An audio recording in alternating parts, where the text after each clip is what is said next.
Chapter 433. 4 days passed quickly and the 21st day of the 7th month of the 2nd year of Zhenguan arrived.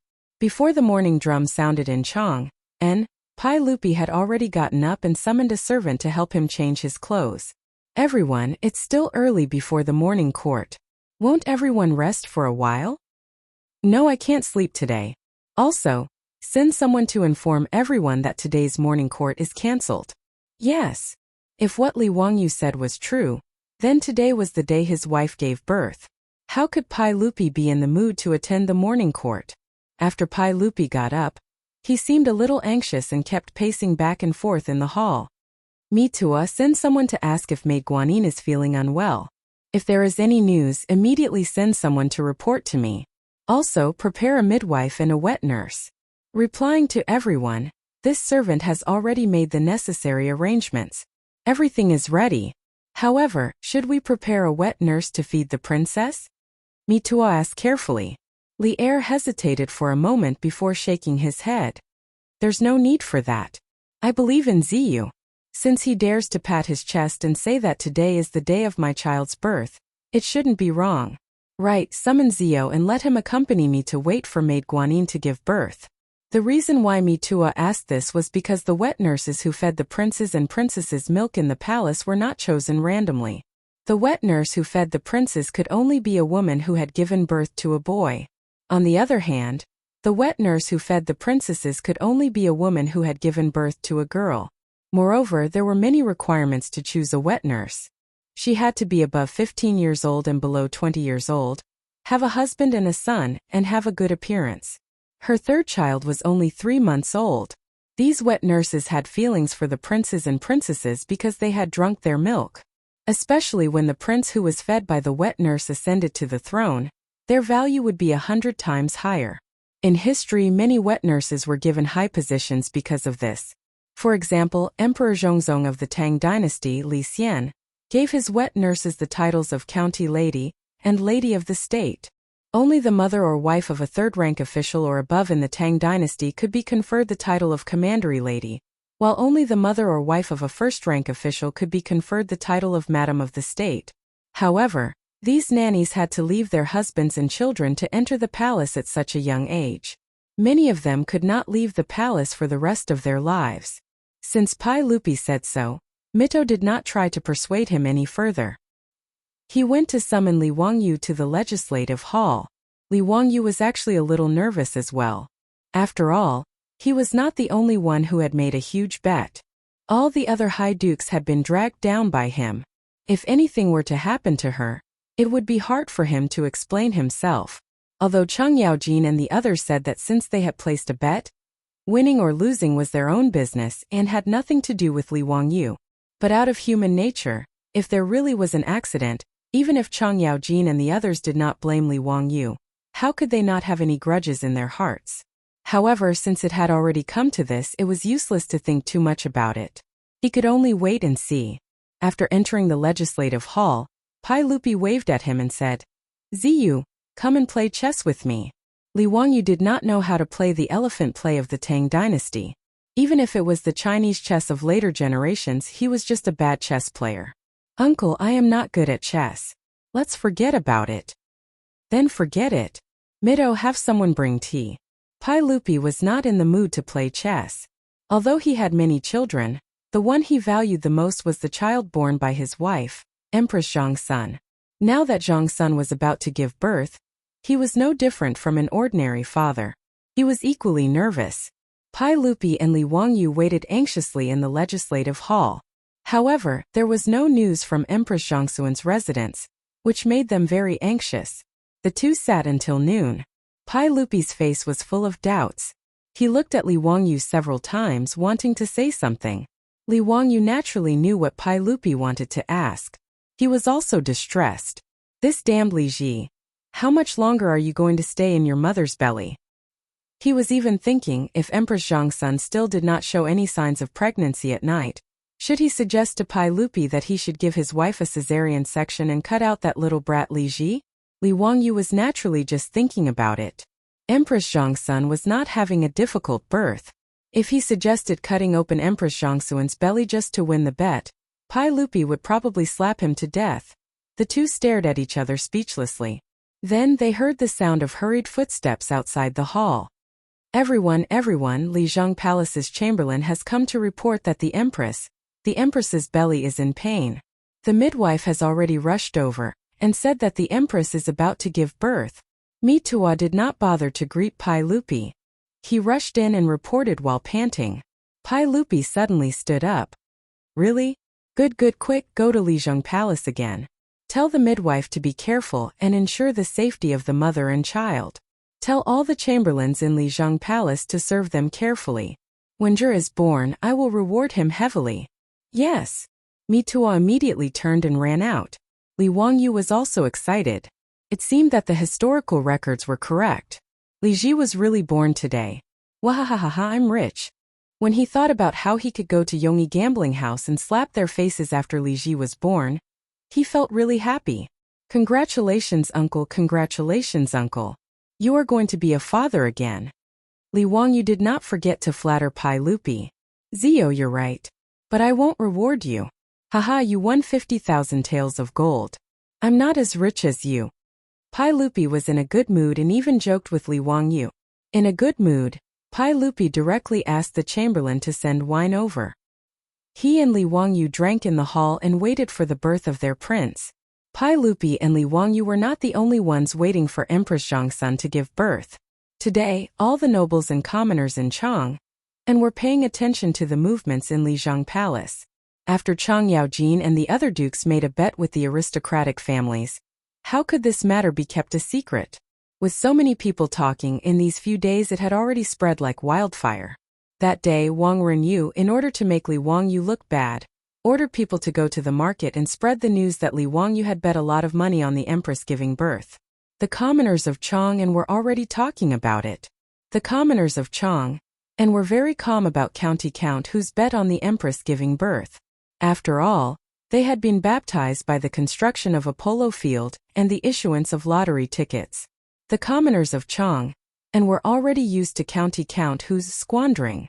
The focus of their discussion was not on how County Count who was squandering, but whether or not he could win the bet. Unlike the aristocratic families, most of the commoners of Chang believed that County Count who would definitely win. The aristocratic families studied the ways of Confucius and Mencius, and what they learned was Confucius does not speak of strange forces and chaotic gods. They did not believe the rumors on the streets, nor did they believe that Li Wangyu had used magic to revive a dead pregnant woman.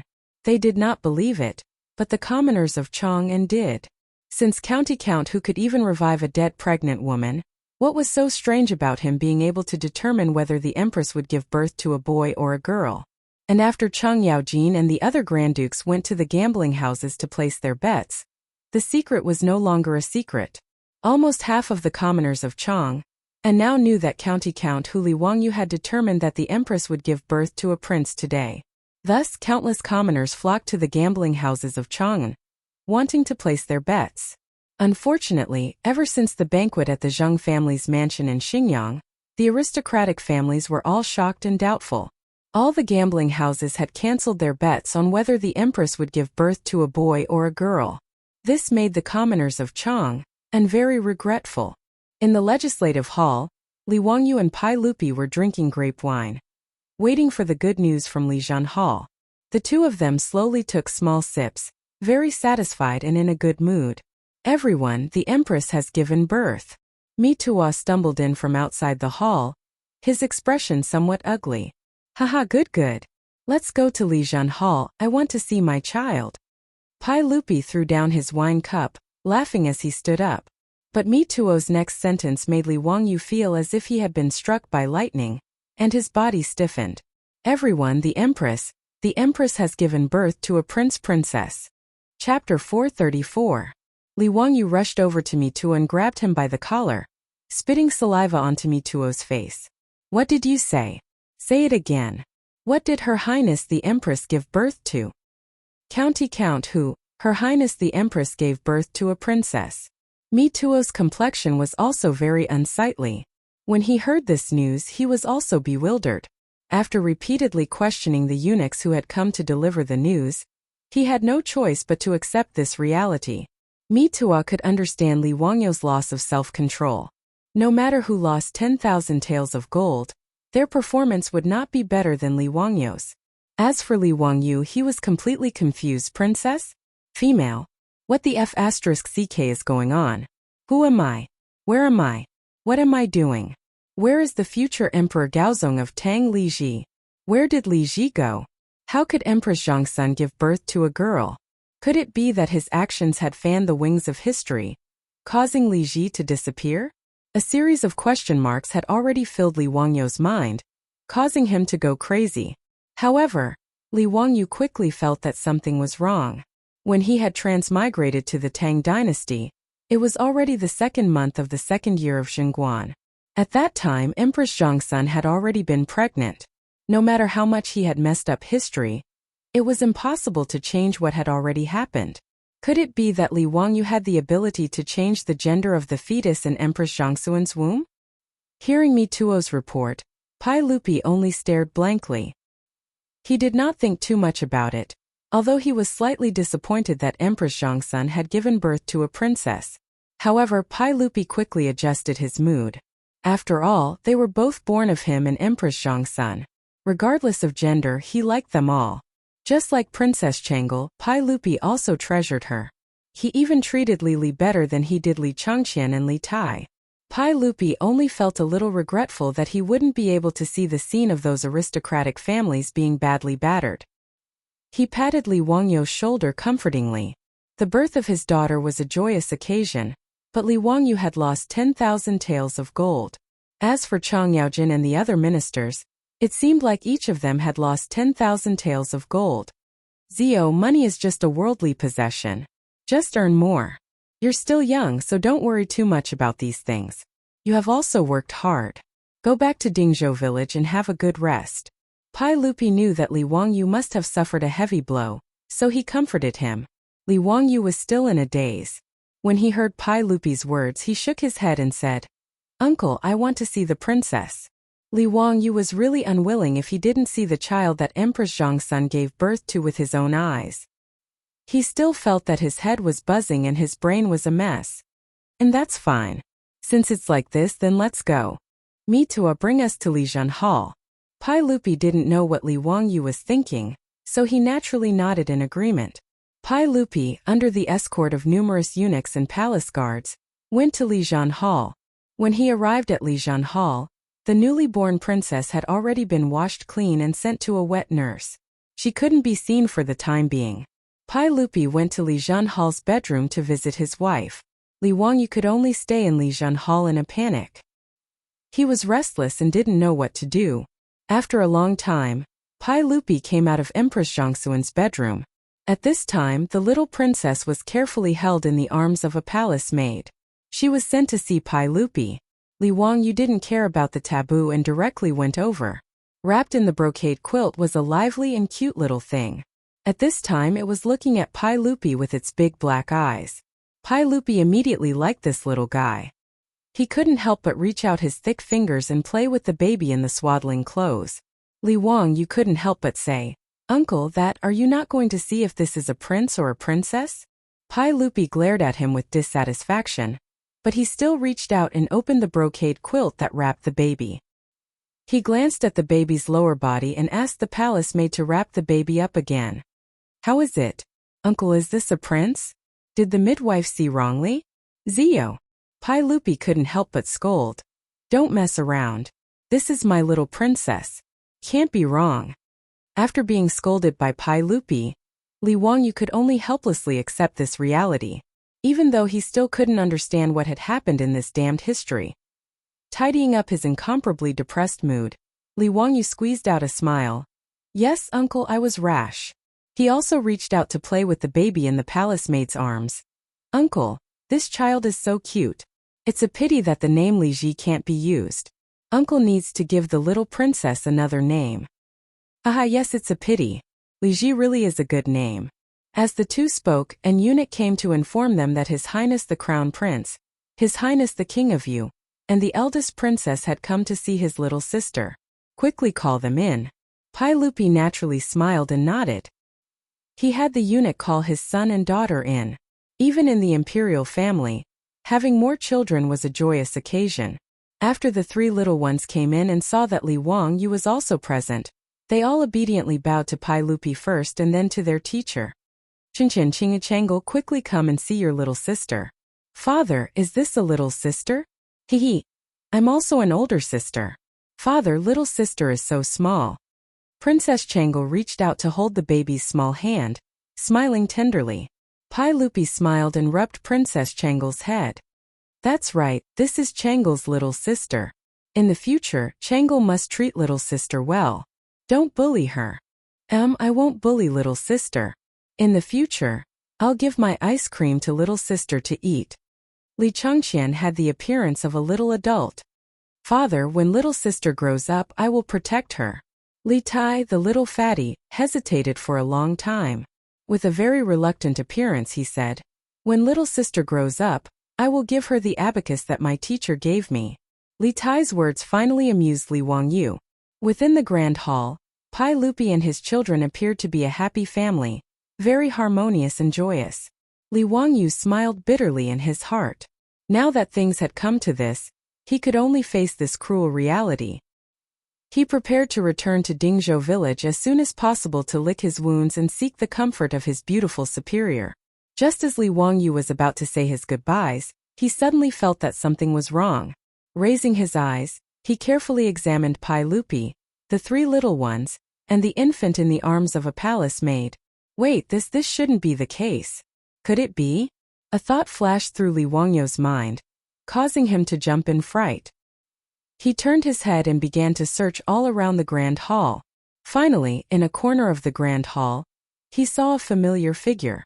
Li Wangyu hurriedly walked over. Do you still remember me? The person he greeted was a palace maid who served Empress Zhongsun in the main hall of Li Palace. This palace maid was the acquaintance, whom Empress Zhongsun had instructed to lead him to the flower garden to find Princess Changle. That day, this palace maid had innocently been beaten up by the vicious Zhang Shangyi. Li Wangyu had not forgotten her. Seeing that Li Wangyu was speaking to her, the palace maid hurriedly smiled and curtsied to Li Wangyu. This servant greets the County Earl of Huxian. Greetings to the County Earl of Huxian. It's good that you still remember me. Come, I have something to ask you. Li Wangyu lowered his voice, moving close to the palace maid's ear and softly whispering a few words. His manly breath brushed against the palace maid's ear, causing her face to flush red. After hearing Li Wangyu's question, the palace maid tilted her head and frowned in thought for a long time. In the end, she shook her head. This servant does not remember clearly. Normally, I do not pay attention. Then is it convenient for you to go take a look for me now? Yes, this servant will go immediately. Finished speaking, the palace maid lifted her skirt with both hands and trotted towards the inner chambers of Li Palace. Chapter 435. As Li Wangyu waited anxiously, it didn't take long for the little palace maid to trot back from the inner palace. How was it? Li Wangyu hurriedly asked. The young palace maid's face was flushed from running. After taking deep breaths and calming her breathing, she nodded at Li Wangyu and whispered something into his ear. Li Wangyu's expression suddenly changed. He clenched his fists so tightly that the veins on the back of his hands bulged. His expression became ferocious. His sudden change in expression gave the young palace maid a fright. She didn't know why County Count who would suddenly become like this when he learned of this matter. Li Wangyu nodded at her. Many thanks. There's nothing else. You can go about your business. After he finished speaking, he turned and strode toward Pai Lupi, leaving the young palace maid behind him at a loss for what to do. Uncle, this nephew has something important to report. Uncle, please dismiss your attendants. This matter is inconvenient for outsiders to know. Pai Lupi didn't even raise his head. He smiled and teased the baby girl. Zio, if there's anything, let's talk about it tomorrow. We don't have time right now. Li Wangyu wasn't an official of the imperial court. In Pai Lupi's eyes, there was nothing important that had to be said right now. He naturally didn't want to be disturbed at this time. Li Wangyu raised his voice. Uncle, this is an important matter. You have to say it now. There's no time to delay. Pai Lupi couldn't help but frown when he heard this. He raised his head unhappily and looked at Li Wangyu. Zio, didn't we say it already? We'll talk about it tomorrow. Don't disturb us today. We want to spend time with our daughter. Your Majesty, this subject must report this matter now. Li Wangyu no longer called Pai Lupi uncle. His expression was extremely serious as he looked directly at Pai Lupi. Pai Lupi couldn't help but be surprised by his attitude. He knew that Li Wangyu wasn't someone who didn't know the gravity of the situation. Although he had said with certainty that Empress Zhang's son would give birth to an imperial son, in the end it was a little princess, but this was not a big deal. Pai Lupi still had a lot of trust in Li Wangyu. Seeing that Li Wangyu had even addressed him as Lord and Minister, Pai Lupi naturally couldn't pretend that he hadn't heard anything. He stared into Li Wangyu's eyes. After a few seconds he finally nodded. All right, I'll listen to what you have to say. What is so important? Your Majesty, please dismiss your servants. This matter should not be known by others, Li Wangyu insisted. After thinking for a while he added, Mito can stay. As the provincial supervisor of the Department of Internal Servants, Mito was in charge of all matters in the palace. He was in charge of communicating with the 100 Horsemen department. He would need his help later, so there was no need to avoid him. Pai Lupi saw that he was so serious about this matter. He waved his hand and indicated for all the serving girls in the hall to leave. Pai Lupi also ordered Li Changqian and the other two to go visit Empress Zhang's son in her sleeping quarters, and sent the 3 little ones away. When only Pai Lupi, Mito, and Li Wangyu were left in the hall, Pai Lupi said, All right, what is it? You can speak now. Li Wangyu looked left and right. After confirming that no one was eavesdropping, he lowered his voice and said something only the 3 of them could hear. His voice was very soft, but in Pai Lupi and Mito's ears, it was like a clap of thunder. It shocked the 2 of them. Uncle, that baby girl is not your biological child. Li Wangyu's words were too shocking. Pai Lupi couldn't help but reach out and dig at his ears, wondering if he was hearing things. What did you say, Zio? Say it again. Uncle, you didn't hear wrong. I said that baby girl is not Uncle's biological child. Li Wangyu's voice was very soft, but his tone was very firm. Mitua, who was standing at the side, was completely stunned. Could it be that the county magistrate had lost his mind because of the shock of losing gold today? How could he say such a thing? The Empress's child was not the Emperor's biological child? Was county magistrate who slandering the Empress for being unchaste? How could he dare to slander the Empress like this? Pai Lupi also became furious.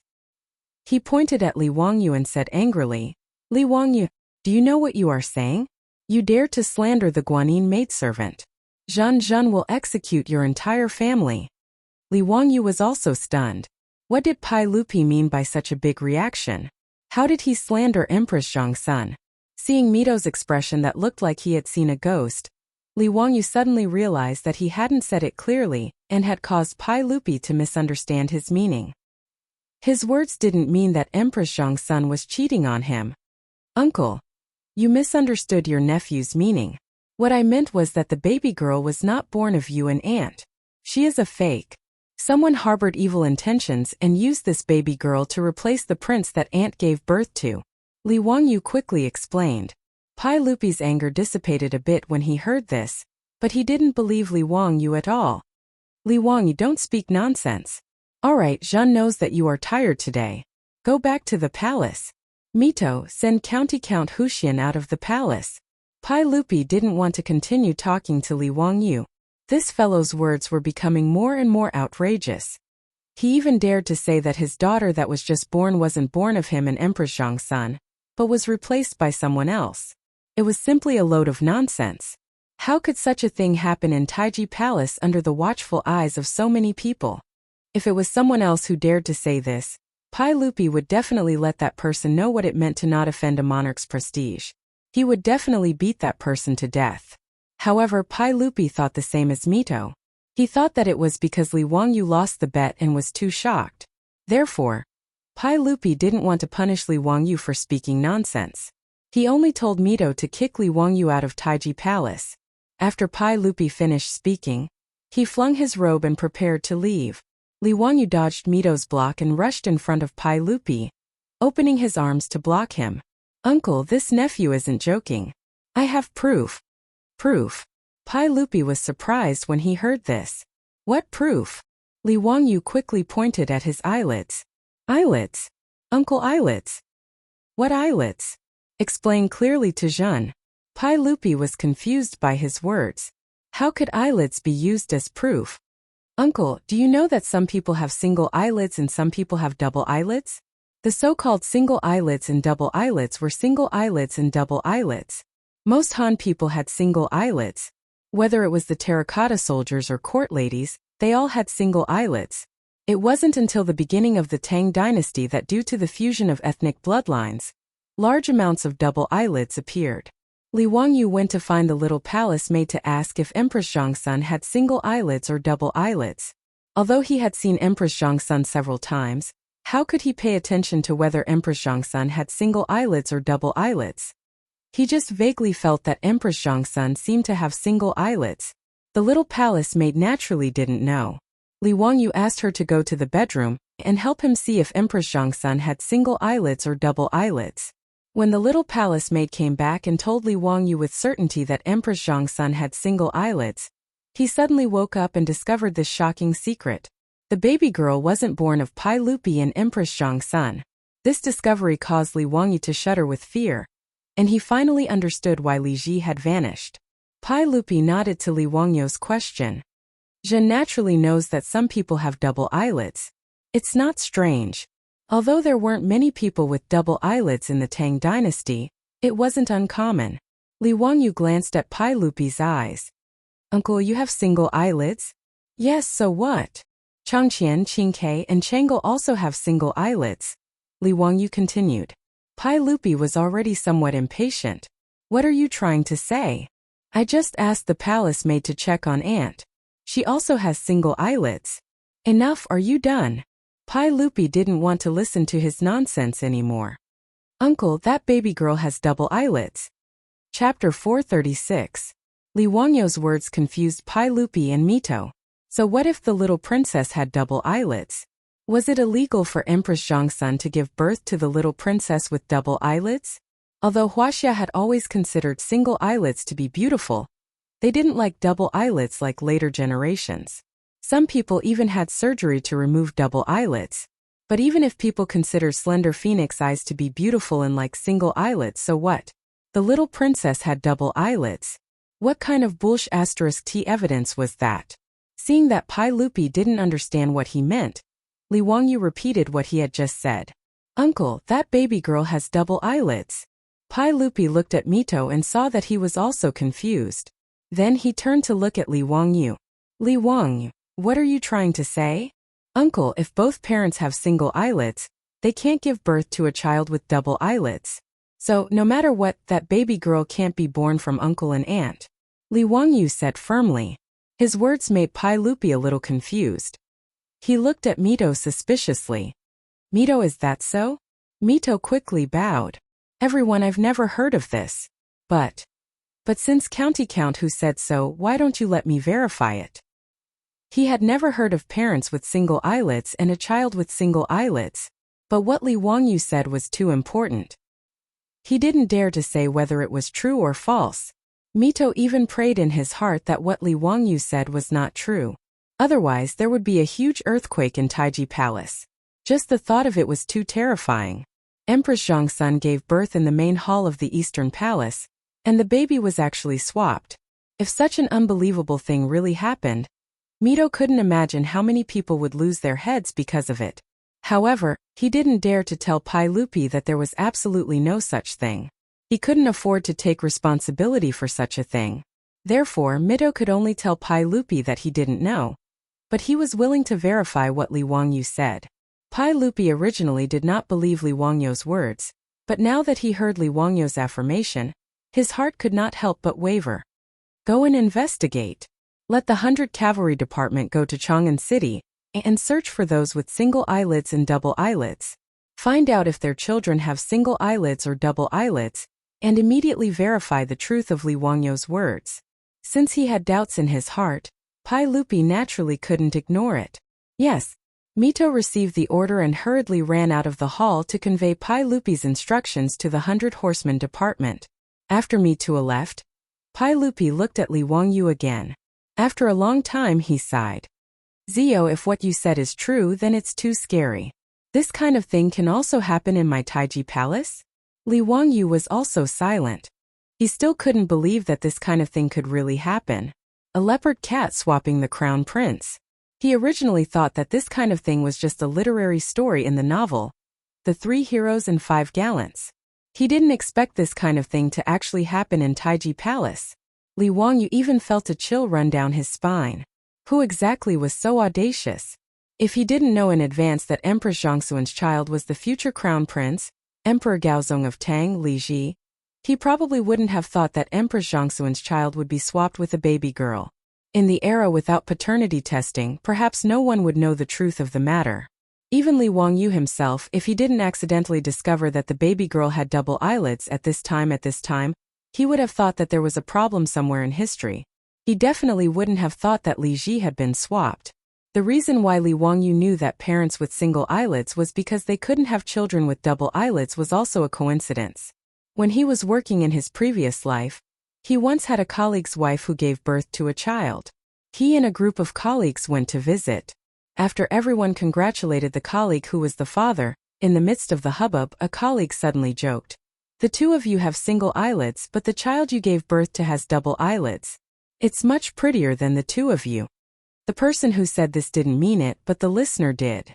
For some reason, the child's father became suspicious and ran to do a paternity test. The result was self-evident. The child wasn't related to him by blood. His wife had an affair with another man. This matter caused an uproar in Li Wangyu's unit, so the couple naturally divorced. Li Wangyu also remembered that parents with single eyelids couldn't have children with double eyelids. He also specially went online to search and found out that single eyelids were recessive genes, while double eyelids were dominant genes. In a situation where both parents had recessive genes, it was impossible for the child to have a dominant gene.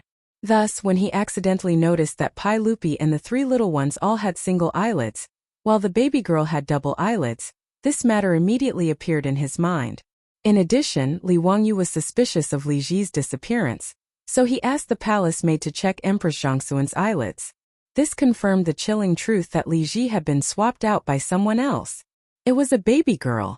Li Wangyu then remembered that Li Ji's whereabouts were unknown, so he hurriedly said to Pai Lupi, "Uncle, you have to trust this nephew. Please immediately have people seal the palace and prohibit anyone from leaving Taiji Palace. My aunt's son, Prince Ji, should still be in the palace and hasn't been smuggled out." When Pai Lupi heard this, he only hesitated for a few seconds before making up his mind. It was better to believe that this matter was true than not. Even if it was proven that Li Wangyu's words were wrong, it would at most be a false alarm. However, if the 100 Cavalry Department confirmed Li Wangyu's words, then it would be too frightening. "Come, pass down my orders. Close all the palace doors and seal the palace. No one is allowed to enter or leave the palace without my orders.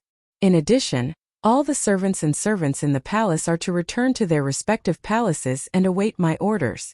Pai Lupi loudly called out to the head of the palace guards outside the hall. "Yes." Immediately, a guard accepted the order and ran to pass it down. The officials on duty in the imperial city were shocked to find that the palace doors of Taiji Palace had been closed ahead of time. Taiji Palace had a total of 10 palace doors in the 4 directions of north, south, east, and west. Originally, these palace doors were the same as the city gates of Chang'e. They opened with the beating of the morning drum and closed with the beating of the evening drum. However, it was still early in the morning, so why were the palace doors closed? The officials couldn't help but discuss.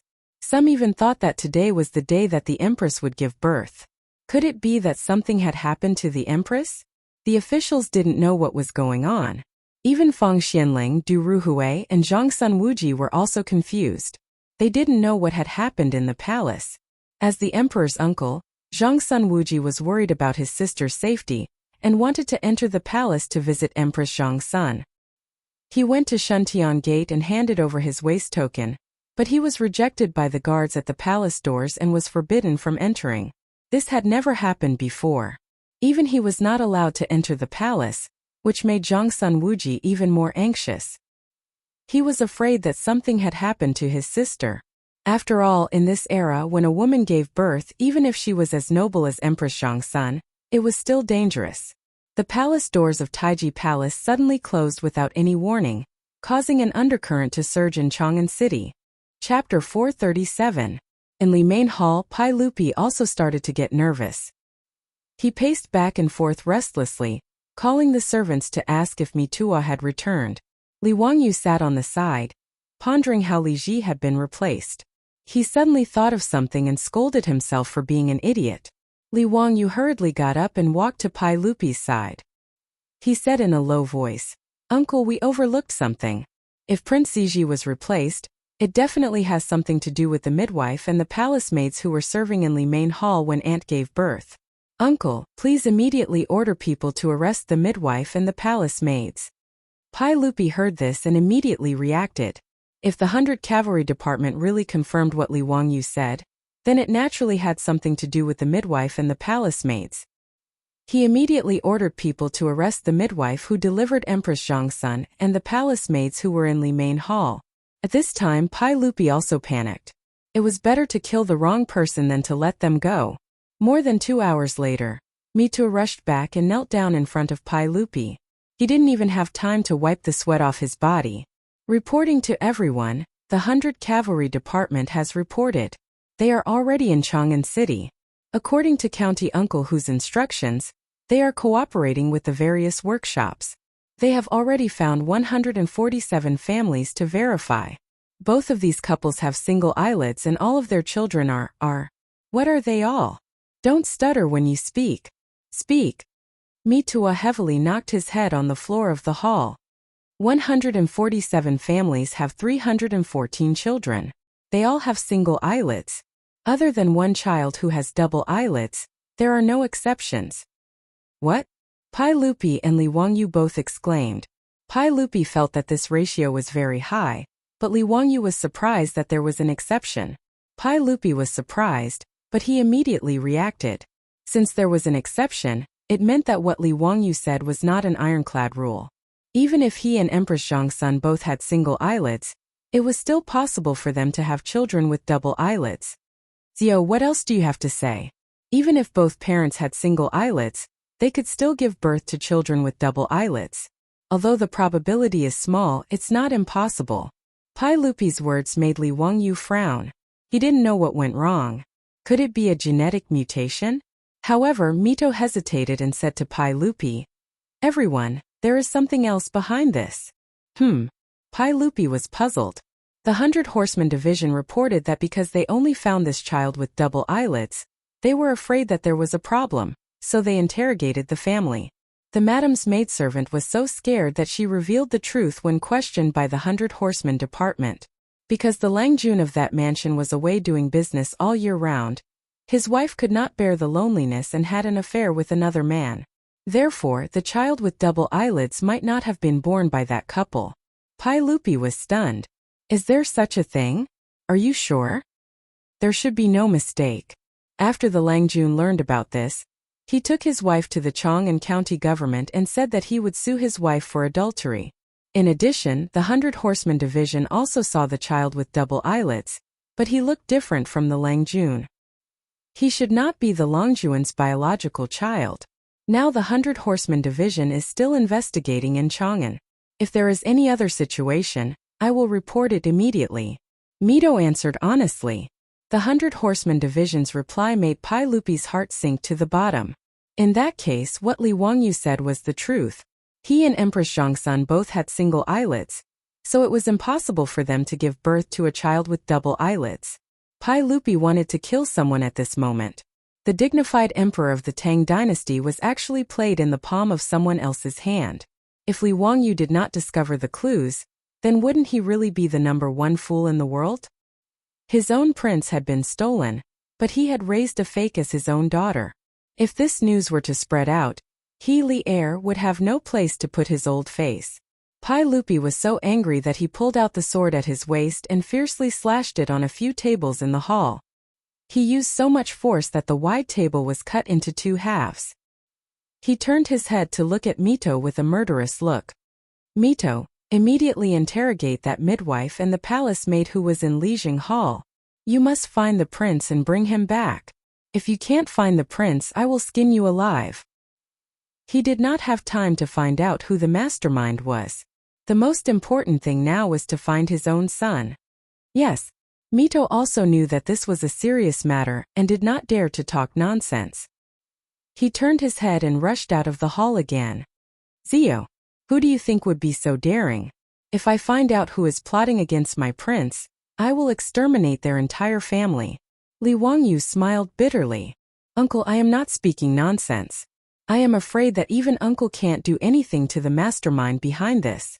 Now he finally understood what was going on. In the original history, there was naturally no such thing as a leopard cat replacing the crown prince. Li Wangyu also guessed the reason why Li Zhihui was inexplicably replaced with a baby girl. Pai Lupi's face was ferocious as he glared at him. Why do you say that? Do you know who did this? Uncle, think about it. Who would benefit from replacing the prince? Uncle, have you forgotten that the birth of Ant's son involves 500,000 taels of gold? Pai Lupi frowned and immediately looked at Li Wangyu. Zio, you mean those aristocratic families? How dare they do this? Uncle, it's 500,000 taels of gold. Why wouldn't they dare? Li Wangyu bowed to Pai Lupi again. The source of this matter is still your nephew. If it wasn't for your nephew being rash and taking the gold to bet with the Taiyuan Wang clan in a fit of anger and urging Lu Guogong and the others to bet, I am afraid that this storm would not have happened.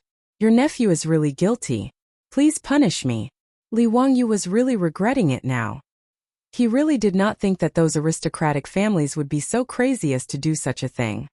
He had forgotten that Marx had already said that for a profit of 300%, capital dared to commit any crime, even risking the risk of being hanged. For aristocratic families, 500,000 taels of gold was enough for them to take the risk. Moreover, it was not necessarily less dangerous. Just as he had said to Pai Lupi, even if they knew that it was the aristocratic families who did it, what could they do? For such a shocking case, how could the aristocratic families personally make a move and hand the evidence to Pai Lupi? Needless to say, even if they pursued the matter, they would only catch a few scapegoats. Just like last time, when the Taiyuan Wang clan's legitimate son Wang Ziqiao and the others ordered the troops to kill and set fire, they could not obtain any evidence and could not do anything to them. Pai Lupi glared at Li Wangyu for a while before helplessly waving his hand. This matter has nothing to do with you. I will not take my anger out on you. The most important thing now is to find my prince and bring him back. Pai Lupi, who was in the prime of his life, was somewhat dispirited at this time. In an instant, Li Wangyu felt that he had aged a few years. Li Wangyu was right. Even if he knew that the mastermind behind the scenes was an aristocratic family, what could he do? Without any evidence, he, Pai Lupi, could not do anything to these aristocratic families. Uncle, the heavens help the prince. I think that with Mi Tuo's thunderous methods, the midwife will definitely tell the truth. The prince should still be in Taiji Palace and has not been sent out of the palace. Li Wangyu comforted. I hope so. While the two were talking, they saw Mi Tuo return with an ugly expression. How was it? Did the midwife say anything? Pai Lupi immediately asked. Mi Tuo knelt down and kowtowed. He did not dare to look up at Pai Lupi. Replying to everyone, when this servant went to the room where the imperial guards were holding the midwife had already hanged herself in the room. She was no longer alive. With a clang, the sword in Pai Lupi's hand fell to the ground, making a soft sound. Chapter 438. When Li Wangyu heard this, he felt a chill in his heart. That midwife actually hanged herself? This was clearly because after being captured by the palace guards, she knew that the matter was exposed and committed suicide to escape punishment. But the midwife's death made Li Wangyu feel a chill in his bones. This woman would rather commit suicide than hand over Li Ji in exchange for a chance of survival. Could it be that Li Ji was already killed by her? Pai Lupi calmed his mind and asked with a trembling voice, "What about those palace maids?" Mi Tuo immediately replied. When Her Highness gave birth, she stayed in Li Main Hall. There were 12 palace maids serving Her Highness. Now there are no problems with these palace maids. I have already asked the 100 Cavalry Department to take over and interrogate them to find out the prince's whereabouts. Then go quickly. You must make them speak and tell us where my prince is. Pai Lupi roared. Yes. Mitua heavily knocked his head on the floor and then retreated. As the provincial supervisor of the Internal Servants Department, Mitua actually had a lot of responsibility for such an unbelievable thing happening in Li Main Hall.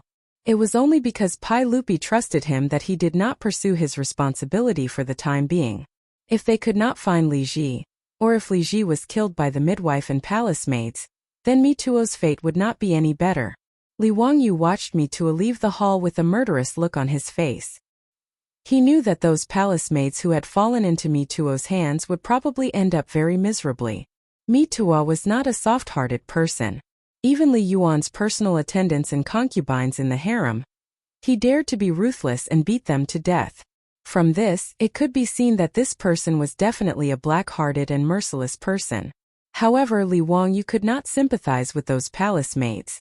Although he also knew that it was impossible for all 12 palace maids to participate in this matter. No matter how powerful the aristocratic families were, they could not bribe so many palace maids by Empress Zhongxuan's side at the same time. Moreover, there were too many people and too many mouths. In this kind of matter that could cost one's head, other than the midwife, at most 1 or 2 people participated in it. The other palace maids were most likely innocent, but in this kind of situation, how could they identify them one by one? Now they could only wait for Mituo's thunderous methods. 2 hours passed, and the sky gradually darkened. The evening drum of Chang and city sounded, and bright candles were lit in the main hall. Just as Pai Lupi and Li Wangyu were waiting anxiously, Mito finally came back, but his face was full of worry. As soon as he entered the hall, Mito knelt down in front of Pai Lupi and presented him with a stack of bloody papers.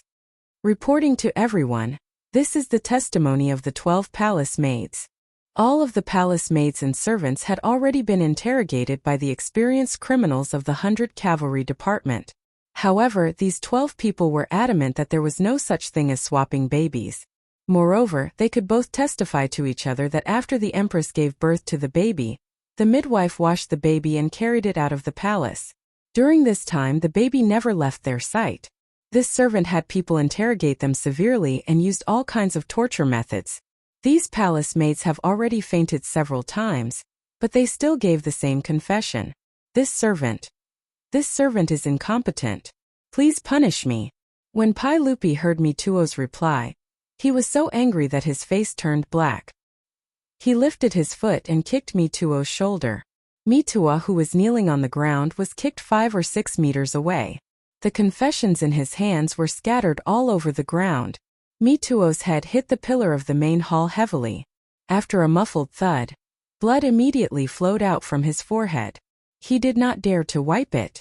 Ignoring the pain in his body, he knelt on the ground for a few steps and then lay down in front of Pai Lupi's feet. He did not dare to make a sound. Beat them. Beat them hard for me. Beat them until these cheese confess. I don't believe it. They're not afraid of death. Pai Lupi became furious, and his face began to twist. Li Wangyu was silent. He bent down and reached out to pick up the confessions scattered on the floor, and read them one by one. Just as Mitua said, the confessions of these palace maids were almost the same. This was simply impossible, unless these 12 palace maids all gave false testimony and colluded with each other to confess. But this kind of thing was impossible, so there must be something hidden.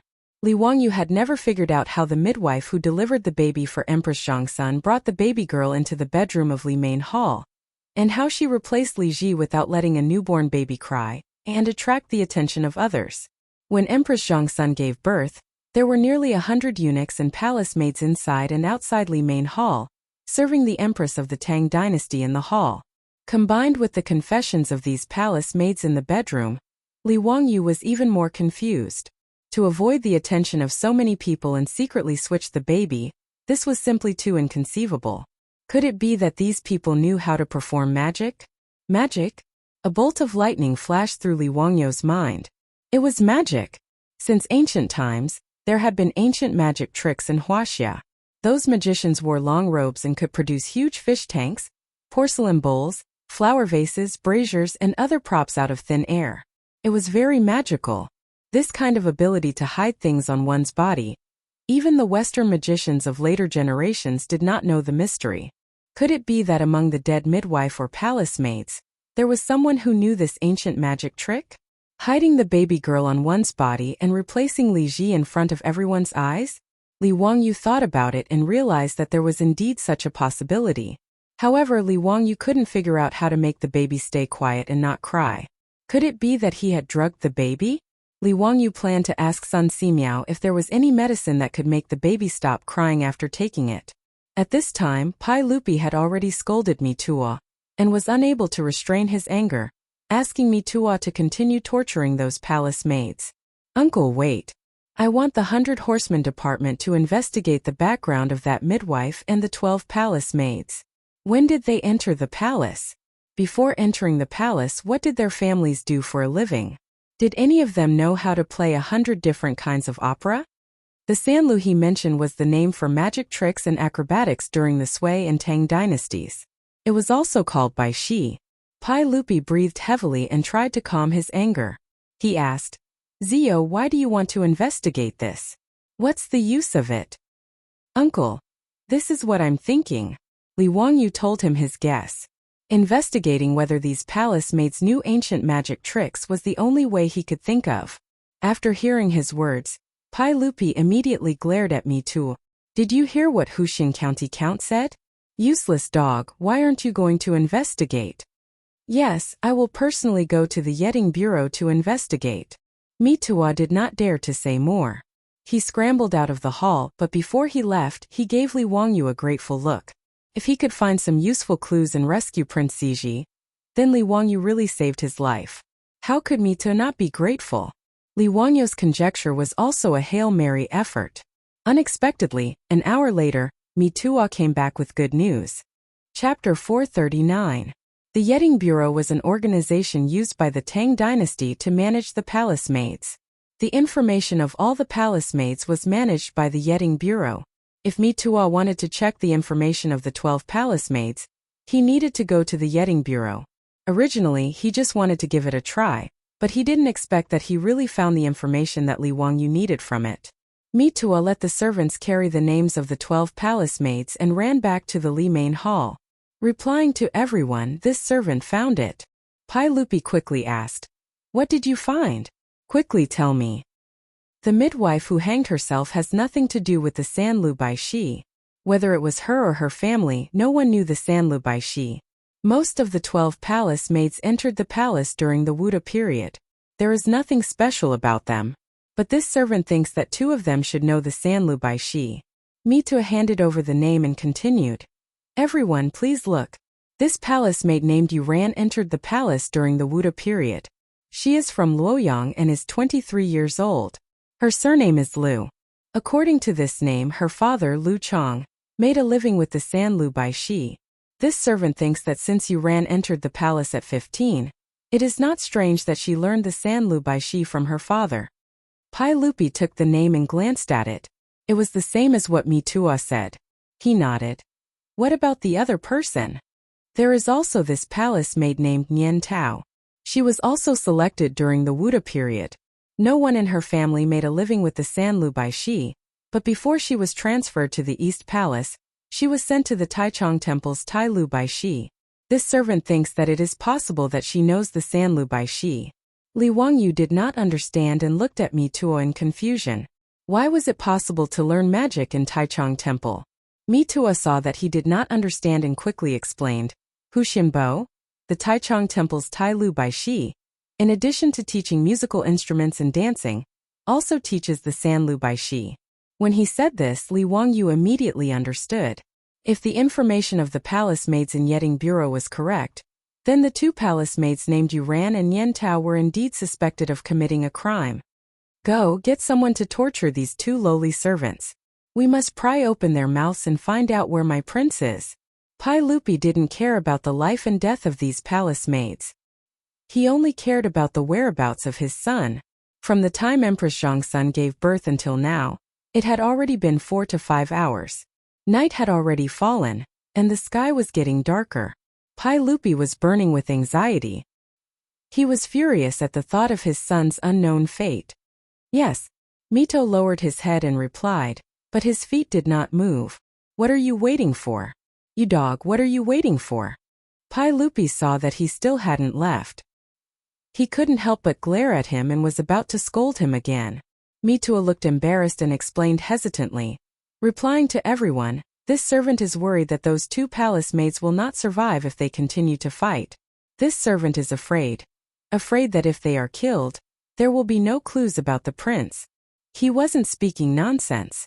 Those delicate palace maids, how could they withstand the torture of the 100 Cavalry Department and the ruthless interrogation veterans? When he came to the Li main hall to report to Li Heir, most of the 12 palace maids were already on the verge of death from torture. If they continued to be interrogated by torture, they would probably die in a short period of time. If they were killed, where would Mitua go to find the prince? In Noda's Taiji Palace, where could one not hide? Not to mention such a small baby. Ever since he confirmed that his son had been switched, Pai Lupi had ordered the palace guards to search the palace, but they still found nothing. It was already late, but the vast Taiji Palace was filled with imperial guards holding torches as they searched for the crown prince. Pai Lupi heard Mitua say this and his face couldn't help but twitch.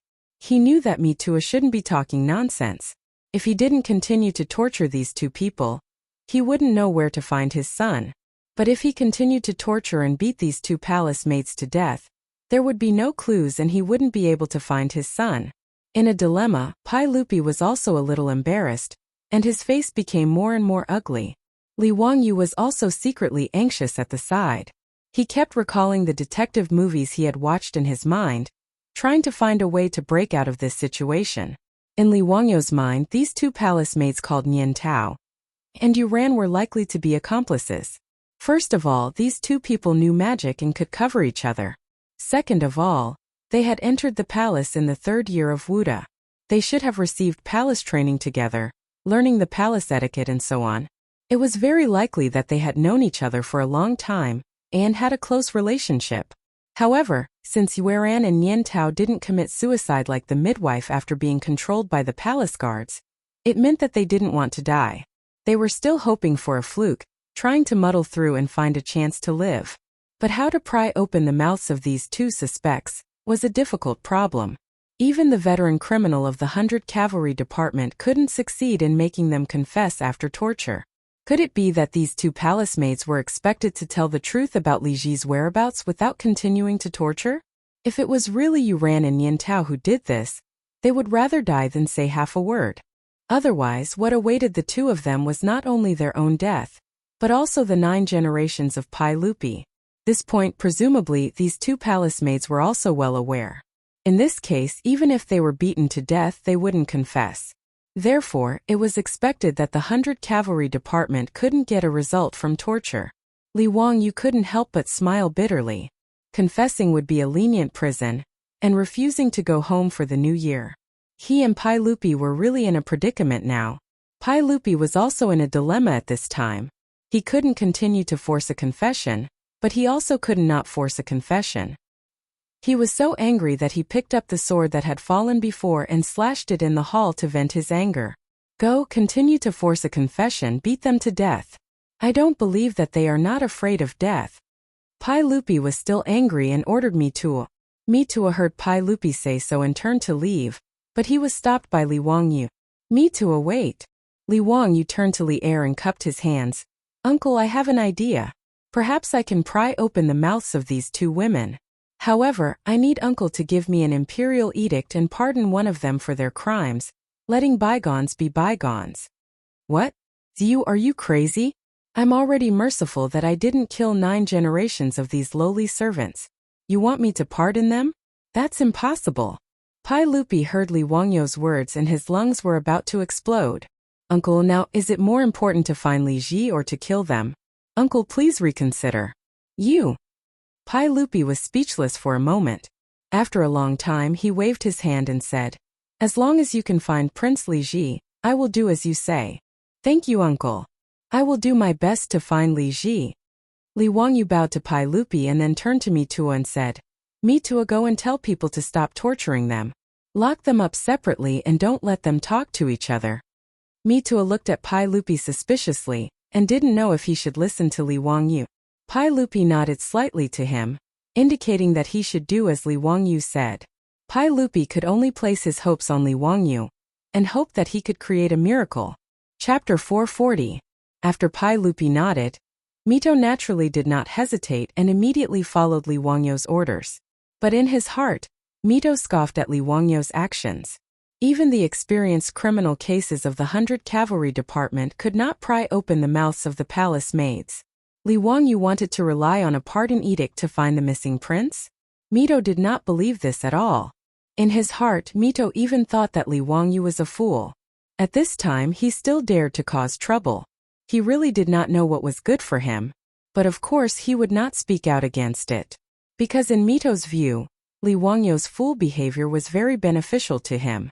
Because of his incompetence, he had already lost a lot of points with Pai Lupi today. Whether it was Prince Ziji being replaced by someone or investigating the palace maid suspected of committing the crime, Mitua, as the provincial supervisor of the Department of Internal Servants, was slow to realize that he had let down Li Er's trust in him. Mito was now in a terrible situation and was at his wits' end. At this time, Li Wangyu said that he had a way to take over the interrogation of the two palace maids. How could Mito not be happy? No matter whether Li Wangyu succeeded or not, this hot potato was temporarily thrown away. This also allowed Mito to breathe a sigh of relief. Li Wangyu naturally did not know what Mito, the head eunuch of the Internal Servants Department, was thinking. The reason why he suddenly opened his mouth to take over this matter was not because he was afraid that Mito would beat the two palace maids to death. It was because he had just thought of a way. He remembered a classic problem in game theory, the prisoner's dilemma. Two people committed the crime together and made an alliance. The police interrogated the two prisoners and gave the following conditions. Both of them lied and each of them was sentenced to 1 year. Both of them confessed and each of them was sentenced to 8 years. One of them lied and one of them denied. The liar was sentenced to 10 years and the confessor was acquitted. Then two prisoners separated from each other. When faced with interrogation, should they lie or confess? The prisoner's dilemma was the most representative example in game theory. The best choice for an individual was not the best choice for a group. This was a test of human nature. Anyone would have thoughts that were beneficial to themselves. Li Wangyu felt that the two palace maids Yueran and Yin Tao might not be so united. When facing the test of the prisoner's dilemma, they might not be able to resist the temptation of human weakness. Regardless of whether it worked or not, this was the only way to find Li Ji. Since torture didn't work, he might as well try the prisoner's dilemma. After Mitu ordered people to separate Yueran and Yin Tao, the two palace maids, Li Wangyu held the imperial edict that Pai Lupi had hurriedly written and entered the room where the palace maid called Yueran was imprisoned. These rooms were used to imprison palace maids under investigation. Other than a bench, there was nothing else inside. After Li Wangyu entered the room, he sat down on the bench and stared at Yueran, who was lying on the floor. He did not speak for a long time. This palace maid had already been beaten black and blue during the interrogation by the 100 Horsemen Department. Her face was full of bruises, and there was blood at the corner of her mouth. Her clothes were tattered and covered in blood. Obviously, this woman was beaten to her last gasp. At this time, she was lying on the floor. If Li Wangyu didn't see that her chest was still moving up and down, he would have thought that she had been beaten to death. Li Wangyu was a little speechless. He rolled his eyes and looked at Mitu. Can she still speak like this? Don't worry, County Count Hu. She won't die for a while. If you have anything to ask, just ask. Li Wangyu was helpless. He felt that he was really unlucky.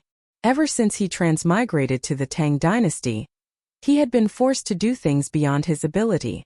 Whether it was performing surgery for people or interrogating criminal suspects, it was all the same.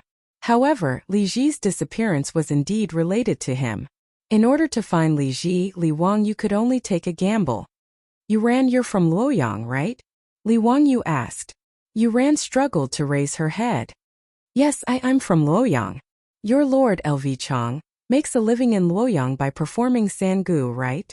His words made Yueran's body stiffen. After a while, she replied, yes. Haha, if I'm not wrong, Before you entered the palace at the age of 15, you should have learned Sangge from your lord, right? Yuran struggled to shake her head, but Li Wangyu didn't wait for her to speak. He continued, actually, I already know who replaced the prince. Yuran, you don't have to deny it. This must have been done by the midwife, you and Yen Tao. No, I'm innocent. I don't know anything. Yuran shook her head desperately to show that she was innocent. Li Wangyu ignored her and continued. The midwife has already hanged herself. Now only you and Yen Tao are left. I'll give the two of you 3 choices now. It's up to you to choose where you want to go. He stood up and walked in front of Yuran. He squatted down and stared into her eyes. He raised a finger. First, you and Yen Tao insist that you don't know about this matter. You can take a gamble and see if you can escape by luck.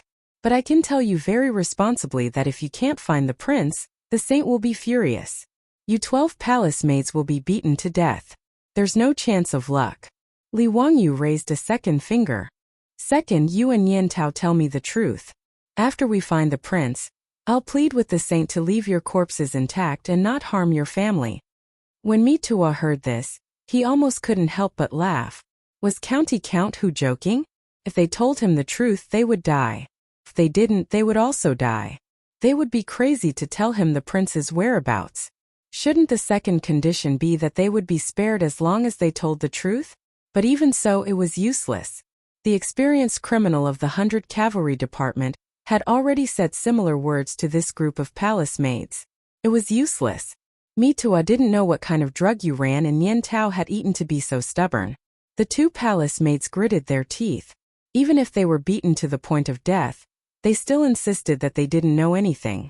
So even if you beat him to death, Mitua didn't believe that Li Wangyu could make the 2 of them tell the truth with such conditions.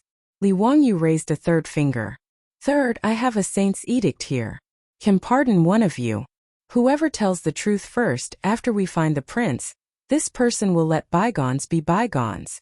And the other person will be executed immediately. Even 9 generations of your family will be implicated. He stared at Yuran seriously. Yuran, what do you think Yen Tao will choose? Well, that's all I have to say. You can decide for yourself where to go. Li Wangyu stood up. I'll give you 15 minutes to think about it. But maybe Yen Tao will think faster than you. With that, he turned and pushed the door open. He didn't even look at the palace maid Yuran, who was stunned on the ground. Behind him, Mitua was also dumbfounded. Damn, you can interrogate a prisoner like this? Chapter 441. Mito, who had been secretly mocking Li Wangyu, was taken aback after hearing Li Wangyu's 3 conditions. These 3 conditions didn't seem to be anything special at first. But when Mito carefully considered the conditions that Li Wangyu had proposed, he was shocked to find that it seemed to be a difficult choice. He put himself in the shoes of either Yuran or Yen Tao. What would he do when he heard these conditions? What would he choose? Mito could not help but tremble. With a whoosh, cold sweat flowed down his face. Frightening, it was too frightening. He couldn't help but look at Li Wangyu's back. In his heart, he was even more fearful of this young county earl who had founded the country. Mito made up his mind that he would not provoke this county count in the future. To be able to play with people's hearts to such an extent, County Count Huxian was too frightening.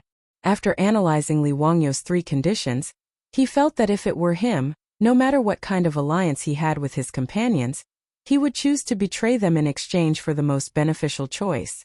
Because he could not guarantee what choice his companions would make. Out of self-interest, Mito would definitely choose to betray his companions. What Mito did not know was that this was the game theory of later generations, and the prisoner's dilemma was the most typical example. Of the 3 choices that Li Wangyu had given, if Yuran and Yen Tao chose not to admit it, then they could only resign themselves to fate and leave their fates to Pai Lupi to judge. However, since they would rather be punished and almost beaten to death than reveal Li Ji's whereabouts, it was clear that this was the best choice for them. But whether it was Yuran or Yen Tao, these 2 palace maids, no one could be sure that the other would not choose to betray them. As long as people had selfish motives, for example, they would make a choice that was beneficial to them. In the face of the interrogation and temptation of the 100 Horsemen Department, they could still stick to their alliance. For a certain purpose, they would not relent.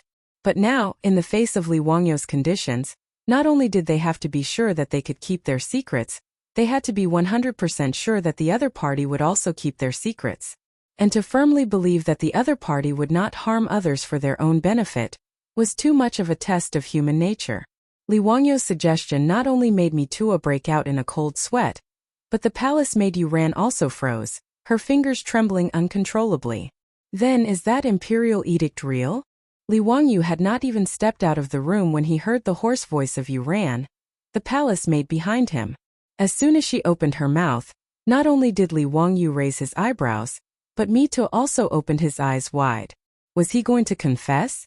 In fact, the palace maids Yuran and Nian Tao had already reached their limits. If not for the fetters in their hearts, they would have spoken long ago.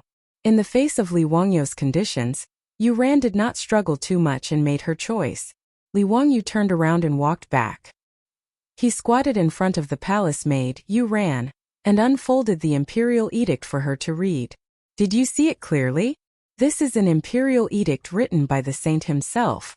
As long as you confess and tell us the whereabouts of the prince, you will be pardoned. Originally, Pai Lupi was not willing to pardon the palace maid. In his heart, he wished he could tear them all into pieces to relieve his hatred. It was Li Wangyu who interceded with Pai Lupi about Li Ji's safety that made him reluctantly write this imperial edict.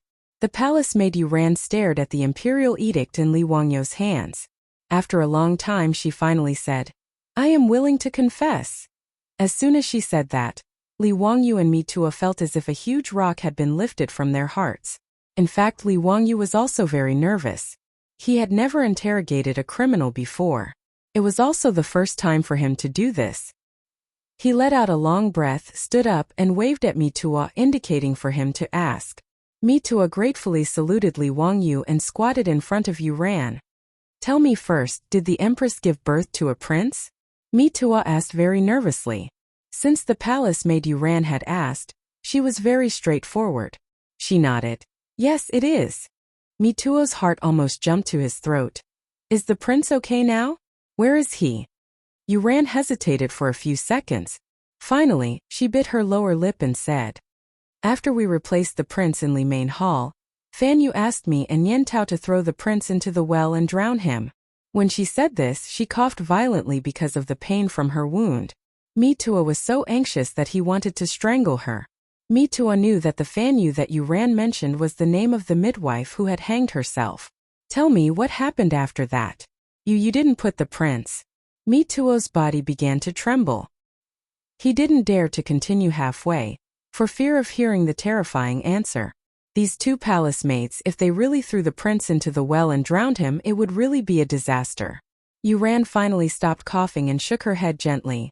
"Nian Tao and I took the prince out of Li Main Hall and found a well, but no one dared to throw him in. In the end, we found a secret place and hid the prince. Originally, we wanted to send him out of the palace and give him to someone to adopt. But we didn't expect that the matter would be exposed and the palace guards would arrest us." After she said this, Mitua almost knelt down and kowtowed to the gods and Buddhas. Thanked the ancestors for blessing the prince was still alive. His voice trembled. You tell me, where is the prince now?" "In the garden behind Li Main Hall, there is a ginkgo tree. There is a big hole in the branch of the ginkgo tree. I found it when I was picking ginkgo. Together with Nian Tao, we hid the prince in the hollow of the ginkgo tree." The palace maid Yuran did not hide anything and told her everything. Mitua didn't have the time to continue interrogating her. Together with Li Wangyu, he turned and ran out of the room. Li Wangyu remembered that last time, when he saw Princess Changle in the garden behind Li Main Hall, there were indeed many ginkgo trees. The two led a group of palace guards and men from the 100 Cavalry Department, raising torches and heading towards the garden. "Search. Don't let go of a single ginkgo tree. Be careful not to harm His Imperial Highness." Mitua ran until he was out of breath. Ignoring everything else, he immediately ordered his men to begin searching for the ginkgo trees in the garden. "Yes, sir." The palace guards and men from the 100 Cavalry Department immediately spread out, raising torches and carefully searching the ginkgo trees.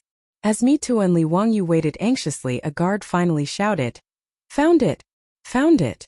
There is an infant on this tree." The prince has been found. In Mi Tuo's ears, these words were like the sound of nature. He immediately raised his robes and rushed over. Be careful, be absolutely careful. Don't harm His Imperial Highness. Quickly bring him down. When the imperial guards carefully carried the infant in swaddling clothes to Mi Tuo's hands, this lower third-rank eunuch from the Department of Internal Attendance couldn't help but cry. Chapter 442. Mi Tuo was so excited that tears flowed down his cheeks. When he looked at the baby again, he was so scared that his heart almost stopped beating. The baby's eyes were closed and he didn't move at all. Mi Tuo was so scared that he almost lost his soul. Who, County Earl, who you come look at the prince, what happened to him? Mi Tuo was tongue-tied. The fact that Mi Tuo didn't pass out from the shock was already a testament to his mental fortitude. Li Wangyu also hurried forward. Li Ji's appearance in swaddling clothes gave him a fright. He quickly reached out his hand to touch Li Ji's face. He felt the warmth of Li Ji's body. He used his finger to touch Li Ji's nose. Soon a smile appeared on his face. It's okay. Maybe the two palace maids fed the prince some medicine. Quick, old immortal's son is still in the Eastern Palace. Send him over for a diagnosis. Also, send someone to inform His Majesty so that he won't be worried. Hearing Li Wangyu's words, Mi Tuo's heart that was in his throat finally relaxed a little. Empress Zhongxuan's delivery today was too much of a shock for him. Even Mi Tuo, who was only in his 30s, felt that if this continued, he would age prematurely. Under the protection of a large group of palace guards, the two of them rushed to Sun Simiao's temporary residence in the Eastern Palace. In the Eastern Palace there were palace guards searching everywhere. Even Sun Simiao's residence was searched by several groups of palace guards. Now that things had escalated to this point, Sun Simiao naturally had a rough idea of what happened today. When he saw Mi Tuo and Li Wangyu rushing over with a baby, he understood everything. Without saying a word, he took the swaddled Li Ji and began to treat him. Old immortal's son, how is it? What's wrong with the prince? Well, the prince is fine. Someone fed him eggplant flowers. It's not a big problem. I'll give the prince a few needles and he'll wake up. Sun Simiao's medical skills were naturally trustworthy. After a round of diagnosis, he came to a conclusion. Li Wangyu immediately relaxed. As long as Li Ji was fine, it was fine. He couldn't imagine how chaotic the history of China would be if Li Ji was gone. While Sun Simiao was treating baby Li Ji, Pai Lupi, who had received the news, also rushed over. Zio, did you really find Zhan's pheasant slave? Pai Lupi was so excited that his beard trembled. Yes, uncle. We've found the prince. Old immortal's son is treating him now. Li Wangyu had just finished speaking when he heard a loud baby cry. Her cries caused everyone present to loosen up a little. Mito held the crying baby tightly in his arms and knelt in front of Pai Lupi. He sobbed and said, Everyone, we found Prince Ziji. This servant deserves 10,000 deaths. Pai Lupi didn't care about anything else. He directly reached out and took his son from Mito's hands. He looked at him carefully. He subconsciously looked at the baby's eyelids. Single eyelids. Just like him and Empress Zhongxuan. It's my slave. Zhen's Prince Ziji. Congratulations, uncle. You finally found Prince Ziji. With uncle's great achievements, wisdom, and martial prowess, there are no demons and monsters that can hide. No scheme or trick will succeed. Li Wangyu did not forget to flatter Li Heir. By now, he had already reached the point of perfection in flattering Li Heir. Ha ha ha, Zio, it's all thanks to you today. Otherwise, I'm afraid I'll never see my slave again.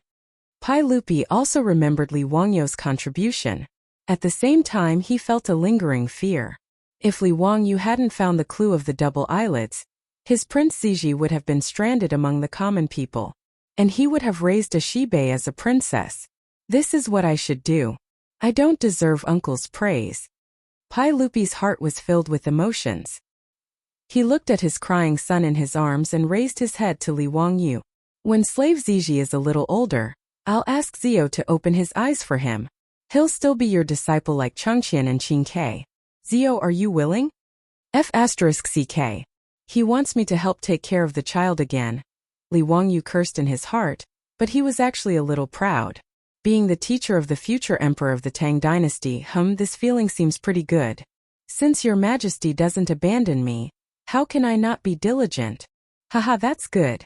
Speaking of which, you also saved slave Ziji's life. But since you're slave Ziji's teacher, then I won't reward you otherwise. Saving your own disciple is also a teacher's duty. Haha. Li Wangyu hurriedly bowed. Uncle, you're too serious. Pai Lupi found his son and was in a good mood.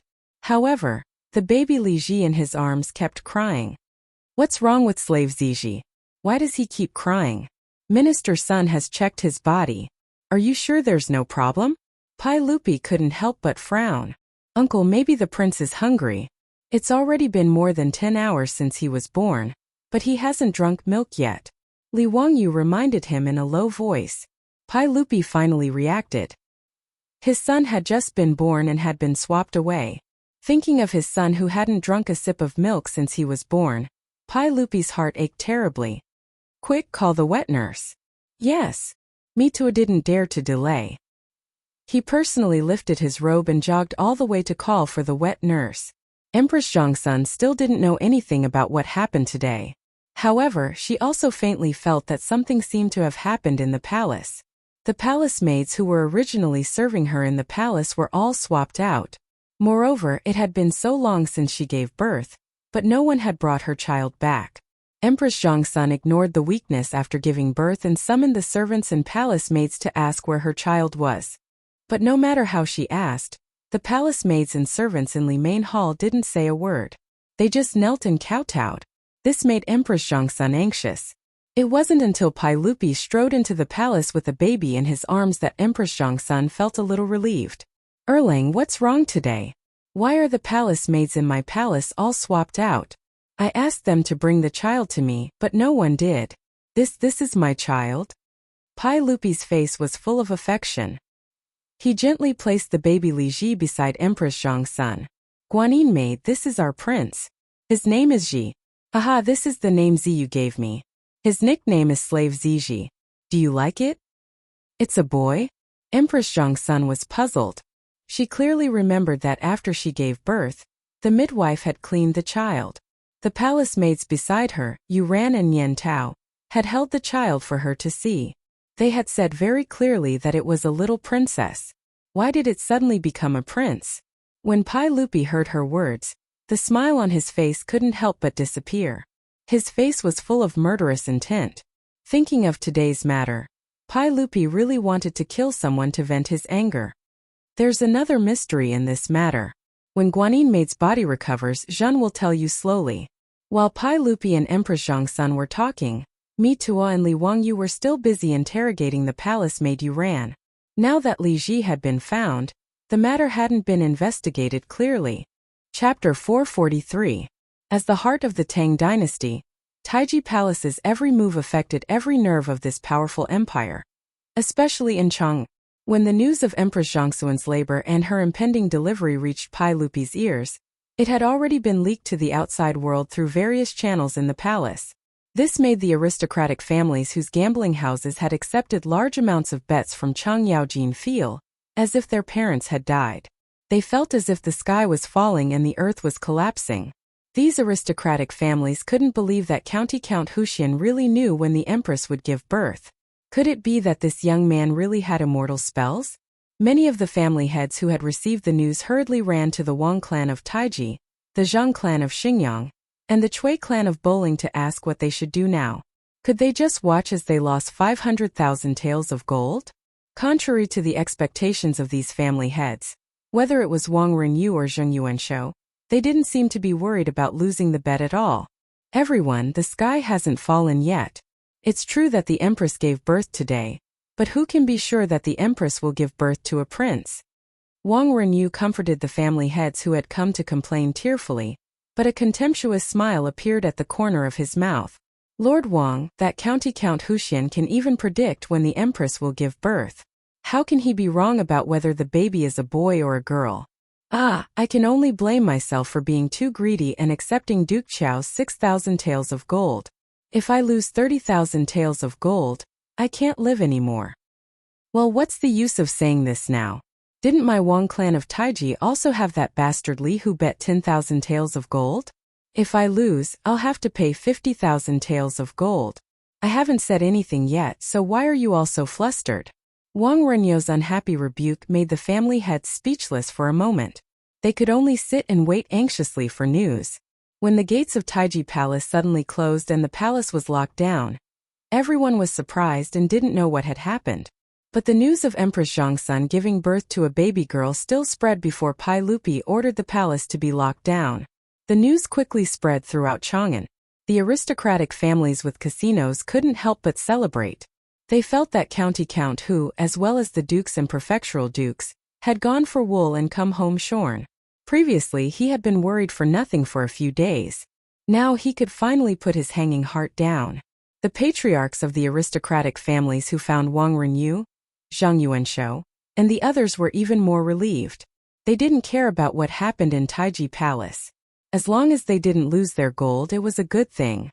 On the other hand, Wang Renyu, Zhang Yuanshou, and the other clan heads, who had been calm all this time, couldn't help but glance at each other with worry in their eyes when they learned that Taiji Palace had sealed off the palace.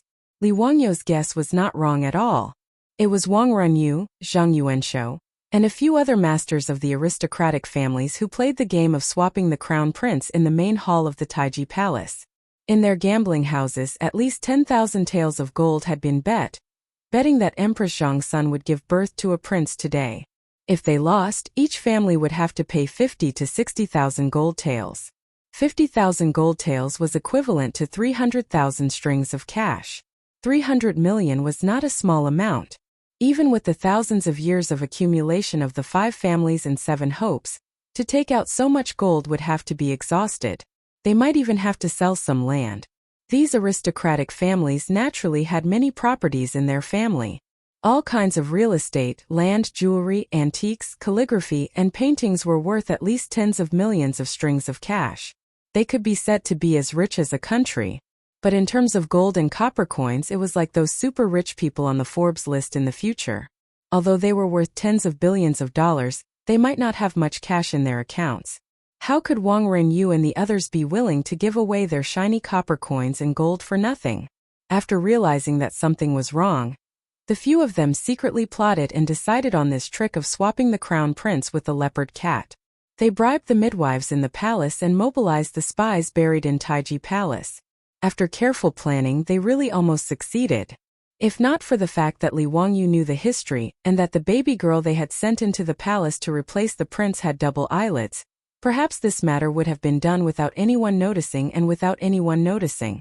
Originally, when news came from the palace that Empress Zhongsun had given birth to a princess, Wang Renyu and the others could not help but feel delighted. So what if Li Shimin was the emperor of the Tang dynasty? Wasn't he still being played by the aristocratic families? Thinking about how Li Shimin was going to raise a fake and treat her as his own daughter, Wang Renyu and the others nearly laughed out loud. But then the Taiji Palace closed in advance and locked down the palace. Not only did they cut off contact with the palace and could not send out any news, but it also cast a shadow over their hearts. Was the matter exposed? Did Pai Lupi find out about the matter of swapping the prince? Zhang Yuanshou lowered his voice and whispered into Wang Renyou's ear. Lord Wang, have you dealt with that matter cleanly? Don't worry, Duke Zheng. That baby girl was bought from the outskirts of Xianying yesterday from a farmer's family, who had just given birth. After that, this old man had already sent people to silence that family. As for the midwife in the palace, not only did she accept Lady Chui's gold, but her family has also been transferred and controlled by Lady Chui. She knows the stakes and how to choose. As for the 2 maids in the Empress's palace, they don't matter. They don't even know who they are working for. Wang Renyu said with a ruthless expression. That's good. It took me a lot of effort to send that baby girl into the palace. Because of this, I sent people to kill her after she was sent into the palace. What a pity. We spent a lot of gold to buy that colonel from Wing Chun sect. Zhang Yuanshou said that it was a pity, but his face was full of pride. Daring to do such a thing in Taiji Palace made the heads of the 5 families and 7 families very proud. For this matter, the aristocratic families also cooperated with each other. The midwife in the palace was bought by Lady Chui of Bowling. Her family was also controlled. Therefore, the midwife didn't dare to betray them in the end. She would rather hang herself to protect her family. Lady Zheng of Xingyang was responsible for sending the baby girl to the Eastern Palace. The baby girl came from the Wang clan of Taiyuan. The two maids beside Empress Zhongsun were spies that Lady Lu of Fanyang had planted in the palace. Just as Li Wangyu said, for gold, these aristocratic families could do anything. Demons and chariots couldn't meet. Let's wait and see. I hope there won't be any accidents. Wang Renyu sighed.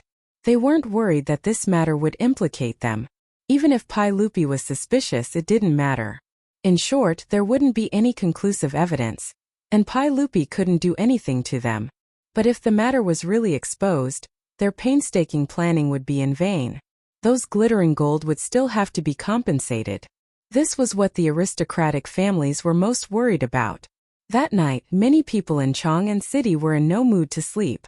They were all waiting for the news to come out of Taiji Palace at dawn the next day. Chapter 444. Wang Renyu and the other aristocratic families worried for an entire night, but there was no more news from the Taiji Palace. After Pai Lupi became ruthless, the Taiji Palace became like an iron wall. Those spies that were bribed by the aristocratic families or buried in the Taiji Palace all became well-behaved. No one dared to offend the heavens at this moment. The next morning, the morning drum sounded in Chang'an City, and the city gates opened. It was time for the officials to go to court.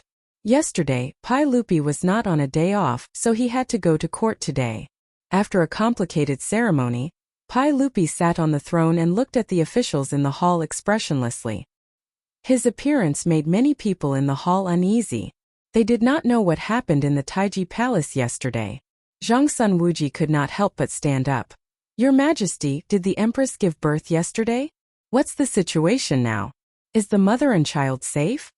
The aristocratic families knew about the news that came out of the Taiji Palace. Zhongsun Wuji, Fang Xianling, and Chang Yaojin, Pai Lupi's trusted officials, knew nothing.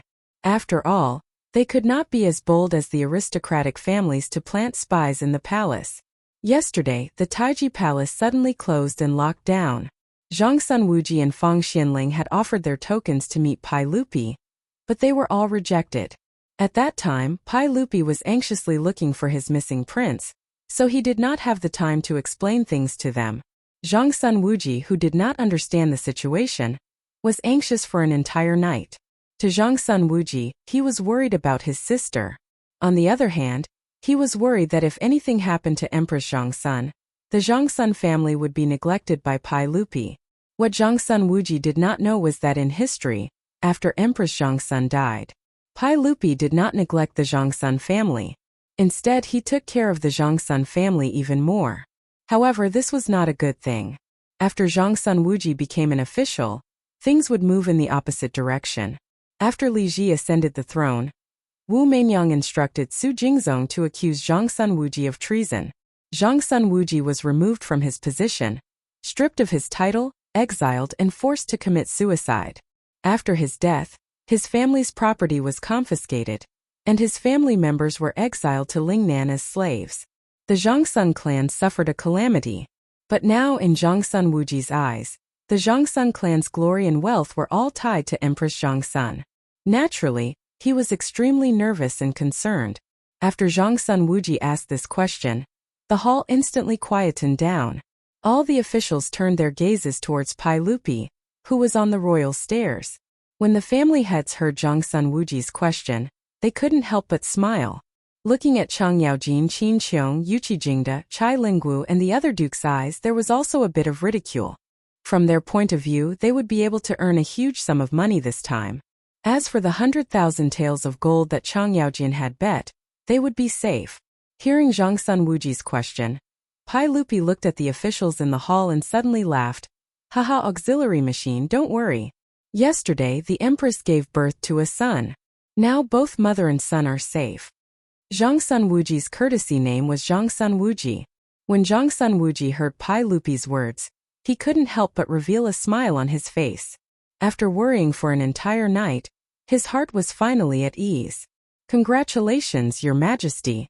I wonder if the Empress gave birth to a prince or a princess. Zhongsun Wuji asked again. When he asked this question, Chang Yaojin, who couldn't help but want to know if he had one or not, couldn't help but stand out and agree. That's right, Your Majesty. Did the Empress give birth to a boy or a girl? Pai Lupi didn't answer directly. He smiled and looked at the officials. Haha, since all of you want to know, then I will order people to carry the child to the hall and let all of you see for yourselves. I will also be happy with all of you. After speaking, he gestured to Mituo, and Mituo immediately turned and left Taiji Palace. Not long later, amidst the officials' anticipation, Mituo carried a baby in swaddling clothes and went up to the hall. Your Majesty, is this a boy or a girl? I Old Chung can't tell. Chang Yaojin looked at the tightly wrapped baby and immediately shouted. It was impossible to tell if this baby was a boy or a girl from its appearance, not to mention that it was wrapped in a brocade blanket. Pai Lupi looked at Chang Yaojin with a smile that wasn't a smile. Jijia. Then you can go and lift the blanket to take a look. I will pardon you. His words made the usually carefree Chang Yaojin a little confused. Let me go and take a look? What did he mean? Could it be that he was going to lift the baby's blanket in the hall to see if there was a little chick inside? This was a descendant of the imperial family, and it was the son or daughter of the first wife of Pai Lupi and Empress Zhang's son. Its status was incomparably noble. Your Majesty, this. I'm afraid it's not appropriate for the court? How can I go and take a look? Pai Lupi's words made Chang Yaojin a little confused. He couldn't figure out what Pai Lupi was up to. I asked you to go and take a look, so go and take a look. Don't be so wishy-washy. Then I'll go and take a look. Hey, Your Majesty, please forgive old Cheng's rudeness. Chang Yaojin, this troublemaker, didn't care so much. Since Pai Lupi told him to take a look, he wouldn't be polite. He directly strode over to Mituo and reached out to lift the brocade blanket on the baby. His actions caused many officials in the hall to cry out in surprise. Chang Yaojin's actions were truly too rude. Cheng Jijia, don't be rude. Wei Zheng was very anxious and hurriedly stepped out to shout. However, Wei Zheng's shout was still a step too slow. Chang Yaojin still lifted the blanket on the baby in Mituo's arms and stuck his head out to sweep a glance under the baby's body. With this one glance, even Chang Yaojin, this crude and boorish fellow, couldn't help but be stunned. Seeing that he didn't speak for a long time, Yuqi and the others were also anxious. Was this Her Highness the Empress a boy or a girl? This was related to their wager of 10,000 taels of gold. After a long time, this old fellow finally squeezed out an extremely ugly smile from his face and bowed towards Pai Lupi, saying, This official congratulates Your Majesty on the birth of a princess.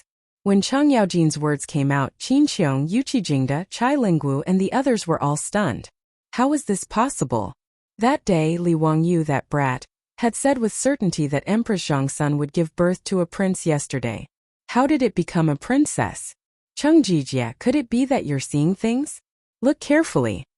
Yuqi didn't have time to worry about losing decorum in front of the hall and shouted. Nonsense.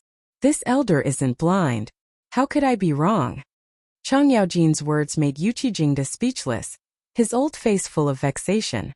And in the hall, the smiles on the faces of those aristocratic family heads became even brighter. They looked at Chang Yaojin and the others with ridicule and pride. Wang Renyu, Zhang Yuanshou, and the other aristocratic family heads couldn't help but look at each other, their hearts relaxing somewhat. An aristocratic family official stepped out and bowed towards Pai Lupi. Congratulations to Your Majesty on the birth of a princess. We ask that Your Majesty confer the title of princess today and announce it to the world. Let the common people of the world know and congratulate Your Majesty.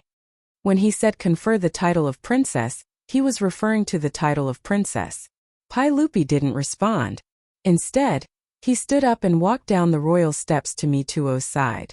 Haha, yesterday the Empress gave birth to a princess. We were actually very happy. However, that damned Huxian County Count actually told us something that made us very angry. We would like to ask all the officials to help us judge. See if that Li Wangyu is speaking nonsense. He pointed at his eyelids and continued. Huxian County Count said that we have single eyelids. The Empress also has single eyelids. Do all the officials think this is the case? Li Er's words, which came out of nowhere, confused all the officials in the hall. Everything was perfectly fine. Why was he talking about single eyelids? At this moment, which of the officials in the hall cared whether or not Pai Lupi and Empress Zhangsun had single eyelids? Chapter 445.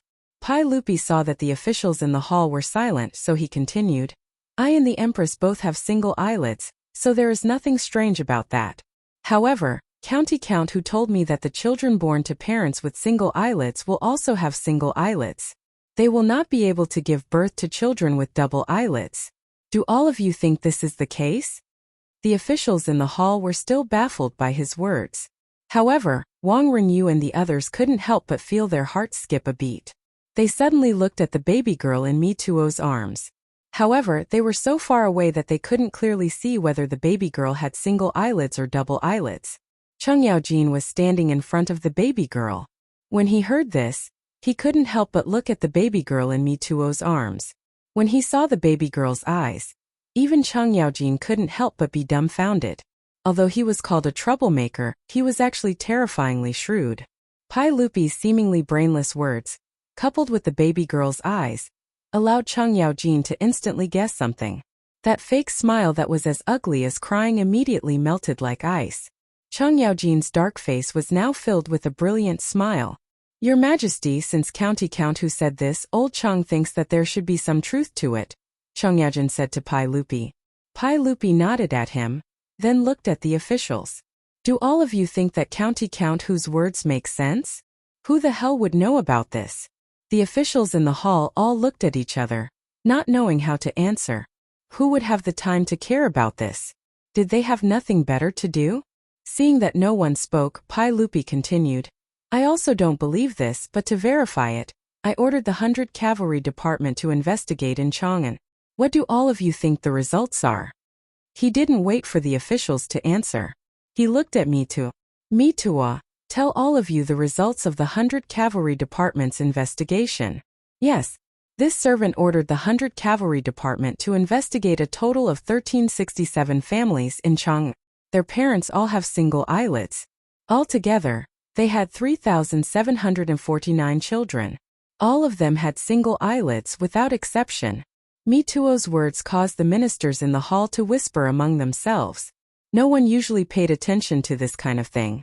Hearing Mi Tuo's words, many officials who had single eyelids began to wonder if their children had single eyelids or double eyelids when they returned from court. But why did Pai Lupi bring this up? The officials were still confused. Pai Lupi looked at the ministers in the hall. He suddenly pointed at the baby girl in Mi Tuo's arms and raised his voice. I find it weird why the Empress and I both have single eyelids. But yesterday the Empress gave birth to a son in Lijian Hall. When the palace maid carried her to Zhan, the baby girl had double eyelids. After Pai Lupi finished speaking, the Taiji Palace fell silent for a few seconds before a commotion broke out. At this time, all of the ministers no longer cared about the etiquette of the imperial court. They all whispered to each other and began to discuss. As the imperial censor, Wei Zheng naturally had to correct the etiquette of the imperial court. Seeing the chaos in the hall, the old man was so angry that he kept scolding loudly. Silence! Stop the noise! Silence! Wei Zheng scolded with a dark face for a long time before the ministers finally shut up. They all looked at Pai Lupi again, wanting to get an explanation from him. What did Pai Lupi mean? Was he implying that the Empress was unfaithful? Or was he implying that the baby girl was not born of the Empress? Regardless of which possibility it was, this was undoubtedly a bomb that could take people's lives. Thinking of the consequences, many people began to tremble. Only Wang Renyu and the other heads of the aristocratic families had ugly expressions. Zheng Yuanshou could not help but glare at Wang Renyu. The baby girl was found by the Wang clan of Taiyuan. There were so many babies to choose from. Why did they choose a child with double eyelids? Wang Renyu could only smile bitterly at this. If Pai Lupi did not say this today, who would know what double eyelids and single eyelids were? This was unheard of. Cheng Yaojin, Yuqi Jingda, and the other generals reacted the fastest. All the dukes and prefectural dukes stepped out and bowed to Pai Lupi. Your Majesty, are there any demons and chariots trying to cause trouble in the palace? I am willing to help your Majesty get rid of them and return the Tang dynasty to its former glory. I will not hesitate to go through water and tread on fire for your Majesty. Pai Lupi looked at Cheng Yaojin and the others with gratification. He waved his hands, indicating for them to stand up. What a coincidence! Yesterday, Another baby was found in the palace. As Li Er spoke, he turned his head to look at Mi Tuo. Go, bring that child to the main hall and let him meet everyone. Mi Tuo accepted the order and handed the baby girl to a servant beside him. He then hurried out of the hall. Not long after, Mi Tuo carefully carried a baby in his arms and returned to the main hall. 2 babies? What did this mean? Could it be that Her Highness gave birth to twins yesterday? In the hall, the officials did not know what was going on. The noise that was suppressed by Wei Zheng just now rose again. Wang Renyu, Zhang Yuanshou, and the others' faces instantly turned ashen, and their bodies trembled. Had the matter been exposed? Could it be that their painstaking plan had turned into nothing because of that bastard Li Wangyu? Thinking of this, Wang Renyu could not help but clench his fists so hard that his fingernails dug into his flesh. Chang Yaojin's eyes lit up when he saw the baby. Your Majesty, this child has single eyelids. It's single eyelids. Is this a boy? Pai Lupi smiled and nodded. I named him Ji. When he said this, how could Chang Yaojin and the others not understand Pai Lupi's meaning? This baby boy was obviously the prince born by Empress Zhang's son. Chang Yaojin Yuqi Jingda, and the others all knelt down again. Congratulations, Your Majesty, you have a Prince Ji. Haha, everyone get up. Pai Lupi was in a good mood. He helped Chang Yaojin and the others up and turned to look at Mi Tuo. Announced the imperial edict. Yes. Mi Tuo carefully handed the baby Li Ji in his arms to the eunuch beside him. He took a yellow silk and walked to the front of the imperial stairs. There is a system. As soon as Mi Tuo's words came out, all the officials in the hall knelt down again to listen to the imperial edict. Prince Ji, Mother Empress Zhangsun Zhen's 9th son. Ji is young and intelligent, dignified and serene, generous and benevolent, harmonious brothers. I will confer the title of Prince Jin and announce it to the world. If Li Wangyu heard this imperial edict, he would probably laugh until his teeth fell out. Pai Lupi was too shameless. A newborn baby, you have the nerve to say that he is young and intelligent, dignified and serene? Isn't this making a ghost? As for Li Ji being conferred the title of Prince Jin, it was the little wings of history flapping again. In the original history, Li Ji was only conferred the title of Prince Jin by Pai Lupi in the 5th year of Xingguan, but this was not a big deal. After the imperial edict was read, the others did not care. But in the hall, the heads of the aristocratic families looked as if their fathers had died. Each and every one of them had a sad face. They never thought that just a moment ago, they thought that victory was in their hands. How could the situation be reversed in an instant? Pai Lupi not only said that the empress gave birth to a prince, but also directly conferred the title of Prince Jin. This was really hard for them to accept. Some of the heads of the aristocratic families were not willing to lose 10,000 taels of gold. They couldn't help but ask, "May I ask Your Majesty what is going on with that baby girl?" Pai Lupi was waiting for someone to ask this question. Chapter 446. Chang'an City, Xianyang Lane. Early in the morning, the lane had just opened when an endless stream of carriages drove into the lane. The old guard guarding the lane was shocked. He couldn't understand what was going on. Xianyang Lane wasn't the eastern or western markets, so why were there so many carriages? Could it be that some family in the lane was moving? When the four-wheeled carriages passed by the Wanyan County Yamen, the Yamen runners had sharp eyes. They immediately saw Li Wangyu on horseback and hurried forward to greet him. Greetings, County Count Hu. It's so early in the morning. Is there something you need? Do you need our help? Li Wangyu smiled and waved his hand. It's fine. A few days ago, I made a bet at Yongyi Gambling House. Today, I'm going to the gambling house to collect the gold and copper coins I won. His words stunned the Yamen runners. Those dozens of carriages were all going to carry the copper coins? This county count was truly extravagant. How many copper coins would he need to carry with so many carriages? Some of the more astute Yamen runners immediately remembered the matter in Chang, and that had caused quite a stir. It was this county count in front of them who had placed a heavy bet of 10,000 taels of gold that the empress would give birth to a prince yesterday. From the looks of it, county count who had won? TSK 10,000 taels of gold. How much money did he win from Yongyi Gambling House? No wonder he had to bring so many carriages today. When the Yamen runners heard this, they didn't even care about being on duty at the Yamen and enthusiastically led the way. It was rare to see such a grand occasion. Although the gold and copper coins weren't theirs, it was still good to be able to see them. This grand occasion of seeing tens of thousands of gold and copper coins was something they could brag about for the rest of their lives. Only a fool wouldn't go and see the excitement. Li Wangyu didn't object. Just like this, the group of people majestically charged to the entrance of Yongyi gambling house. When the clerk of the gambling house saw this scene, he was shocked. He quickly turned around and ran into the gambling house. Shopkeeper Wang, who had received the news, also rushed out. He was also shocked by this scene. He couldn't understand why County Count, who was leading a group of yamen runners and carriages. He had already received Wang Renyo's notice and knew that the winners of this shocking gamble were the aristocratic families. It was true that Empress Zhang's son had given birth yesterday, but the child was not a prince but a princess. Since that was the case, according to the agreement between the two parties, the winner was the gambling house. The 10,000 taels of gold that Li Wangyu had bet was not surnamed Li, but Wang. Then what was the meaning of this county magistrate bringing people here? Could it be that after losing such a large sum of gold, he became angry out of humiliation and wanted to cause trouble? Shopkeeper Wang calmed himself down and cupped his hands towards Li Wangyu. May I ask what brings you here today? Is there anything I can do for you? Do you want to bet a few more rounds? Li Wangyu smiled and shook his head. No, I'm here to collect the gold today. That day, I bet 10,000 taels of gold that Her Highness the Empress gave birth to a prince yesterday. Your gambling house bet won 5, so you should have lost 50,000 taels of gold to someone.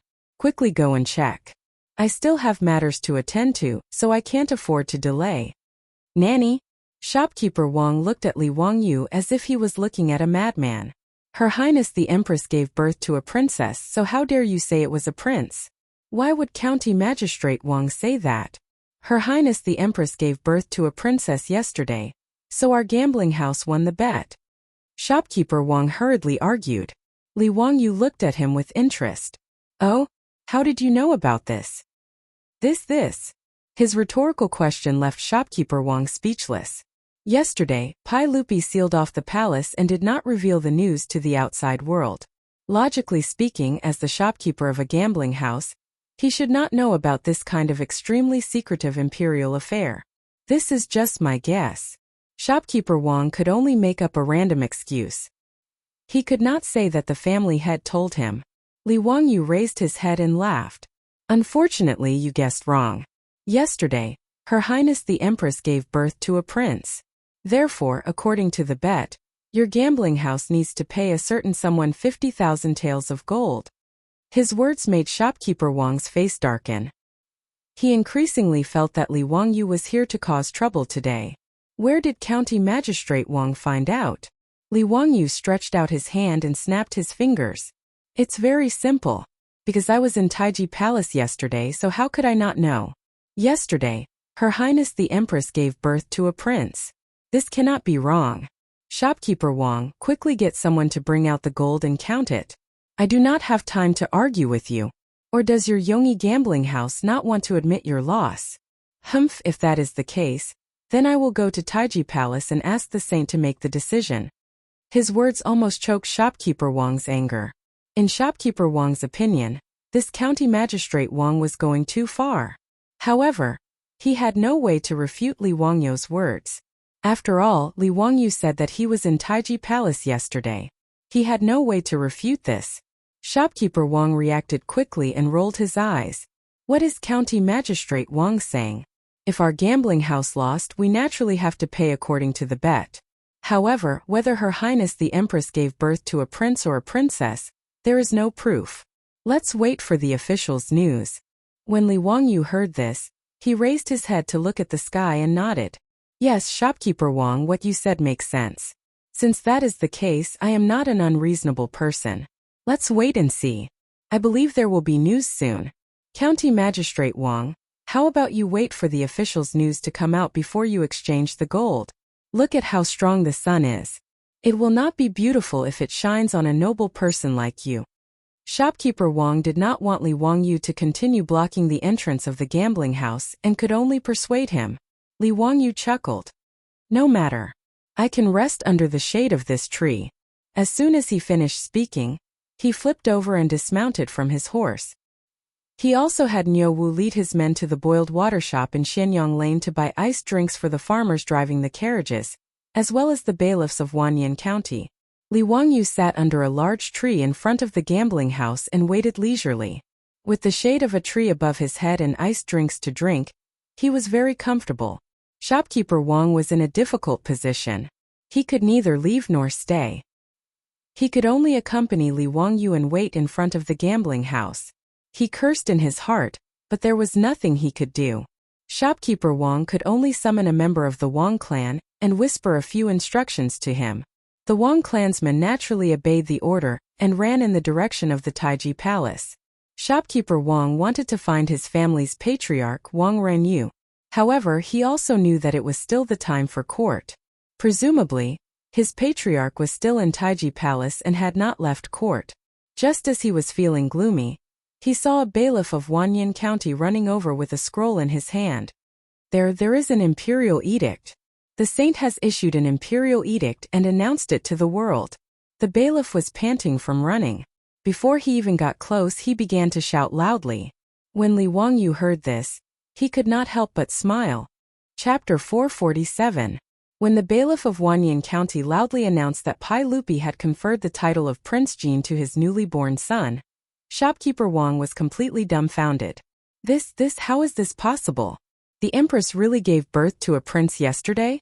This is impossible, absolutely impossible, Shopkeeper Wang murmured.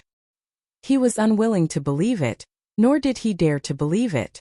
Li Wangyu slowly stood up and brushed off the dust on his body. He looked at Manager Wang with a mocking expression and said, "What's wrong? Shopkeeper Wang doesn't even believe the saint's edict? This is an edict that has been announced to the world. You dare to doubt it? What are your intentions?" No, I don't dare. Shopkeeper Wang didn't know what to say for a moment. Shopkeeper Wang, now that the official's news has arrived, isn't it time for me to honor my bet? Your Yongyi gambling house isn't going to renege on the debt, right? Li Wangyu pressed. Shopkeeper Wang repeatedly waved his hand, but he didn't know how to answer. If they really had to pay 50,000 taels of gold to Hu Xiannan, their Yongyi gambling house really didn't need to open. Even the gambling house didn't have that much money. Unless Taiyuan Wang clan was willing to take out the gold, he couldn't do anything even if he wanted to act on his own. In the gambling house's treasury, there wasn't that much gold and copper coins. County Earl Hu, don't be impatient. If our gambling house really loses, this money will naturally be paid to you. Before he finished speaking, he was interrupted by Li Wangyu. Wait, what do you mean if you lose? Could it be that the saint's edict is fake? How dare you? Li Wangyu turned his head to look at the bailiffs of Wanyan County, who had gathered around to watch the show. He raised his eyebrows. Everyone, did you hear what Yongyi Gambling House said? How can this person say such disgraceful words? He even dares to question the saint's edict. Does he want to rebel? With this big hat on his head, before the bailiffs of Wanyan County could say anything, Shopkeeper Wang's knees went soft and he directly knelt down. County Earl Hu, it's a misunderstanding. It's all a misunderstanding. That's not what I meant. How would I dare to question the saint's edict? Then tell me, did I win the bet or not? Shopkeeper Wang forcefully suppressed the panic in his heart. He swallowed his saliva and said with difficulty, Yes, it was County Count who won the bet. According to the agreement, our Yongyi gambling house should pay you 50,000 taels of gold. But what? If you lose, take out the money to compensate me. That day, I brought over 40 carriages full of money to place my bet. What? Does your gambling house still want to deny it? Li Wangyu said unhurriedly. No, it's just that we don't have that much gold at the moment. Manager Wang's forehead was already covered in sweat. The more he spoke, the softer his voice became. He was about to faint. This gambling house was built on credibility. Otherwise, how could it attract gamblers? There were 72 gambling houses in Chang'an. Which gambler couldn't go to gamble? But today, if their Yongyi gambling house couldn't take out the gold, then they would lose all credibility. Not only would the Yongyi gambling house's reputation be ruined, but the reputation of the Taiyuan Wang clan would also be affected. This was a consequence that Manager Wang didn't dare to imagine. County Count Hu, please allow me to report to the family head. May County Count Hu be magnanimous and give our gambling house some time to transfer the gold and copper coins. Manager Wang was at his wits' end. This matter had already exceeded the scope of what he could do. He could only wait for Wang Renyu to deal with it. When Li Wangyu ran to the Yongyi gambling house to ask for the gold, the scene in Taiji Palace was completely different. Li Er sat back down on the throne and recounted what had happened in the Eastern Palace yesterday, as if he was narrating a story in a book. In the main hall, the officials heard that someone was so daring as to collude with the midwife and 2 palace maids to smuggle a drugged baby girl into the palace. In the emperor's bedroom in Lijiang Palace, they used the Sanyu by Shi as a smokescreen to replace Prince Shi with the baby girl that everyone had just seen. What was even more deranged was that Prince Shi and the others actually wanted to drown in the well. If it weren't for the fact that the 2 palace maids didn't have the guts to kill Prince Shi, Li Ji would have already lost his life. When Chang Yaojin and the others heard that someone was so arrogant, they were so angry that they started cursing loudly in the main hall. This group of old scoundrels cursed with the vulgar language of the army, which was very unpleasant to hear. Wang Renyu, Zheng Yuanshou, and the others were so angry that they clenched their teeth, but they still had to pretend to be distressed, as if Chang Yaojin, Yuqi Jingda, and the others were right to curse, and they were very sullen. Wei Zheng's face was also as black as the bottom of a pot. His eagle-like eyes scanned the officials in the main hall, as if he wanted to find the mastermind behind the scenes. He couldn't even be bothered to correct Chang Yaojin and the others' impolite behavior. If it weren't for his identity, the old man would have also cursed these rebels and traitors. When Zhang Sun Wuji found out that his nephew was almost replaced and almost killed, his face was also ashen. He looked around at the officials, unable to restrain his anger, as if he was prepared to fight to the death. Their attitude made Wang Renyu, Zhang Yuanshou, and the other aristocratic family heads even more nervous. Fortunately, they were all old foxes. No matter how turbulent their hearts were, they didn't show it on their faces. Moreover, they were also confident that they would clean up the mess. Even if Pai Lupi discovered the truth, he couldn't do anything to them. Actually, there was no lack of smart people in the main hall.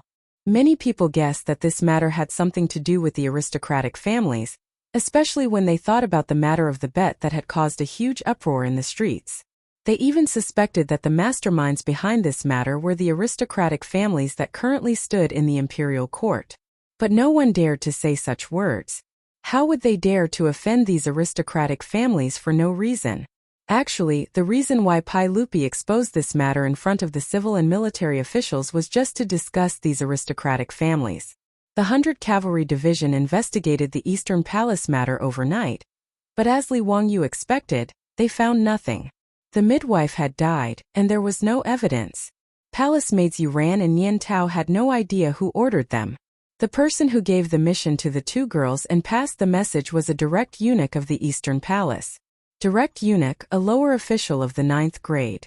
An inconspicuous small official. But when the 100 Cavalry Division rushed to the room of the direct eunuch, they found that he had been poisoned to death. He had been murdered. Obviously, this was another attempt to silence the witnesses. The clues to trace the palace maids Yuran and Nian Tao online were cut off. When the 100 Cavalry Division was investigating how the baby girl entered the palace, they also encountered such a situation.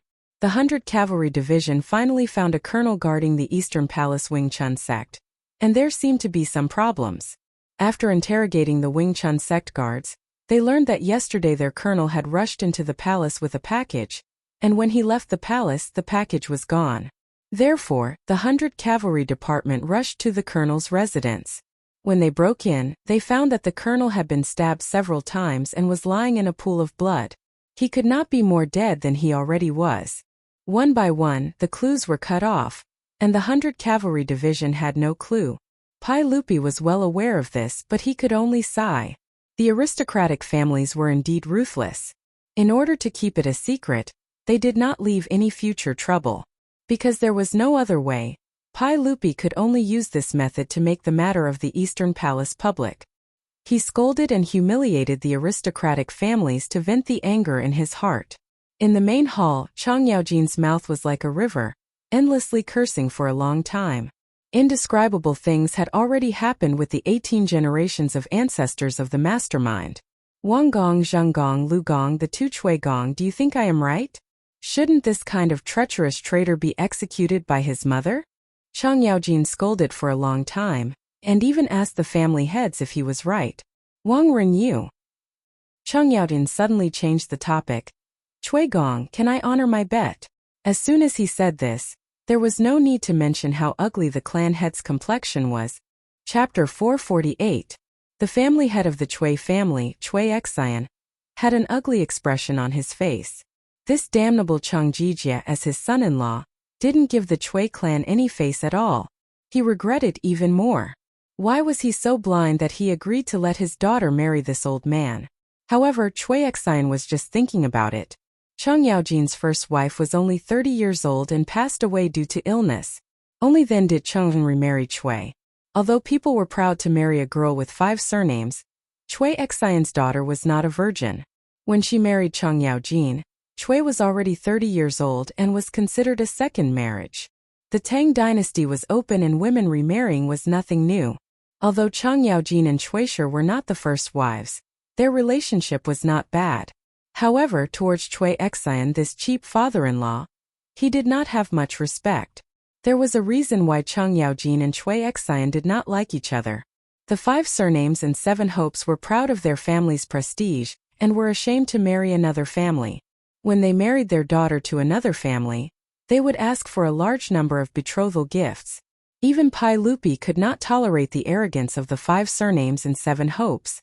He once said, Chui, Lu, Li, Zheng and Wang, the 5 surnames are proud and arrogant. Every time a girl marries into another family, they will ask for a large number of betrothal gifts. They are like merchants and have bad customs. Since the weight is not appropriate, we need to change it. Chang Yaojin was a duke, but he was still forced to send a lot of betrothal gifts to the Chui family to marry Chui.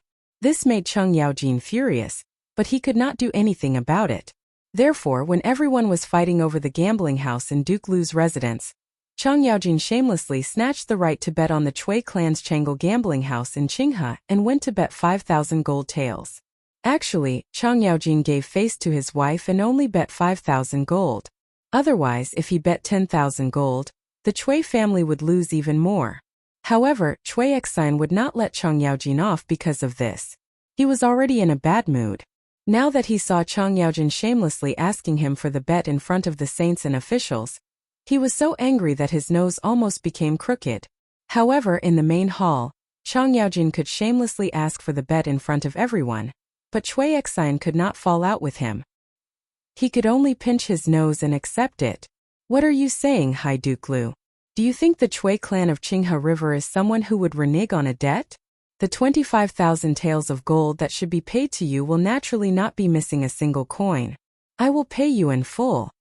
After Chui Xian finished speaking, he put on a straight face and no longer looked at Chang Yaojin. He was afraid that he wouldn't be able to hold himself back and would get angry. That's great. Thank you, Mr. Chui. Chang'e gambling house is really good. I will go there often to take care of business in the future. Chang Yaojin's words made Chui Xian so angry that he almost had a heart attack. With Chang Yaojin taking the lead, Yuqi Jingde, Chai Linggu, and the others did not hold back. In the main hall, in front of Pai Lupi and the officials, they asked the aristocratic families behind the gambling house for their winnings. Pai Lupi was not angry and did not stop them.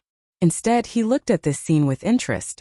How could those aristocratic family heads say no in this main hall? They could only pinch their noses and accept it. They all promised that they would pay the full amount of gold after the court. Wang Renyu, Zheng Yuanshou, and Chui Xian were all very regretful at this time. Not only did their families suffer heavy losses, but they also went for wool and came back shorn. The gains did not make up for the losses. These aristocratic family heads were so regretful that their intestines turned green. As for Li Wangyu, who caused all this, the aristocratic families hated him to the core. In particular, Taiyuan Wang clan hated Li Wangyu to the core. He wished that he could peel off his skin, break his bones, and scatter his ashes to vent the anger in his heart.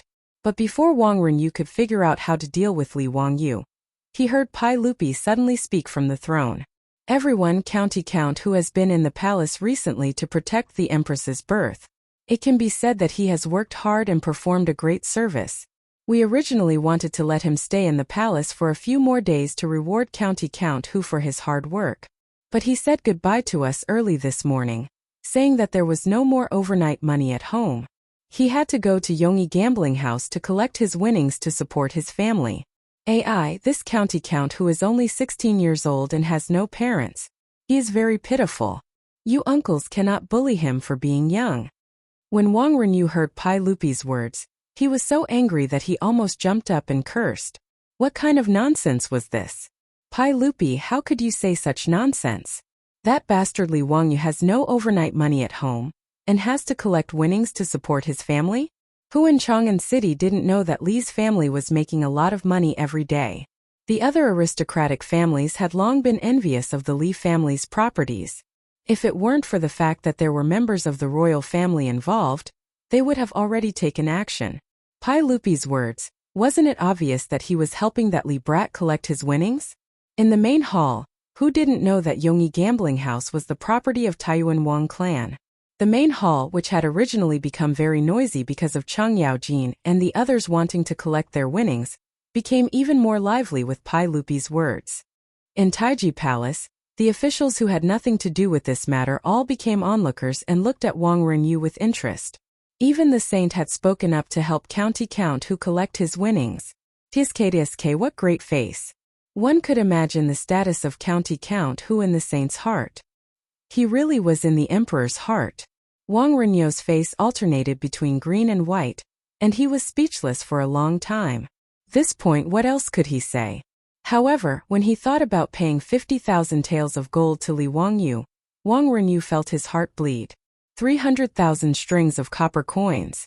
In the current Tang dynasty, the Kaiyuan Tong bao that the imperial court cast every year was only 300,000 strings of copper coins. It could be seen how rich Li Wangyu's harvest was this time. Not only Li Wangyu but even Chang Yaojin, Qin Qiong, Yuqi Jingda, and Chai Linggu, these dukes and prefectural dukes all made a lot of money. To be able to cut meat and drink blood from aristocratic families was simply too delightful. When the imperial court ended, Wang Renyu walked out of Taiji Palace with an ashen face. He saw his family members anxiously pacing back and forth outside the palace. Seeing their family head appear, the family members hurriedly ran forward and whispered about how county count who had gone to Yongyi gambling house early in the morning to collect his winnings. Although Wang Renyu was mentally prepared, when he heard this, he still couldn't stop the blood in his heart from rushing up.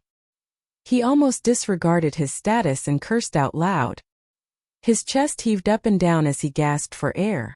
After a long time, he suppressed the evil fire in his heart and ordered in a hoarse voice, "Let the treasury of the manor count the gold and copper coins and compensate him.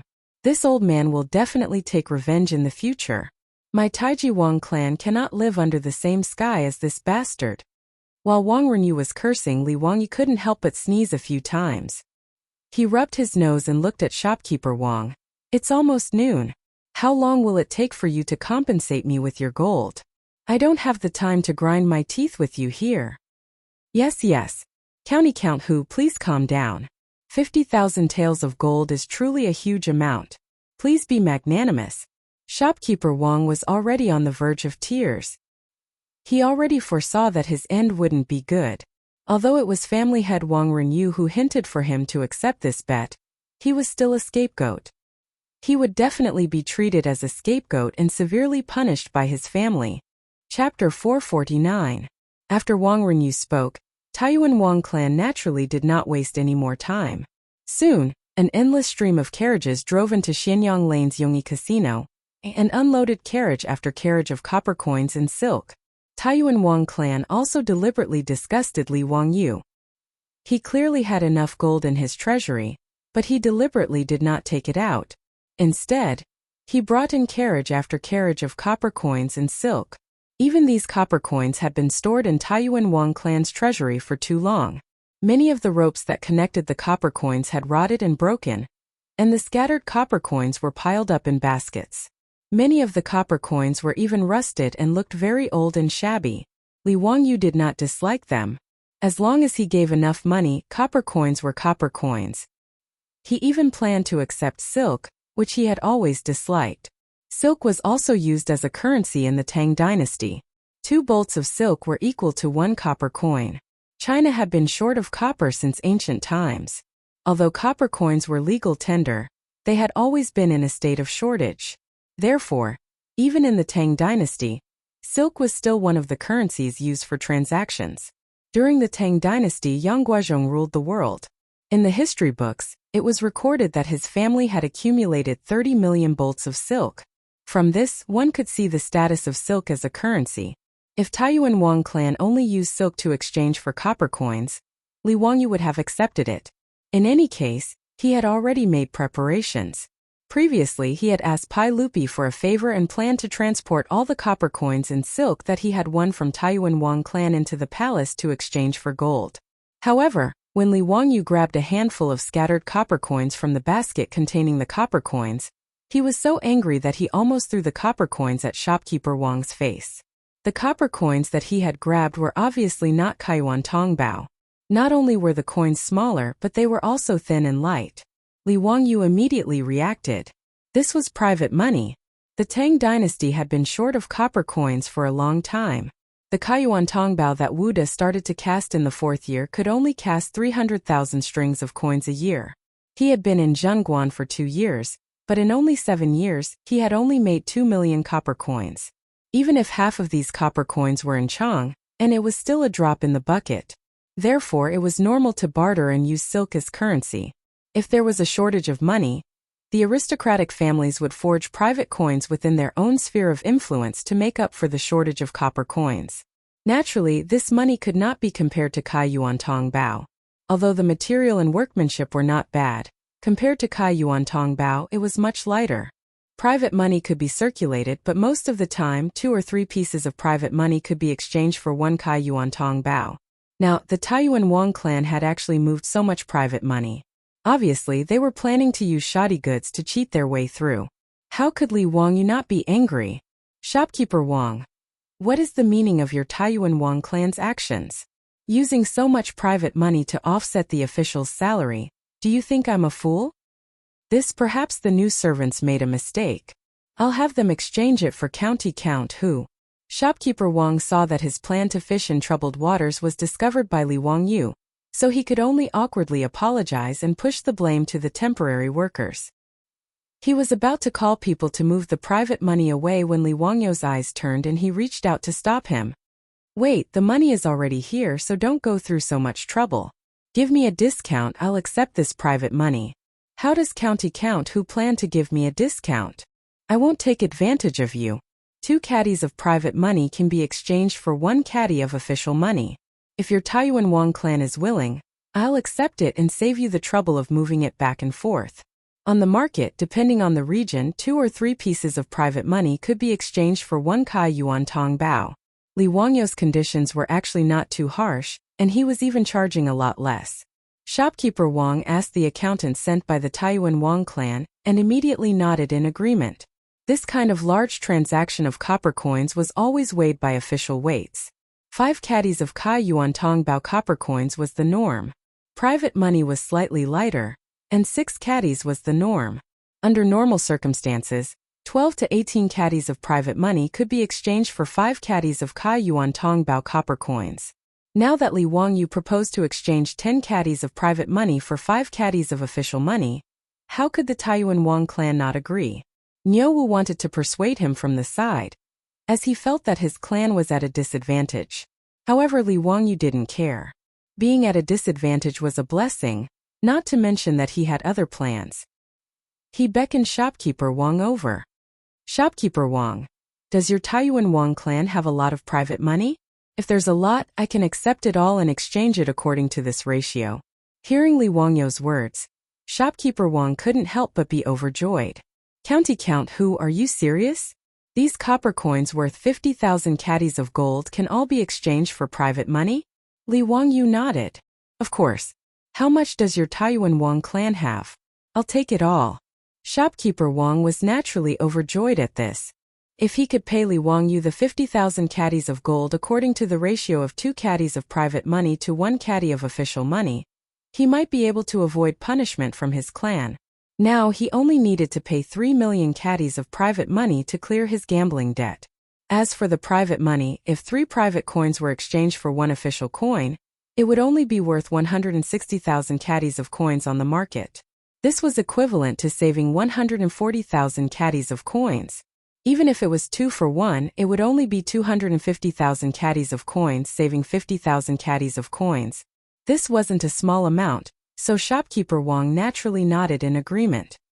He was afraid that Li Wangyu would go back on his words, so he hurriedly called for the workers to bring back all the Kai Yuan Tongbao copper coins, including the silk, and exchange them all for the private money of the Taiyuan Wang clan. Li Wangyu didn't reject any of them, counting the coins while ordering people to load them up. He directly sent the private money to the Taiji Palace in 4-wheeled carriages. After half a day, when the sun was about to set in the west, he finally finished counting the 3 million caddies of private money. At this point, Li Wangyu and the Taiyuan Wang clan's gambling debt was cleared. He took out the promissory note from Yongyi Gambling House and handed it back to shopkeeper Wang. "Okay, I'm done with your gambling house." Shopkeeper Wang held onto the promissory note and nearly cried. The ups and downs of the past few days were simply too exciting. Shopkeeper Wang made up his mind that as long as he avoided punishment from his clan, he would return to Taiyuan and never come back to Chang'an City again. When Li Wangyu escorted the last carriage of coins into the Taiji Palace, he was stopped by Mi Tu. "County Earl, why did you order people to transport all your private money? How am I supposed to exchange it for gold?" The eunuchs of the Tang dynasty usually called themselves miscellaneous scholars. As for Mi Tuo, he was the highest-ranked eunuch in the Taiji Palace. He only called himself a servant in front of Pai Lupi and Empress Zhang's son. He originally called himself a certain someone in front of Li Wangyu. Until this incident in the Eastern Palace, Mi Tuo was in awe of Li Wangyu. Furthermore, Li Wangyu was Pai Lupi's nephew, so Mi Tuo lowered his status and started to call himself a servant in front of Li Wangyu. Li Wangyu and Pai Lupi had agreed that the copper coins he transported from the Wang clan in Taiyuan would be exchanged for gold. Pai Lupi naturally left this matter to Mi Tuo, the provincial supervisor of the Internal Affairs Department. However, when the copper coins were transported into the palace today, Mi Tuo was stunned.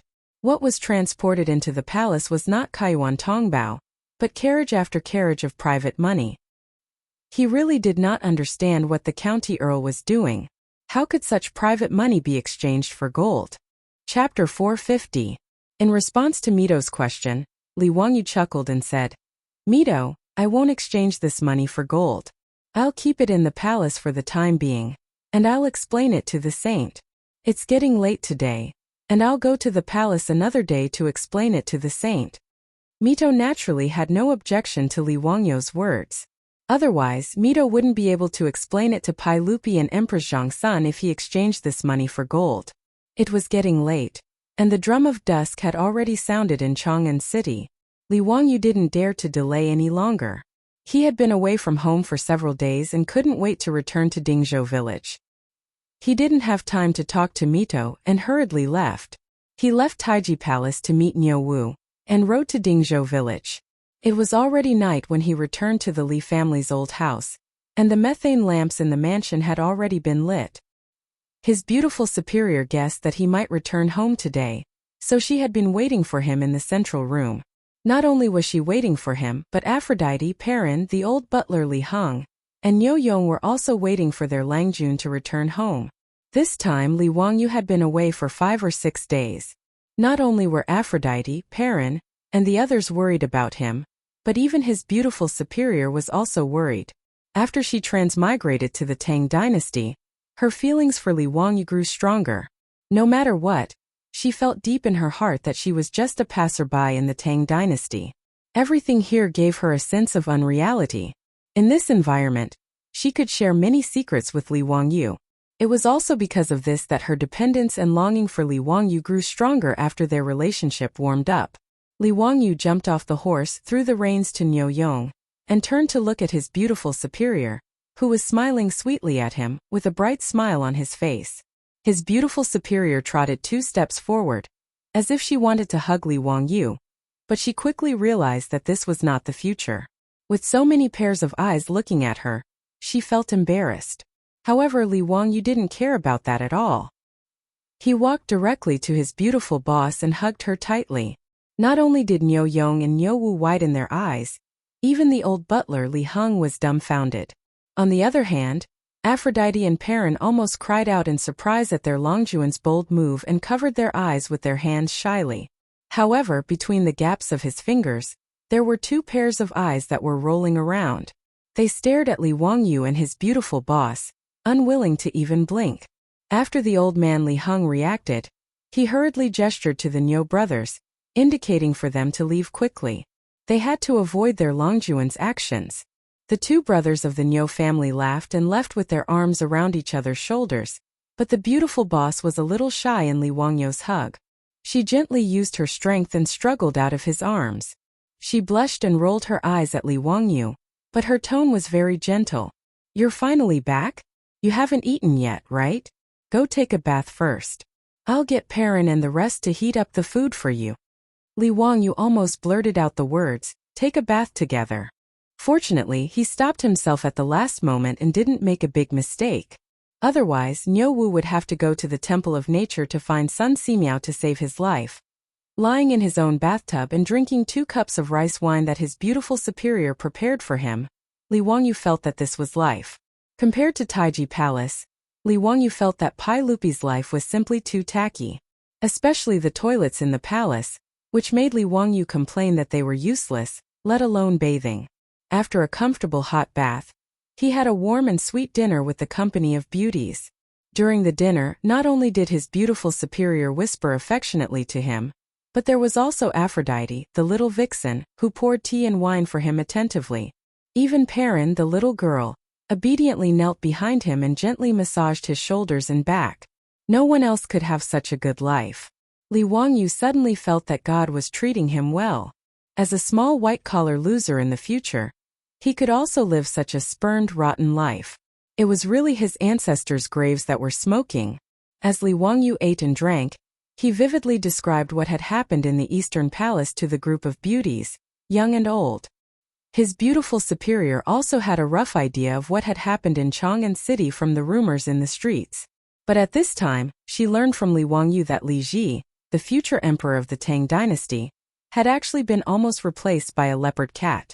She was so shocked that she couldn't close her mouth for a long time. She also never expected that those aristocratic families would be so daring. "Wang Yu, then you have to be more careful in the future. This time you have offended those aristocratic families. Be careful that they will take revenge on you by hook or by crook," his beautiful superior said worriedly. In response, Li Wangyu casually waved his hand. "Why should I be afraid of them? I am not an official in the imperial court, so there is nothing they can use against me. Besides, don't I have Li Shimin to back me up? Those aristocratic families can't do anything." Although he said so, his beautiful superior was obviously still a little worried, but now was not the time to talk about this, so she didn't say much. Dinner lasted until the moon was high in the sky before everyone dispersed and went back to their rooms to rest. When he woke up the next day, Li Wangyu was too lazy to pay attention to the 3 million pounds of private money that was now piled up in the Taiji Palace's treasury. After breakfast, he leisurely strolled around the village.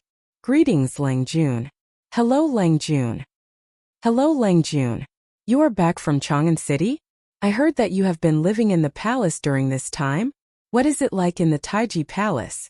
The villagers who didn't go to work, as well as the aunties in the village, hurriedly greeted Li Wangyu when they saw him. Some gossipy people even asked Li Wangyu what the Taiji Palace was like. In response, Li Wangyu cheerfully nodded and greeted everyone. He was bored, so he also described the palace's scenery to everyone in a gossipy manner. The villagers and aunties who heard him exclaimed from time to time. More and more villagers and aunties gathered around Li Wangyu. Everyone was happy to listen to their own Mr. Xiao Lang talk about these new things. Just as Li Wangyu was speaking eloquently, his saliva flying everywhere, he saw Carpenter Lu squeeze into the crowd and greet him with his hands clasped. "Hello, Lang Jun. Dare I ask, Lang Jun, about the name you gave my grandson? Did you come up with a good one?" Carpenter Lu's words stunned Li Wangyu.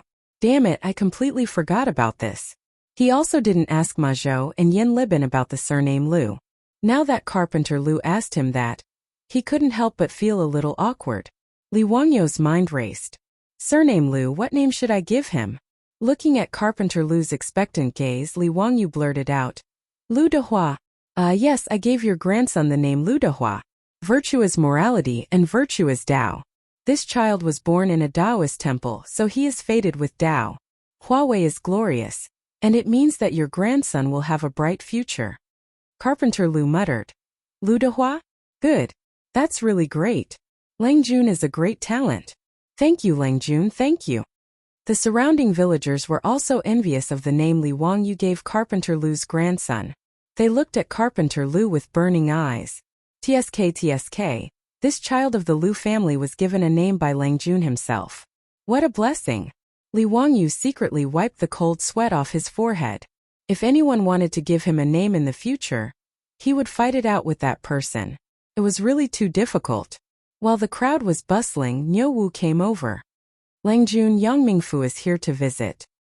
Hearing that Yang Quan was here, Li Wangyu quickly cupped his fists and bid farewell to the villagers. He then went back to his old residence. Chapter 451. When Li Wangyu returned to the residence, Yang Quan had already been waiting in the main room for a long time. Brother Xuqing, how have you been? We haven't seen each other for a long time and I've missed you. What brings you to my residence today? Li Wangyu and Yang Quan greeted each other with a smile. Now that he had been conferred the title of County Earl, there was a big difference between his status and Yang Quan's. However, he firmly disagreed with Yang Quan calling him by his title. Thus, he and Yang Quan simply called each other by their courtesy names and called each other brothers. This made it easier for them to get along. In fact, there was a big age difference between the two of them. Yang Quan's son was only a few years younger than Li Wangyu. However, the ancient people didn't care much about the age difference. That old man Yu Shernan was already 70 years old, but he was still willing to be friends with Li Wangyu despite the difference in age.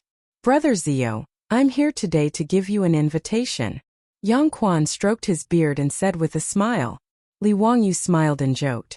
Brother Xuqing, what invitation are you giving? Did your wife give birth to another child for you? Or did you buy a new house? When he said that Yang Quan had bought a new house, he meant to ask if he had taken in another concubine. This Yang Quan was also a romantic person. He was middle-aged and had a beautiful wife at home. He even took in a few concubines. He was very carefree, which made Li Wangyu very envious. However, this was also very normal. The Tang people were generally like this, so there was nothing strange about it. On the contrary, people like Fang Yai's father, Fang Xianling, who only had one wife and no concubines, were more unique. Thus, the story of Lady Fang being jealous was passed down through the ages. Being teased by Li Wangyu like this, Yang Quan couldn't help but blush. He hurriedly waved his hands and said, Brother Li Wangyu, don't speak nonsense. Cough cough, I'm just sending the invitation on behalf of my teacher. Upon hearing that it was Yang Quan's post, Li Wangyu didn't continue to tease him.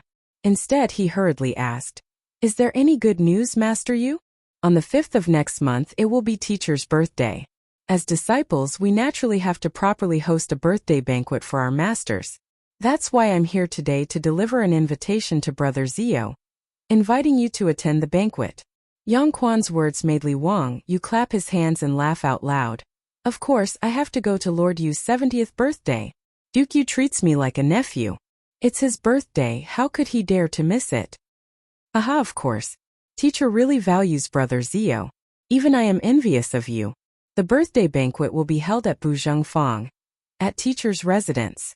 At that time, we will be waiting respectfully for Brother Zio. Birthday banquets were considered a very grand event in the Tang dynasty.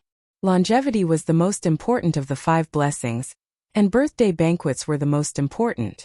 Therefore, Yu Shernan's 70th birthday was naturally a big event. Not to mention, Yu Shernan was a great scholar and a high official in the imperial court. He had countless disciples. For his birthday banquet, even Pai Lupi would send an eunuch to announce the imperial edict and present gifts as a sign of congratulation. After sending off Yang Quan, Li Wangyu began to ponder what he should give Yu Shernan as a gift. If he were to give him some gold or jewelry, the old man would definitely not like it. Last time, he didn't have the money to buy that piece of land facing the sun, so he borrowed 1,000 strings of copper coins from Yu Shernan. But when he had the money, the old man didn't want him to pay him back. It was clear that Yu Shernan didn't care about these things at all. But if he were to give him some poems, calligraphy and paintings, it would be too light on the gift but heavy on the thought. Although the old man would definitely like it, he didn't know how many influential people in Chang'an City would be there to give him their birthday banquets. If he were to just give away his own poems, it would be too embarrassing. If things didn't go well, people would say that he, the dignified county earl who founded the country, was so stingy and stingy. That wouldn't be good. For a moment Li Wangyu was a bit worried. Gifting was indeed a skill. His beautiful superior came out and saw him frowning. She curiously asked what was wrong. Li Wangyu told her about Yu Shernan's 70th birthday banquet in a few days. He was also worried about what gift to give. His beautiful superior smiled with her beautiful eyes. Isn't that simple? Give him a birthday cake. It's delicious and has a good taste. Besides, no one in the Tang dynasty has ever seen a cream cake, right?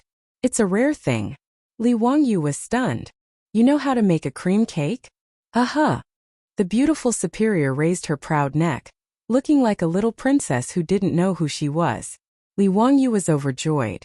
He stepped forward and hugged his beautiful superior, giving her a big peck on her pink face.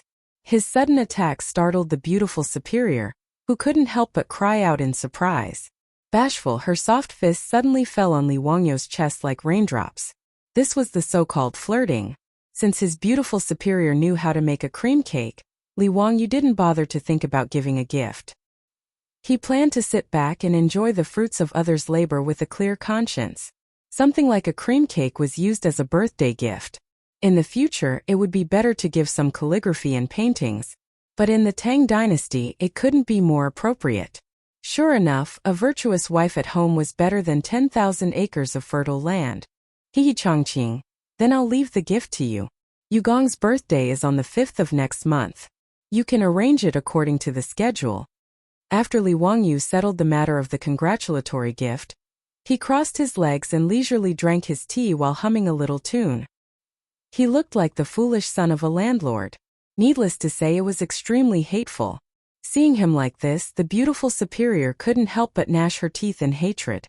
She couldn't help but reach out her slender white fingers, quickly and accurately clamped Li Wangyu's ear, and gently twisted it. Ouch, it hurts, let go, let go. Chongqing, what are you doing? Li Wangyu cried out in pain. Humph, you want to sit back and enjoy the fruits of others' labor? In your dreams. That birthday cake was my gift. What gift do you want to give Yugong? Go prepare it yourself. The beautiful superior snorted discontentedly. When Li Wangyu heard her words, he couldn't help but be dumbfounded. Yi Chongqing, what are you saying? You don't even know Yugong, why are you giving him a gift? Be good, leave the cake to me. Li Wangyu only thought that the beautiful superior was joking with him. Su Chongqing glanced at him. Yugong has a son, do you know? I know. Yu Chong, courtesy name Jingming. I saw him when I went to Yugong's residence.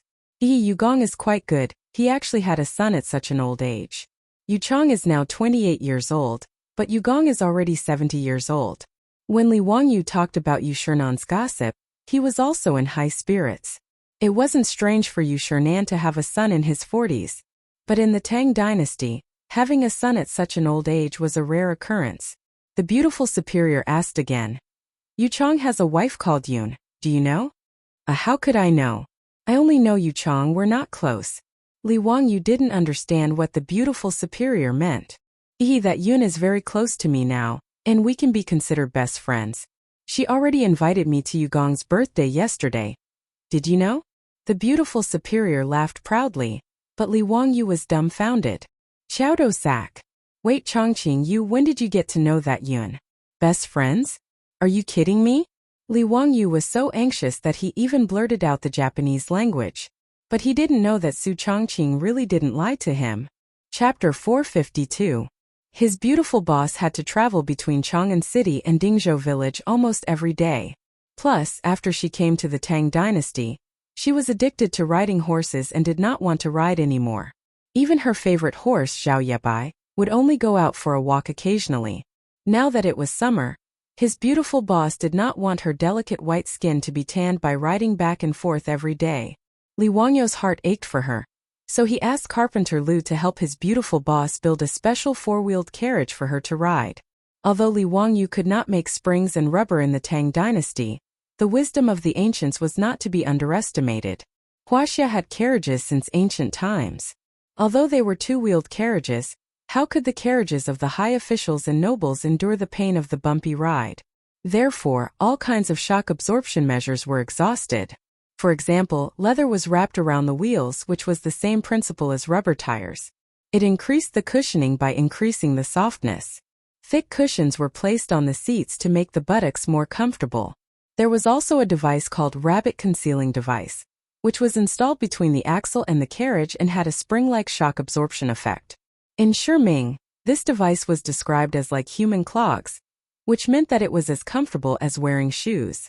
Li Wangyu was not short of money now, so he did not hesitate to use a lot of money to build the carriage for his beautiful boss. He used whatever was useful and did not care about the cost. Li Wangyu also followed the layout of carriages in the future, and had people use leather, soft fur, and cotton to build comfortable seats. There was even a bed for lying down to rest. Even the 4 horses that pulled the carriage were fine horses that he had specially bought from Shi City. The only regret was that he could not make glass. The windows of the carriage could not be made to be transparent. The 4-wheeled carriage for his beautiful boss was built. When it was driven on the road, it was as eye-catching as the Bentley, Rolls-Royce, and other luxury cars in the future. His beautiful boss naturally liked the spacious and comfortable 4-wheeled carriage. After trying it again, she was so excited that she even took the initiative to give Li Wangyu a kiss, which made Li Wangyu feel that it was worth it. Since the unique luxurious carriage of the Tang dynasty was built, his beautiful boss had been riding it between Dingzhou village and Chang'an City every day. She did not feel tired at all. Coincidentally, a few days ago, on the way to Chang'an in a carriage, his beautiful superior ran into a broken carriage by the roadside. The axle of the carriage was broken, and one of the wheels fell off. The coachman was so anxious that he stomped his feet, but it was useless. The beautiful boss immediately asked Niu Yong to stop the carriage and asked if he needed help. After asking around, he learned that there were women in the broken carriage who were on their way back to Chang'an City to visit their relatives in Hu County. They were worried about the broken carriage when it broke down. The beautiful boss warmly invited the young woman to get on her carriage and send her back to Chang'an City. The young woman led her maidservant and thanked her beautiful superior repeatedly before boarding the carriage. This wide 4-wheeled carriage, which she had never seen before, made the young woman very surprised. After asking carefully, she learned that the carriage was personally built by County Count Hu, which made her even more surprised. The two chatted along the way and realized that they were actually close. This young woman was Yu Shernan's daughter-in-law Yun. Of course, Madame Yun knew Li Wangyu, the County Count of Huxian. Not only was the County Count of Huxian famous in Chang'an, but her father-in-law often talked about him at home. This made her very curious about this young County Count who founded the country. After learning that his beautiful superior was a relative of County Count Hu, he became even closer and even warmly invited her to his home. His beautiful superior had transmigrated to the Tang dynasty and did not have many friends. Seeing Yun's enthusiasm, she did not refuse. The two of them became closer and closer as time went by. When his beautiful superior went to Chang'an City to take care of the underwear workshop and carriage business, she would often send people to invite Yun. Therefore, Yun naturally invited her to Yu Shernan's 70th birthday celebration. As a relative of County Count Hu, she would go to Yu Mansion to celebrate. In response, his beautiful superior naturally nodded happily. Therefore, his beautiful superior naturally wanted to give the birthday cake to Yu Shernan as a birthday gift. After understanding all of this, Li Wangyu couldn't help but be dumbfounded. How could this work? Hihi Chongqing. Let's consider the cake as a gift from both of us. Okay? Li Wangyu asked with a cheeky grin. No way. We women are not here to celebrate our birthdays with you stinky men. If you take it and give it to Buddha, I'll be empty-handed. You're dreaming. His beautiful superior mercilessly rejected Li Wangyu's suggestion, making him very sad. He knew that his beautiful superior was right. Although the Tang dynasty was liberal, the nobles still strictly followed Confucian etiquette. This was especially true for the birthday banquet of a grand scholar like Yu Shernan. Therefore, during the banquet, the madams and young ladies of the noble families who came to celebrate would sit alone in a hall. At that time Yu Shernan the birthday boy would go and receive their blessings and gifts. What's so great about that? It's not like I can't think of a gift. Just you wait. The gift I've prepared will definitely be much better than that birthday cake. Li Wangyu said stubbornly, refusing to back down. How could the beautiful superior not see through his stubbornness? She couldn't help but cover her mouth and chuckle. Hee. Then take your time to think about it. Be careful or else your gift won't be as good as my birthday cake. That would be too embarrassing. After she finished speaking, she turned and left. She waved her hand and didn't take a single cloud with her. Li Wangyu stretched out his hand wanting to stop her, but he put it down disappointedly. If he begged his beautiful superior again, he would lose face. He was still a bit of a male chauvinist. How could he be willing to lose face and beg his beautiful superior again at this time? He propped his head up with one hand and subconsciously tapped the table with the other. He was thinking hard about what gift he could give Yu Shernan. If he wanted to build a four-wheeled carriage, it would be quite suitable as a gift. He still remembered the first time he saw Yu Shernan, that old man. Yu Shernan had an old servant by his side and was sitting in a creaky old ox cart. Building a comfortable carriage for the old man would be the most suitable. But this carriage was completely handmade. It wasn't something that could be built in just a few days. He couldn't give the beautiful superior's carriage to Yu Shernan, right? Thinking of this, Li Wangyu patted his head in annoyance. When he was building the carriage, why didn't he think of building more? This was a good gift. Yu Shernan Kong Ingda Lu Quan these big shots, he should have given one to them as a token of his sincerity. He decided to make a note of this matter and ask Carpenter Lu to build him more carriages to use as a gift. But it was too late to talk about this now. It was obviously not in time. If he wanted to give Yu Shernan a gift, he would have to think of another way. Li Wangyu racked his brains for a long time and finally slapped the table. Wahahaha, I really am a genius. Su Chongqing, wait and see. Let's see what you have to fight with me. After thinking of what gift to give, Li Wangyu didn't care about the hot weather. He directly got up and called for Ox Warrior to prepare a horse. He was going to Chang'an City. Chapter 453. His beautiful superior had recently discovered that Li Wangyu had been acting all mysterious and busy, traveling between Chang'an City and Dingzhou village from time to time. She asked out of curiosity, but Li Wangyu refused to answer and only said that he was preparing a gift for Yu Shernan. It's a secret. Anyway, my gift will definitely be better than your birthday cake. I don't believe you. His beautiful superior naturally snorted in disdain, thinking that Li Wangyu was pretending to be mysterious. She didn't believe that Li Wangyu could have come up with anything good in such a short time. Time flew by and it was already the 5th day of the 8th lunar month. Li Wangyu and his beautiful superior dressed up and prepared to go to Chang'an City's Bujing Square for the birthday banquet. With the help of Aphrodite and Perrin, his beautiful superior had already prepared a huge cream cake. She put it in a box and asked Niu Wu and Niu Yong to carefully carry the cake onto the carriage. Natural cream made from milk was the most resistant to heat. Once the temperature was too high, it would melt like ice cream. In order to prevent the cream from melting, she carefully found a lot of ice cubes and piled them around the cake box to cool it down. Li Wangyu, on the other hand, was only holding a slender wooden box in his hand. Riding on the jade flower horse, he was very relaxed. His beautiful superior had already seen that the wooden box contained a painting scroll. If it wasn't Li Wangyu's sketch, then it must have been something that Yen Liban had drawn on his behalf. His beautiful superior made a funny face at him and stuck out her pink tongue. Hey, this is the birthday gift you prepared? Just a painting? Who was the one who said that his gift would definitely be better than mine? What's the rush? Just wait and see. If I say that my gift is better than yours, then it's definitely better. When have I ever spoken without thinking? Oh, is that so? I heard that someone named Carpenter Lu's grandson Lu Dehua Lu? Does that count as speaking without thinking?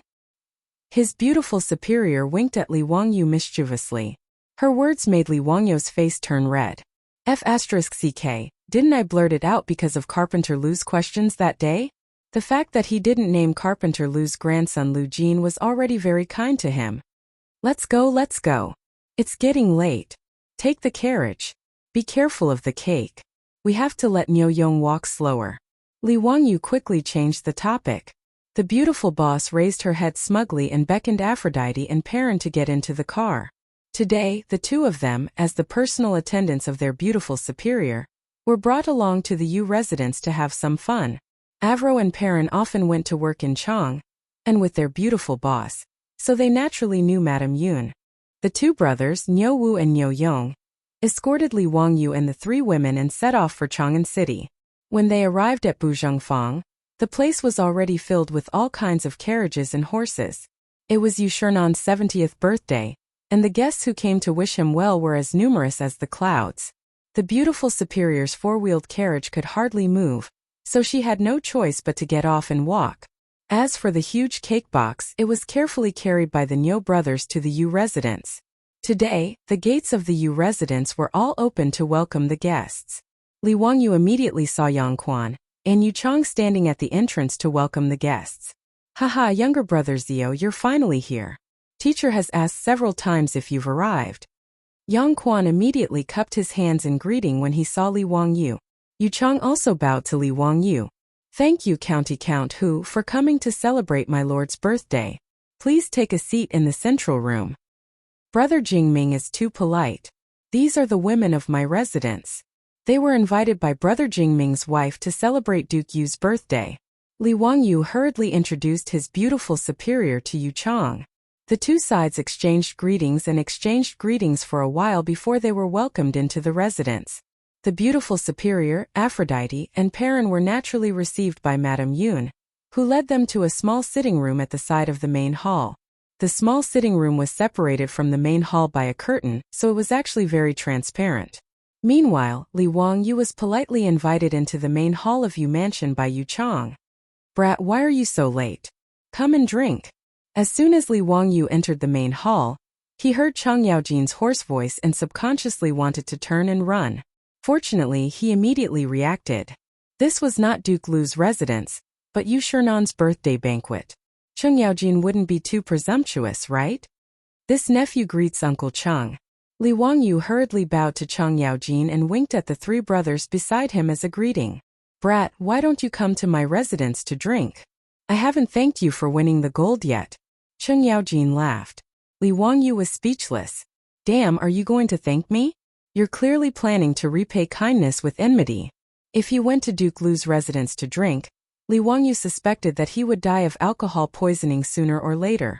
Li Wangyu didn't dare to say anything. He hurriedly used the excuse of going to greet the others and stayed far away from Chang Yaojin. Today, Yu Chang's main hall was filled with familiar faces. Li Wangyu even had an illusion that Chang Chao from Taiji Palace had been brought here. A room full of big shots, all of them high-ranking officials of the imperial court. As one of the 18 scholars of the Duke of Qin's residence, Yu Shernan was very familiar with Pai Lupi's trusted ministers. They had all been officials of the imperial court for many years. Today was Yu Shernan's 70th birthday, so how could these big shots not personally come to congratulate him? Li Wangyu's status wasn't low, but he was the youngest. He could only hurry forward and greet these big shots one by one. After a round of greetings, Li Wangyu felt that he couldn't straighten his back. Not only were almost all of the big shots of the imperial court present, but even Li Wangyu's group of bad friends were present. They had all followed their fathers to Yu Chang's residence to give birthday greetings. When they saw Li Wangyu, they all winked at each other. It was very lively. What surprised Li Wangyu was that the patriarchs of the 5 surnames and 7 looks had also come today. He didn't know that Yu Yao's Yu clan was also one of the aristocratic families. However, Yu Shernan was more politically inclined towards Pai Lupi. He was Pai Lupi's trusted minister and one of the future 24 meritorious officials of Lingyan Pavilion. When Wang Renyu saw Li Wangyu, his expression turned cold. However, it wasn't good for him to flare up. He snorted coldly and no longer looked at him. On the other hand, a young man beside Wang Renyu was glaring at Li Wangyu provocatively. Brother Yai, who's the one glaring at me?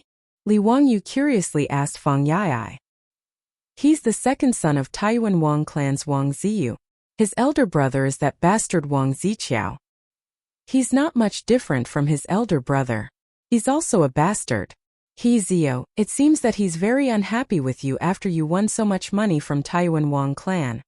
Li Wangyu curled his lips in disdain. So what if he's unhappy? Is he going to bite me? I like to see this kind of person the most. He's clearly unhappy with me, but he can't do anything about it.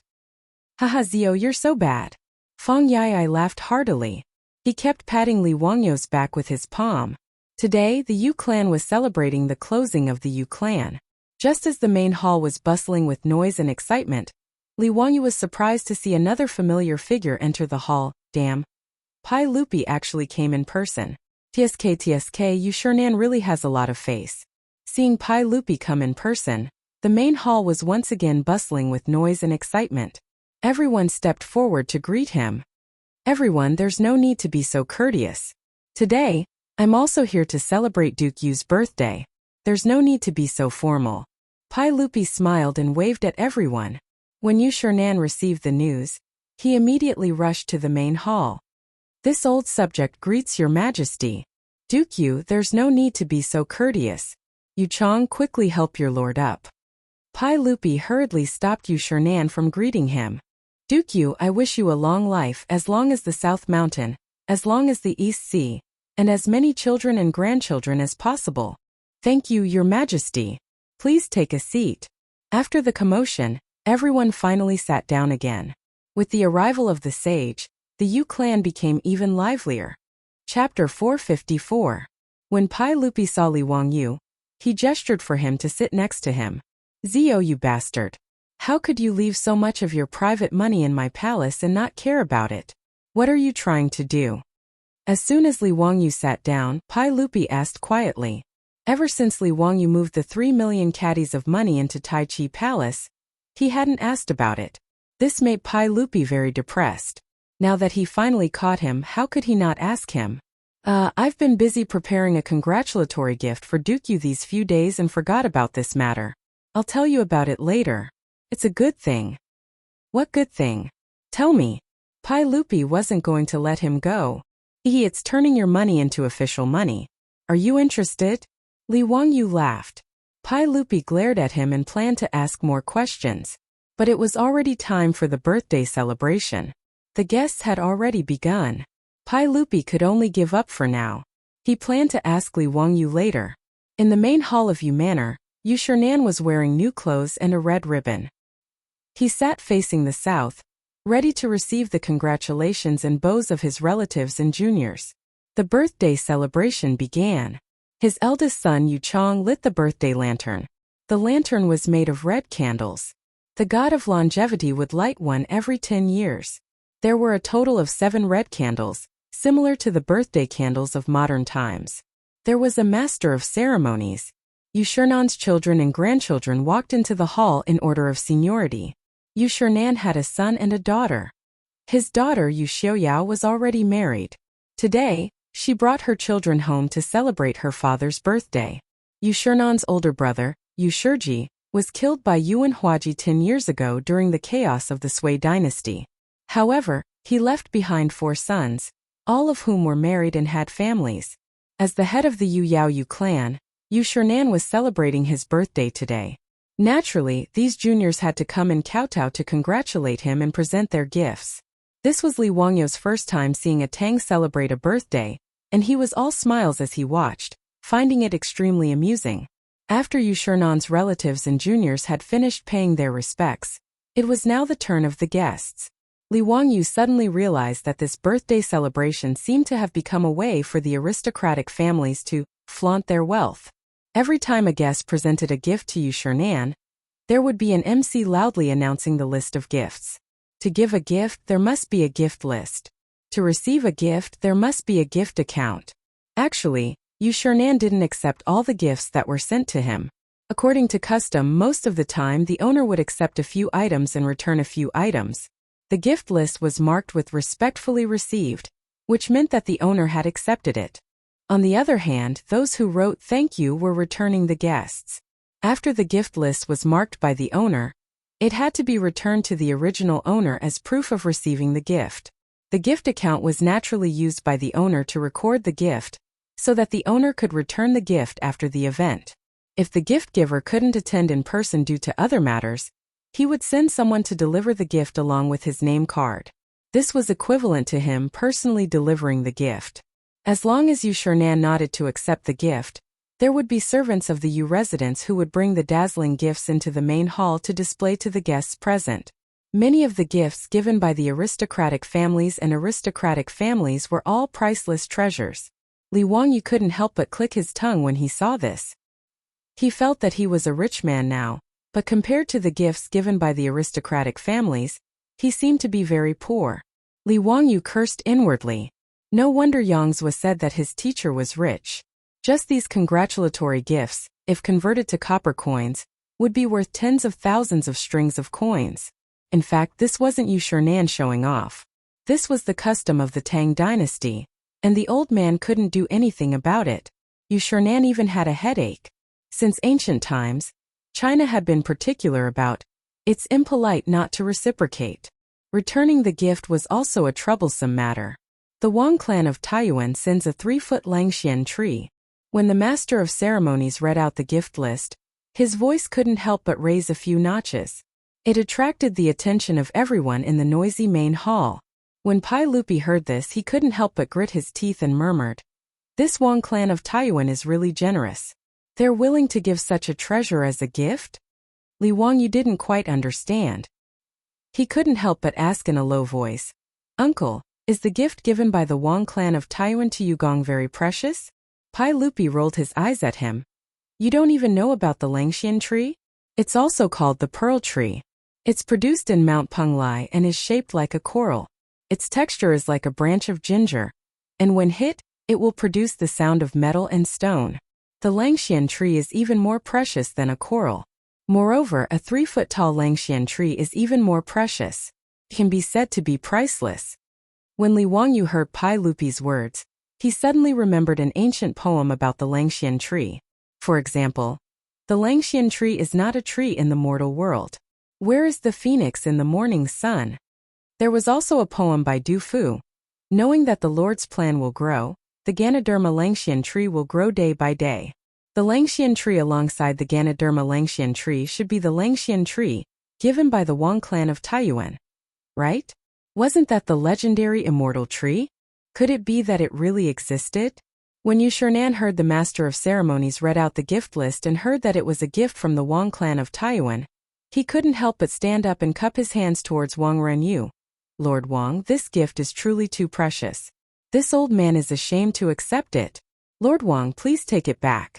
This old man appreciates this gift in his heart. Thank you." Wang Renyu also stood up and laughed heartily. "Lord Yu, what are you saying? How can you take back a gift that has already been given?" This. Yu Shernan was somewhat hesitant. The Langxian tree given by the Wang clan of Taiyuan was truly too precious. A 3-foot-tall Langxian tree might be able to sell for 10,000 taels of gold. The value of this gift was truly too great. Although the gifts given by the many guests today were valuable, most of them were only worth 100 strings of copper coins. Dukes like Cheng Yaojin had given gifts worth 1,000 strings of copper coins, which was already very precious. However, the Taiyuan Wang clan had given a gift worth 10,000 taels of gold. How could Yu Shernan not feel conflicted? Seeing Yu Shernan's hesitation before Wang Renyu could say anything, his second son Wang Ziyu suddenly spoke up. "Lord Yu, this Langxian tree was specially chosen by our lord for you. Please accept it, Duke Yu. Otherwise, if word gets out, won't others think that our Taiyuan Wang clan of Taiyuan can't even afford to give out gifts? If we give you something that looks good to fool you, then our Taiyuan Wang clan's face will be completely lost." His words were extremely impolite. It was as if Yu Shernan's refusal to accept the Taiyuan Wang clan's gift was looking down on them.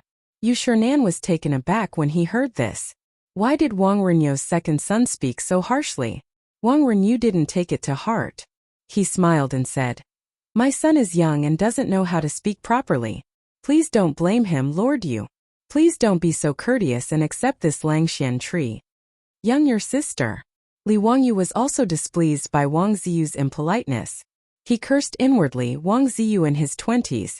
Wang Renyu, you have the nerve to call him young? I'm the one who's called young, all right? However, Li Wangyu's displeasure was one thing. Today was Yu Shernan's birthday banquet. He naturally couldn't disrupt Yu Manor's joyous occasion. He could only curse silently. Seeing the Wang father and son's attitude, Yu Shernan could only smile and nod. He thanked Wang Renyu again and accepted the gift. Seeing Yu Shernan accept the gift, Yu Manor's servants carefully carried the Langxian tree gifted by the Taiyuan Wang clan into the main room and displayed it for everyone to see. The Langxian tree was shaped like a coral, but under the illumination of the lights in the main hall, it sparkled with jewels. Li Wangyu was stunned by the sight of it. He hadn't seen this object in his previous life, whether in museums or on the internet. It was truly magical. It was indeed very rare and had been lost in the long river of history for more than 1,000 years.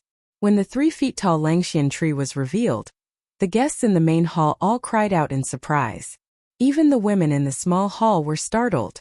Behind the bead curtain separating the small hall and the main room, the women all gathered around and pointed at the Langxian tree, discussing animatedly. Wang Ziyu of the Taiyuan Wang clan became even more proud. He looked around like a proud rooster. When he saw Li Wangyu, he couldn't help but stand up and salute Yu Shernan. Lord Yu, I heard. Chapter 455. Wang Ziyu glanced at Li Wangyu and then cupped his hands toward Yu Shernan. Duke Yu, I heard that County Count who has also prepared a congratulatory gift for Duke Yu's birthday. A few days ago, our Taiyuan Wang clan lost 50,000 taels of gold to County Count who, allowing him to make a fortune. Even though our Taiyuan Wang clan has lost so much money, we still have to give you a generous gift to celebrate your 70th birthday. Presumably, the gift that County Count who has prepared for you today should be even more extraordinary, right? Why don't we let County Count who give you his birthday first so that we can broaden our horizons and listen to County Count who's gift list? His words caused the noisy hall to quiet down a little. What was the Taiyuan Wang clan planning? Were they planning to humiliate County Count who? Everyone present knew of the conflict between the Taiyuan Wang clan and County Count who. Everyone felt that the Taiyuan Wang clan had eyes but failed to see. Originally, the two families had planned to become in-laws, and the Wang and Li clans had done the best for Qin and Jin. But in the end, Li Zhou had only been dead for a year, and County Count who was still a nobody, but the Taiyuan Wang clan impatiently came to cancel the engagement. The Taiyuan Wang clan had paid a compensation of more than 100 taels of gold to force County Count who to cancel the engagement. This matter was despised by all the noble clans and nobles of Chang'an, but no one had expected that after the Taiyuan Wang clan cancelled the engagement, in just a few short months, Li Wangyu would soar into the sky. From a nobody, he had been conferred the title of County Count of the founding county, and his nobility had been increased several times. Now County Count who was in the heart of the emperor, and his talent was on full display. In Chang'an, every noble family with a young lady of the right age would want to marry this young county earl, who was the first county earl of the country. Now the Taiyuan Wang clan had made themselves the laughingstock of Chang'an, and yet they were still entangled with County Count who. It was truly despicable. When the Count of Hu County won 50,000 taels of gold from the Taiyuan Wang clan, everyone felt that the Taiyuan Wang clan deserved it. Since your family's casino dares to open a bet and dare to accept the bet, then you have to accept your loss. The second son of the Wang clan, Wang Ziyu, saying these words at this time was rather petty. Everyone was well aware of the meaning behind Wang Ziyu's words. Wasn't it because their Taiyuan Wang clan had sent a great gift today, and wanted to use it to humiliate Li Wangyu? However, among all the people who came to celebrate Yu Shernan's birthday, which family could present a more valuable gift than the one from the Taiyuan Wang clan? Moreover, Li Wangyu was not the only one who had won gold in the hall of Yu Mansion. Chang Yaojin, Chai Linggu, Yuchi Jingda, these big shots, had also ruthlessly bitten off a piece of meat from the aristocratic families. Wang Ziyu's words were too offensive. All the big shots present showed displeasure, feeling that this second son of the Wang clan was too frivolous. However, due to their status, it was inconvenient for them to get angry with this junior, so they could only pretend that they didn't hear anything. Thinking of this, Chang Yaojin and the other big shots suddenly realized that they were treating Wang Ziyu, who was already 20 years old, as a junior, so they didn't lower themselves to his level. However, when facing Li Wangyu, no one treated him as a 16-year-old youth. Whether it was Chang Yaojin or Yuqi Jingda, although they usually called him little brat and virtuous nephew, in their hearts, they treated him as an equal and trusted his words. Therefore, when Li Wangyu proposed to place a large bet on the empress giving birth to a child, these big shots agreed so quickly. Comparing the two, Chang Yaojin could only secretly mutter freak. Then he suddenly turned his head and glared fiercely at Cheng Chumo and his two brothers, his eyes full of dissatisfaction. His expression, however, made Cheng Chumo and his two brothers confused. What was the meaning of this? The one who spoke was that bastard Wang Ziyu. Why was their father glaring at them? How could they know that there was a kind of harm in this world called other people's children? Yu Shernan was also quite dissatisfied with Wang Ziyu's words. But today the hall was full of guests, so he couldn't say much and could only laugh. Haha, no hurry, Li Ziyu and I are friends. His gift is not worth much. It's most likely to be calligraphy or paintings or something of little value. Hearing virtuous nephew Wang's words, this old man now feels that he has lost out. They all say that the gift is light, but the thought is heavy. Ziyu, next time don't be so sentimental with this old man, huh? His words were not only helping Li Wangyu out of his predicament, but also mocking himself, which made all the guests in the hall burst out laughing. He originally thought that this matter was over, but who knew that Wang Ziyu would not let it go and continued. Duke, you still hasn't heard the list of gifts from the county earl. How do you know that the county earl didn't send a great gift today? Yu Shernan saw that this second son of the Wang clan was so stubborn and couldn't help but get angry. He raised his eyes to look at Wang Renyu, wanting to see what he meant. But he saw that Wang Renyu was minding his own business and drinking wine, as if he didn't hear his son's words. For a moment, the atmosphere in the hall became a little strange. Even Pai Lupi's face stiffened. Today was Yu Shernan's 70th birthday, and in order to make Li Wangyu lose face, the Wang clan of Taiyuan actually disregarded Yu Shernan's dignity. It was truly infuriating. Li Wangyu stood up at this time. Haha. Yugong actually guessed what I was going to send. Yugong is right, but... Before he could finish, he was interrupted by a woman's voice. However, my family's Langjun has prepared another gift, Yugong. I'm sure you won't be able to guess. The one who spoke was his beautiful superior. Li Wangyu was stunned. Wasn't she in the small hall next door? Why did she come out? Just as he was about to speak, his beautiful superior winked at him, then curtsied to Yu Shernan. This little girl is the older cousin of County Count who, today, I've been invited by the Yun family to celebrate Yugong's birthday. I wish Yugong to leap like a tiger and cross the new era of 70 years, to soar through the mountains of poetry. The beautiful superior's older cousin was rather vague. Everyone in the hall, including Pai Lupi, couldn't help but smile knowingly, thinking that this young lady and Li Wangyu were simply deceiving themselves. Yu Shernan naturally knew of this Lady Su, and when they met today he also laughed heartily. Haha, old me thanks Lady Su for her auspicious words. Lady Su said earlier that Ziyu had prepared a congratulatory gift for this old man. Is it something this old man can't guess? Yugong will know at a glance.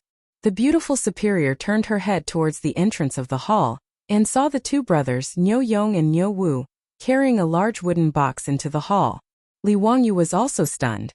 Didn't his beautiful superior say that he was going to give this birthday cake to Yu Shernan? Why was it given in his name?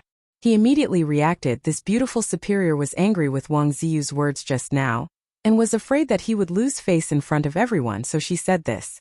After thinking this through, Li Wangyu's gaze towards his beautiful superior became even more tender. The congratulatory gift from County Count who was directly carried into the hall by his own troops, and this was beyond everyone's expectations. There wasn't a list of gifts, and Yu Shernan didn't agree to accept this gift, so why was it carried in?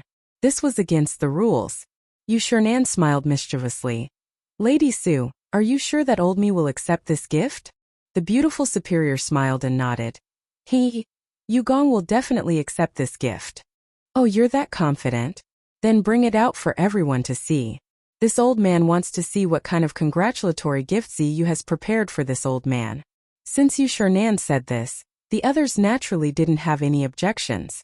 They all cast curious gazes towards the wooden box carried by the Li family's troops. Chapter 456. The huge wooden box was very ordinary. It was about 1 meter square and was square in shape. There were many ice cubes on top of the wooden box. This caused everyone, including Li Er and Yu Shernan, to be inexplicably surprised. No one understood why the gift was covered with ice cubes. Could it be a freshwater fish that Huxin County Count fished out from the river? Or was it a lychee from Izhou? During the Tang dynasty, Sichuan's Fuzhou, Bazhou, Tongzhou and other places were rich in lychees. The poem. Riding in the red dust, the concubine smiled. No one knew it was a lychee. It was actually referring to the lychees that were transported from Sichuan, not Lingnan. At that time, Tang Xuanzong had ordered people to build a road from Peizhou to Chang'an to transport lychees. It was also called the Lychee Road. If it was lychees, it was rare. Especially during the early Tang dynasty, even Pai Lupi could not eat fresh lychees. However, it was only rare. Compared to the 3 feet tall Langxian tree that the Wang clan of Taiyuan gave, it was nothing special. Seeing the big wooden box, Wang Ziyu could not help but show a mocking expression. He was already thinking about how to mock Li Wangyu for being stingy. He wanted to make him lose face in front of everyone. Inside the wooden box was the birthday cake made by his beautiful boss. Because there would be many guests at the birthday banquet, if the cake was too small, it would not be enough for everyone. Their beautiful boss spent a lot of effort to make such a big birthday cake as a gift. The 2 brothers, Niu Yong and Niu Wu, hated the birthday cake very much. They had already tasted the cake. It was very delicious and could be said to be the best in the world. However, the process of making the cake was like a nightmare to the 2 brothers. There was no other reason than that there were no mechanical devices in the Tang dynasty. The cream used to make the cake had to be spun and stirred continuously. In the future, it was simple. A few hundred yuan electric mixer could solve the problem. However, to make the cream now, it was all manual labor. The thought of stirring more than 10 kilograms of milk with a paddle made one's scalp tingle.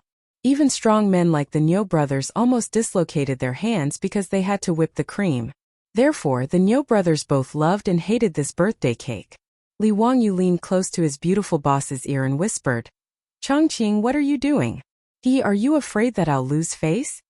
The beautiful superior rolled her eyes at him. You're so stubborn. I couldn't stand that Taiyuan Wang clan's arrogance. Wasn't it just a precious gift? What's the big deal? At least, no one in the Tang dynasty has ever seen the birthday cake I made. Li Wangyu's heart was naturally warmed by his beautiful superior's protectiveness. If it weren't for the fact that they were in public, he would have hugged her and kissed her passionately. Removing the ice covering the outside, the wooden box containing the cake was carefully opened by the Niu brothers, revealing the true face of the birthday cake. When the huge cream cake was displayed in front of everyone was stunned. What was that? The people present could be said to be the most distinguished and knowledgeable group of people in the Tang dynasty, but none of them had ever seen this thing in front of them. This object was very big, flat, and round. Its entire body was pure white, and it looked a bit like white marble. There were many patterns on it, and it was very exquisite. Especially the huge longevity peach on the cake, which was even more eye-catching. The meaning of the birthday celebration was self-evident. There was also a birthday poem written on notice cake. Yu Shernan leaned closer to take a closer look and murmured the poem. More than 70 years have been a dream. The morning comes, the birthday comes, the children and grandchildren come. Worries are gone, no pain. The heart is unmoved. There is 1,000 pounds of weight here. Early years for the world to use. Middle-aged Zen doubts the heavens. When the stone tower is built, there is not a crack. Who will share it? Send it to heaven and earth. Good poem. Zio, is this your new work? Yang Quan clapped his hands and applauded. The guests also praised. Yu Shernan was so excited that his beard trembled. He couldn't help but cry as he recited the poem. Wasn't this phrase describing Yu Shernan's entire life? Zio, you really know me well. Just based on this poem alone, this gift is the best this old man has seen today. With much difficulty, Yu Shernan was finally able to wipe away his tears under Yu Chang's coaxing. He held Li Wangyu's hand tightly as he spoke. This made Li Wangyu feel a little embarrassed. I I didn't expect that plagiarizing a poem would make you Shernan so excited. Suja's poem The Fisherman's Pride. Happy birthday to his disciples on the cake was obviously plagiarized by Li Wangyu. His beautiful boss asked him to write a birthday poem on the cake, so he copied the poem by Suja, one of the three Sus. It was quite suitable for the occasion, and it made the old man very excited. Li Erma carefully savored this poem and nodded his head repeatedly. Zio, this poem of yours really sums up Duke Yu's entire life. Kong Yingda, Lu Quan Daizhou, and the other scholars all praised the poem after reading it. In the hall, everyone's praise made Wang Ziyu's expression change, especially when he heard Yu Shernan say that this was the best gift he had seen today. His expression became even uglier. He couldn't help but ask in a loud voice, "Dare I ask County Earl Hu, what is this gift?" "It's a big white piece of cake." "Is it just to write a birthday poem?" The words are really not very well written. Wang Ziyu's words were a bit of a wet blanket. Many guests secretly shook their heads. They felt that Wang Renyou's poem was really ignorant and incompetent. But although Wang Ziyu's question was rude, it was indeed what many people were thinking. Up until now, no one had figured out what the congratulatory gift from County Count Hu was. If it was a birthday poem, shouldn't it be written on paper, framed and sent out? What was this big white piece of cake in front of them? Li Wangyu didn't get angry. He chuckled at Yu Chang. "Brother Jingming, can I trouble you to bring me a clean saber and have your servants prepare some bowls and plates?" His words made everyone even more confused. Why did he suddenly want a saber? "County Earl Hu, what do you want a saber for?" Yu Chang didn't understand and asked. "To divide and eat it." "What?" "Zio, don't mess around." Li Er, who was at the side, could not help but say, "This is food? It looks like jade, but it's not jade. Although I can't tell what it's made of, how can this be food?" All the guests, including Yu Shernan, were stunned by Li Wangyou's words. Was such a beautiful object meant to be eaten? Only Wang Ziyu laughed out loud. He said with a mocking tone, "County Earl Hu, you only gave Duke Yu food for his 70th birthday? I've long heard that County Earl Hu is good at making money. Now it seems that it's true. You're too thrifty." He was mocking Li Wangyu for being stingy. It was Yu Shernan's 70th birthday and the County Earl gave him some worthless food. It was really laughable. Li Wangyu ignored Wang Ziyu and pretended not to hear his mockery. He smiled and cupped his hands towards Yu Shernan and Pai Lupi. "Duke Yu uncle, this is really food. I call it a birthday cake. It's eaten on the day of one's birthday." "Oh? It's really food? Then why is it eaten on the day of one's birthday?" "What do you mean? What is a cake? Is it a steamed biscuit?" Pai Lupi asked curiously. Pai Lupi's question made Li Wangyu dumbfounded. He had never thought about this question before. In his previous life, people were used to eating cake on their birthdays. But why eat cake? He had never thought about it before. Yes, why must it be eaten on the day of one's birthday? Why is it called a birthday cake? It seemed that birthday cakes were introduced to China from the West after the 1911 revolution. Its origin was probably related to the legends of the West. Since ancient times, people in China had the custom of eating longevity noodles on their birthdays in hopes of living a long life. There was also the custom of eating boiled eggs. Peeling off the shell symbolized the removal of the bad past and a new beginning. But how should he explain the birthday cake made by his beautiful boss? He couldn't help but look at his beautiful boss. He saw that his goddess was also dumbfounded. Obviously, she hadn't thought about this either. Chapter 457. Faced with Pai Lupi's question, Li Wangyu could only roll his eyes and rack his brain to make up a story. This birthday cake is round and symbolizes the sun and the moon. It means that it is as permanent as the moon, as rising as the sun, and as long as the South Mountain. Therefore, it must be eaten on the day of the birthday. The sweat on Li Wangyou's forehead was about to drip down. Only then did he come up with such an unreliable explanation. Fortunately, neither Yu Shernan nor Pai Lupi bothered with this question. After realizing that he and his beautiful boss had almost made a mistake due to the customs of the future, Li Wangyu did not dare to light or blow out the candles. Those were Western traditions which were different from Huaxia traditions. Since ancient times, people in Huaxia had used the saying dying of old age, or dying is like a lamp going out to describe people dying of old age. When using candles, they would use scissors to cut them out instead of blowing them out. Blowing out the candles was not a good sign in Huaxia. If Li Wangyu followed the example of the future and asked Yu Shernan to light the candles on the cake, and then blow them out with a wish, he would be asking for trouble. Wouldn't that be the same as cursing Yu Shernan? Li Wangyu would not do such a stupid thing. Soon, a servant of the Yu mansion brought a long knife. Li Wangyu presented it to Yu Shernan with both hands. Master Yu, please cut this birthday cake yourself.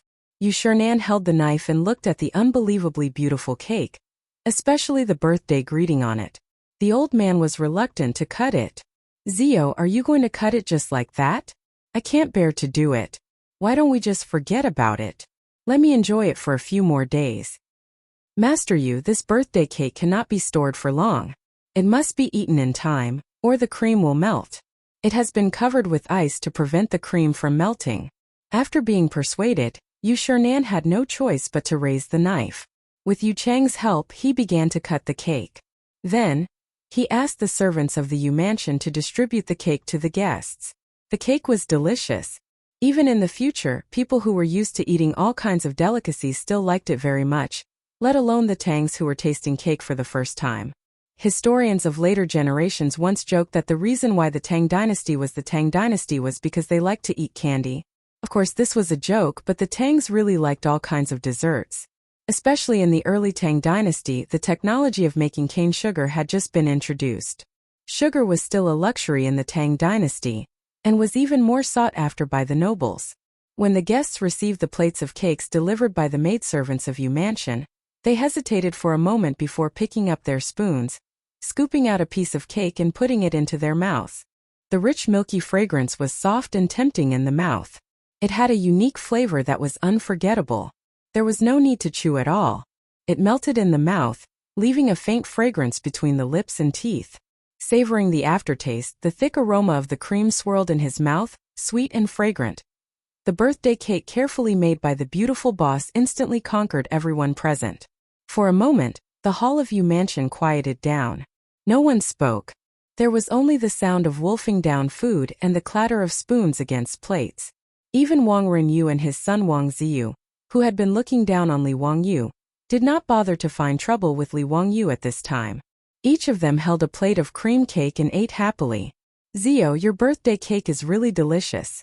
This old man hasn't had such a good meal in a long time. Thank you, Zio, for making this birthday cake for this old man. This old man likes it very much. Yu Shernan was old. Although he was in good health, he still had some of the problems that old people usually had. For example, teeth falling out, blurred vision, and leg trouble. Although the Tang dynasty also had the technology of embedding false teeth, it was not very useful. Usually, Yu Shernan's diet consisted mainly of soft foods. This sweet and creamy cream cake was naturally to his taste. He, who usually had a bad appetite, made an exception today and ate 2 plates of cake. Yu Chang was grinning from ear to ear and repeatedly cupped his hands to thank Li Wangyu. Faced with Yu Shernan's gratitude, Li Wangyu quickly pushed his beautiful boss to the front of the table. You flatter me, Mr. Yu. This birthday cake is actually not my gift, but my cousin's gift to Mr. Yu. In order to make this cake, she put in a lot of effort. Oh, so it was Lady Su who made the cake. Haha, this old man thanked the wrong person. Thank you, Lady Su, for your kindness. This old man appreciates it. Yu Shernan twirled his beard and laughed. Seeing that Li Wangyu actually told the truth, the beautiful boss could only look at him helplessly. She bent down and curtsied to Yu Shernan. I really don't deserve Mr. Yu's praise. Mr. Yu is too polite. Everyone was full of praise for the birthday cake. Many of the women in the side hall were prepared to inquire their beautiful boss about how the cake was made and wanted to learn. At this time, Wang Ziyu's discordant voice sounded again, causing Yu Shernan to frown. So this birthday cake wasn't a gift from the Count of Huxian? Haha, I was wondering why County Count Who would be so stingy as to give food as a gift. I wonder what kind of gift County Count Who prepared for Mr. Yu. Why don't you let me open my eyes? Li Wangyu glanced at Wang Ziyu, whose mouth was still covered in cream. He was thoroughly fed up with this Taiyuan Wang clan. Sure enough, Fang Yai was right. That Wang Ziqiao was a scoundrel, but his younger brother Wang Ziyu was still a scoundrel. At Yu Shernan's birthday banquet, This Wang Ziyu was like an annoying fly, constantly buzzing around his ears. He was really annoying.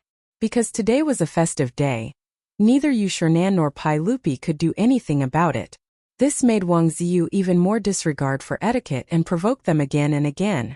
Wang Renyu didn't stop his son. Instead, he acted as if he didn't know anything and only watched from the sidelines. Li Wangyu had never been stingy with teaching this kind of overage brat who lacked discipline.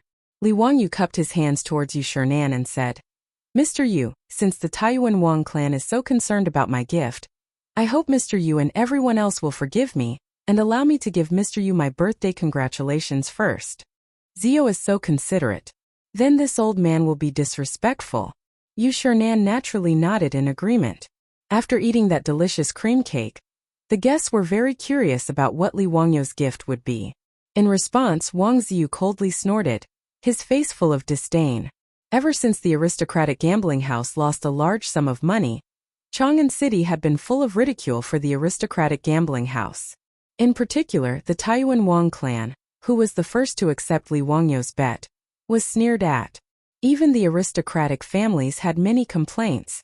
That was why the Taiyuan Wang clan threw in so much money today, sparing no expense to give away the Langxian tree that the family had treasured for many years. Although Wang Renyu felt the pinch, he wanted to use this opportunity to show the power of the Taiyuan Wang clan in front of the aristocratic families in Chang'an City. So what if the Taiyuan Wang clan lost the bet? How could the foundation of a 1,000-year-old aristocratic family be shaken by 50,000 taels of gold? Throwing in so much money to give away a gift, this kind of confidence was unparalleled in Chang'an City. That was why Wang Renyu's second son, Wang Ziyu, did this today under Wang Renyu's instructions. His goal was naturally to humiliate Li Wangyu and regain the face he had lost from losing the bet. After Yu Shernan had spoken, the master of ceremonies for the birthday banquet naturally took out Li Wangyu's gift list and began to read it out loud. The founding uncle of Hu County congratulates Mr. Yu on his birthday. He presents a painting scroll and a painting. Chapter 458. Li Wangyu's gift list left everyone in the hall dumbfounded. Everyone knew what a picture scroll was. But what the hell was Bayan? Everyone knew what Bayan meant.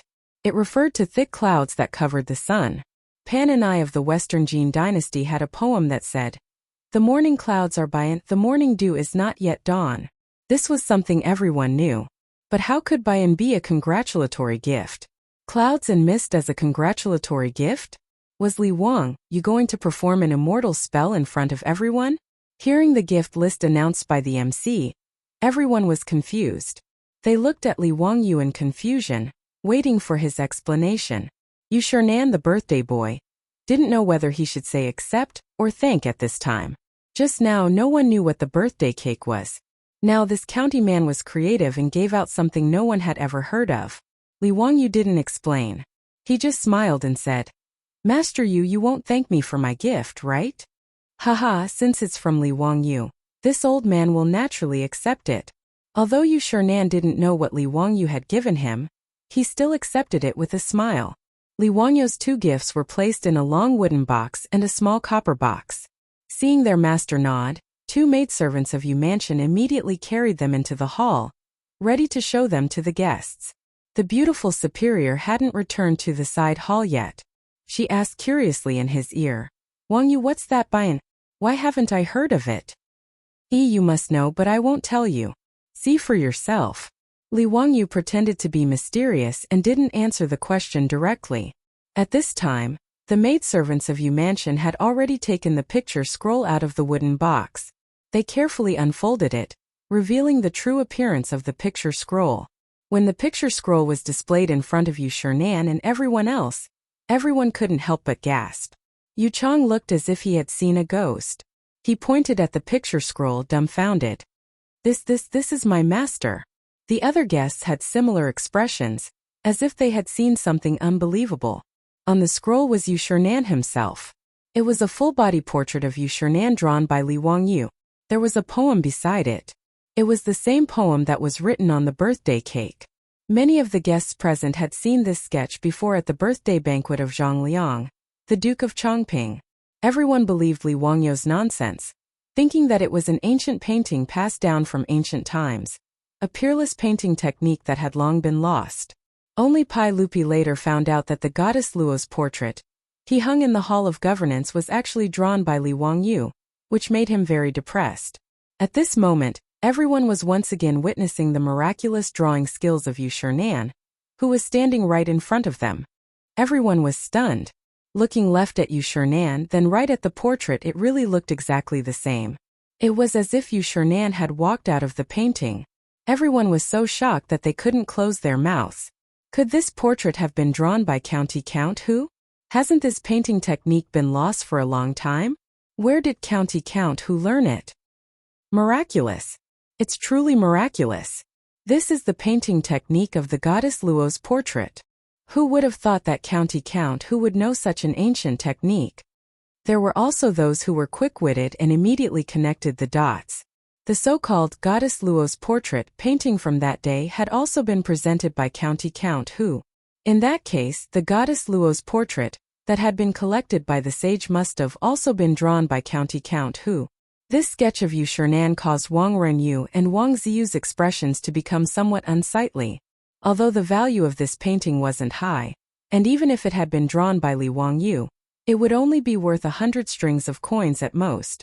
However, this extraordinary technique was exceedingly precious.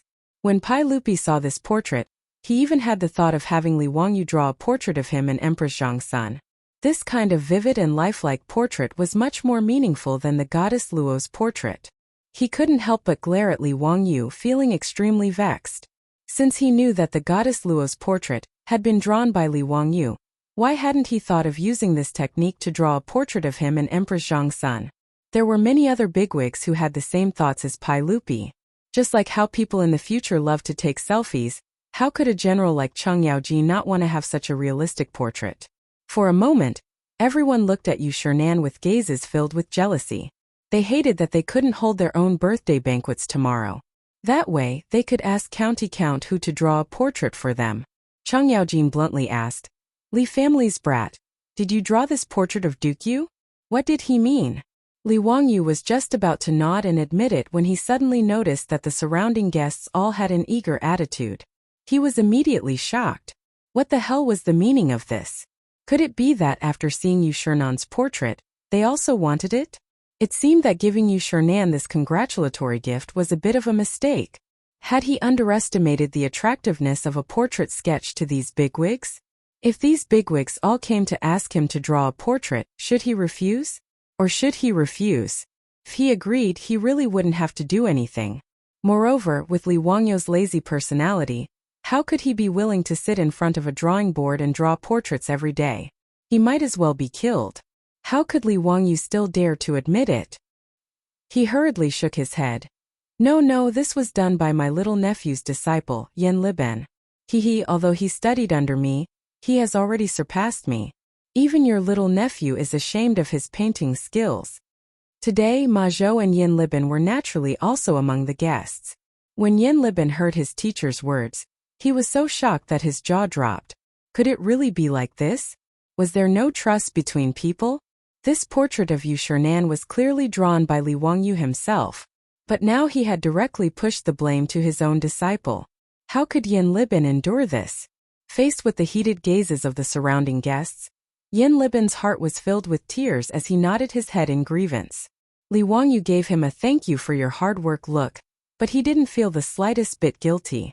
When a teacher has something to do, the disciple naturally has to do it for him. Otherwise, why would he accept a disciple? Of course it was to use him as a scapegoat, wahaha.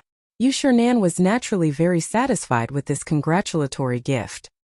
He leaned forward and carefully examined it for a long time before he asked Yu Chong to carefully put it away. Haha, Zio. You really put a lot of effort into this congratulatory gift.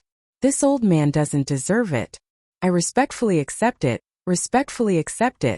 Many thanks, Zio. To the side, Yu Chong also repeatedly bowed to Li Wangyu.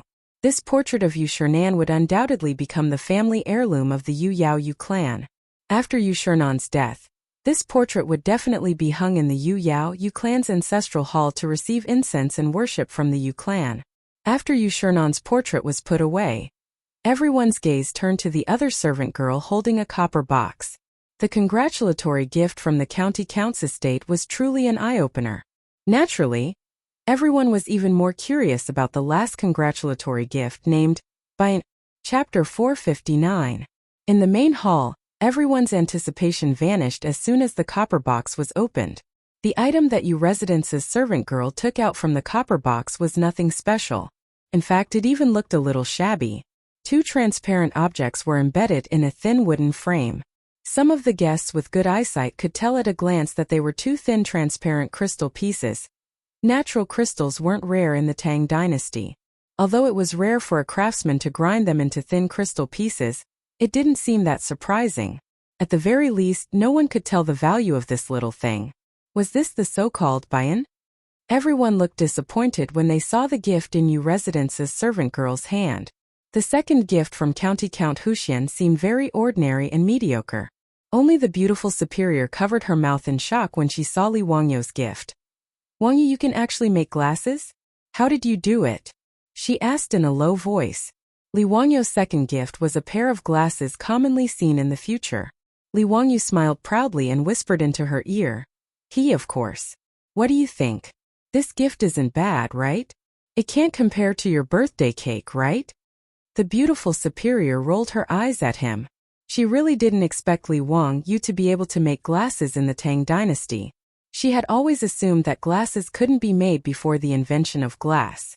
But in fact, glasses made of polished crystal had appeared a long time ago in ancient China. At the very least, there were records of glasses in the Song dynasty. And in the Ming dynasty, optometry technology was invented. It was possible to make glasses for myopia, hyperopia, and presbyopia. Therefore, it wasn't difficult for Li Wangyu to make glasses with the technology of the Tang dynasty. That day, Li Wangyu was thinking hard about what gift to give Yu Shernan. In a flash of inspiration, he thought of presbyopia glasses. Li Wangyu had noticed before that Yu Shernan's eyes were a little presbyopia due to his old age. When he read an article, he would look very far away. When his grandfather was still alive, he was also like this, so Li Wangyu knew very well that Yu Shernan's eyesight was bad. Presbyopia was not a disease, but a normal physiological phenomenon. The only way to treat presbyopia was to wear reading glasses. Under these circumstances, giving Yu Shernan a pair of reading glasses was obviously the most appropriate choice. Because he had to help Sun Simiao make a microscope, Li Wangyu had to go to a lot of supervisors to grind the lenses for the microscope. The craftsmen who were going to be supervisors now had some experience on how to grind natural crystals and make them into lenses. The microscope hadn't been made yet because the focal length of the convex lens in the microscope had to be constantly adjusted. This was a delicate task. Without any reference, he could only try slowly. However, it was much easier to make reading glasses for presbyopia.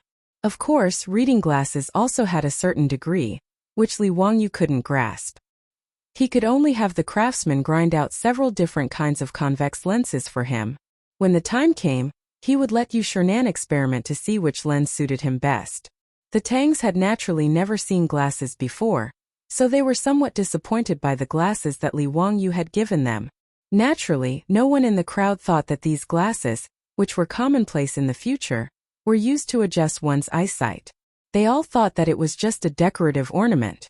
How could County Count who have the nerve to give away such a small crystal ornament? This was the first reaction of all the guests present.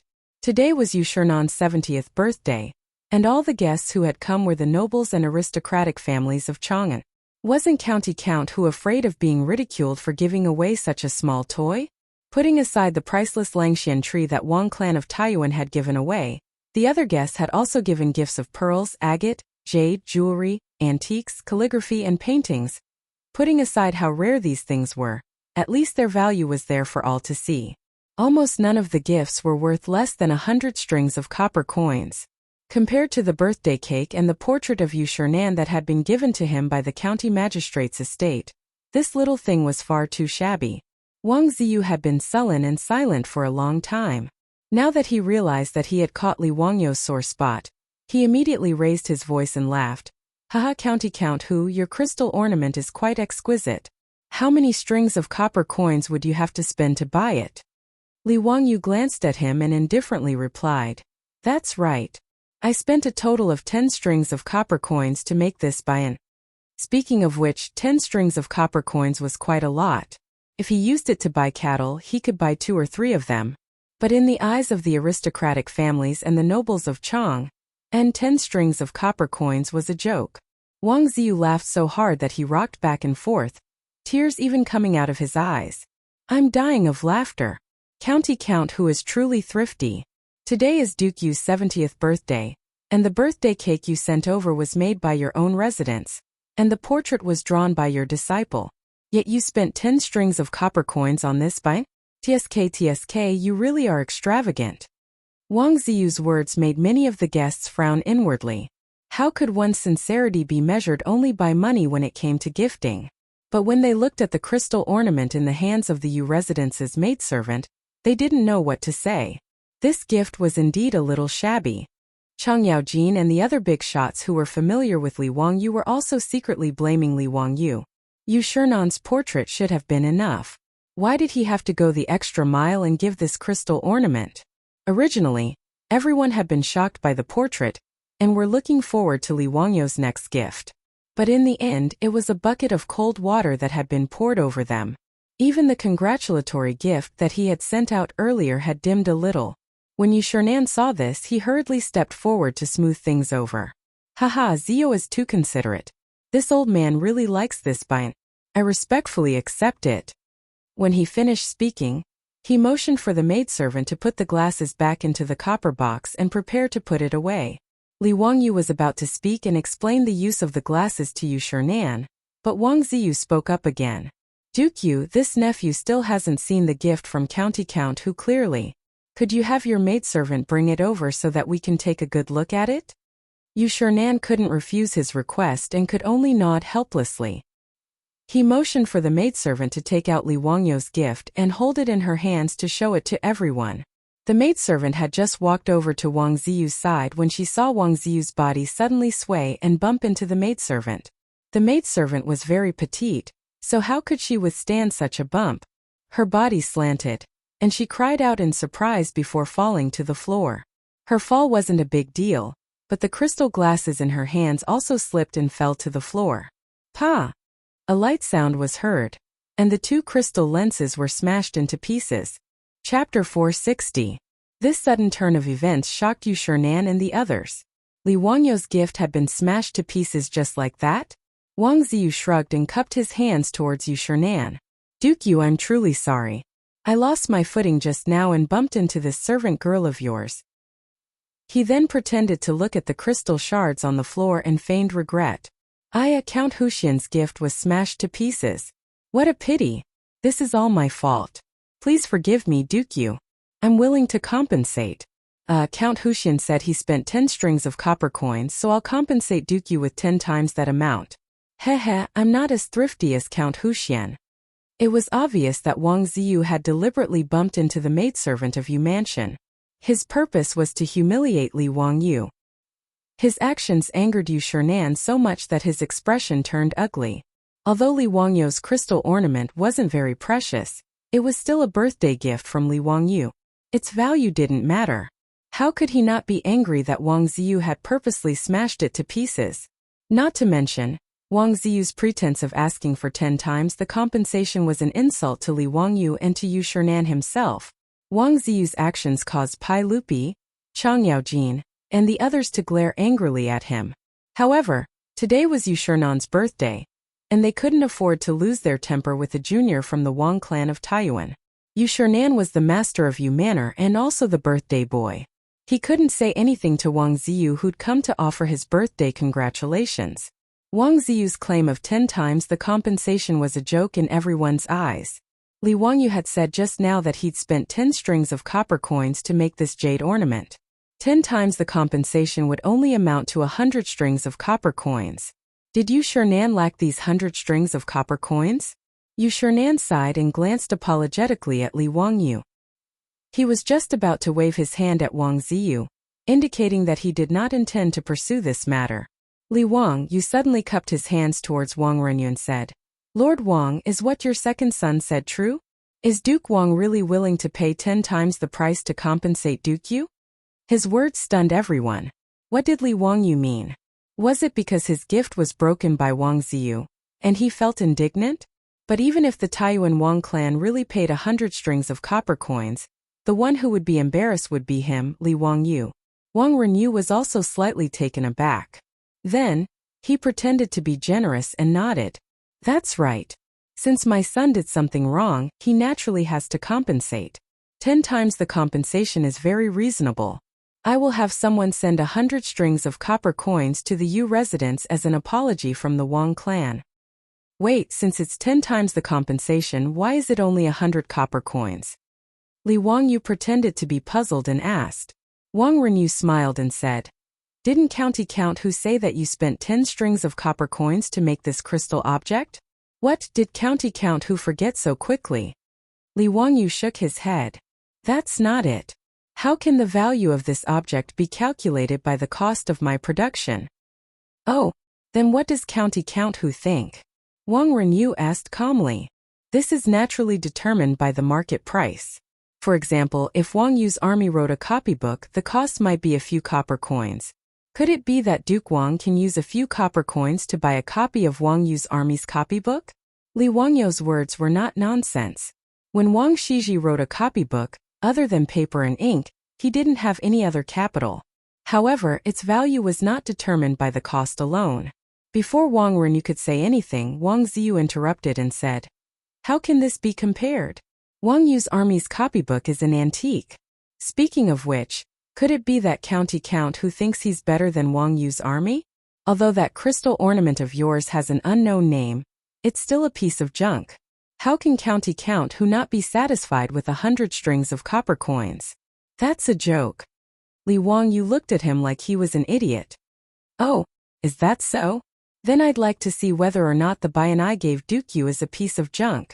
After he finished speaking, he waved at Niu Wu, who was waiting outside the hall. The presbyopic glasses had a certain degree. The congratulatory gift he gave to Yu Manor's housekeeper could only be considered a sample.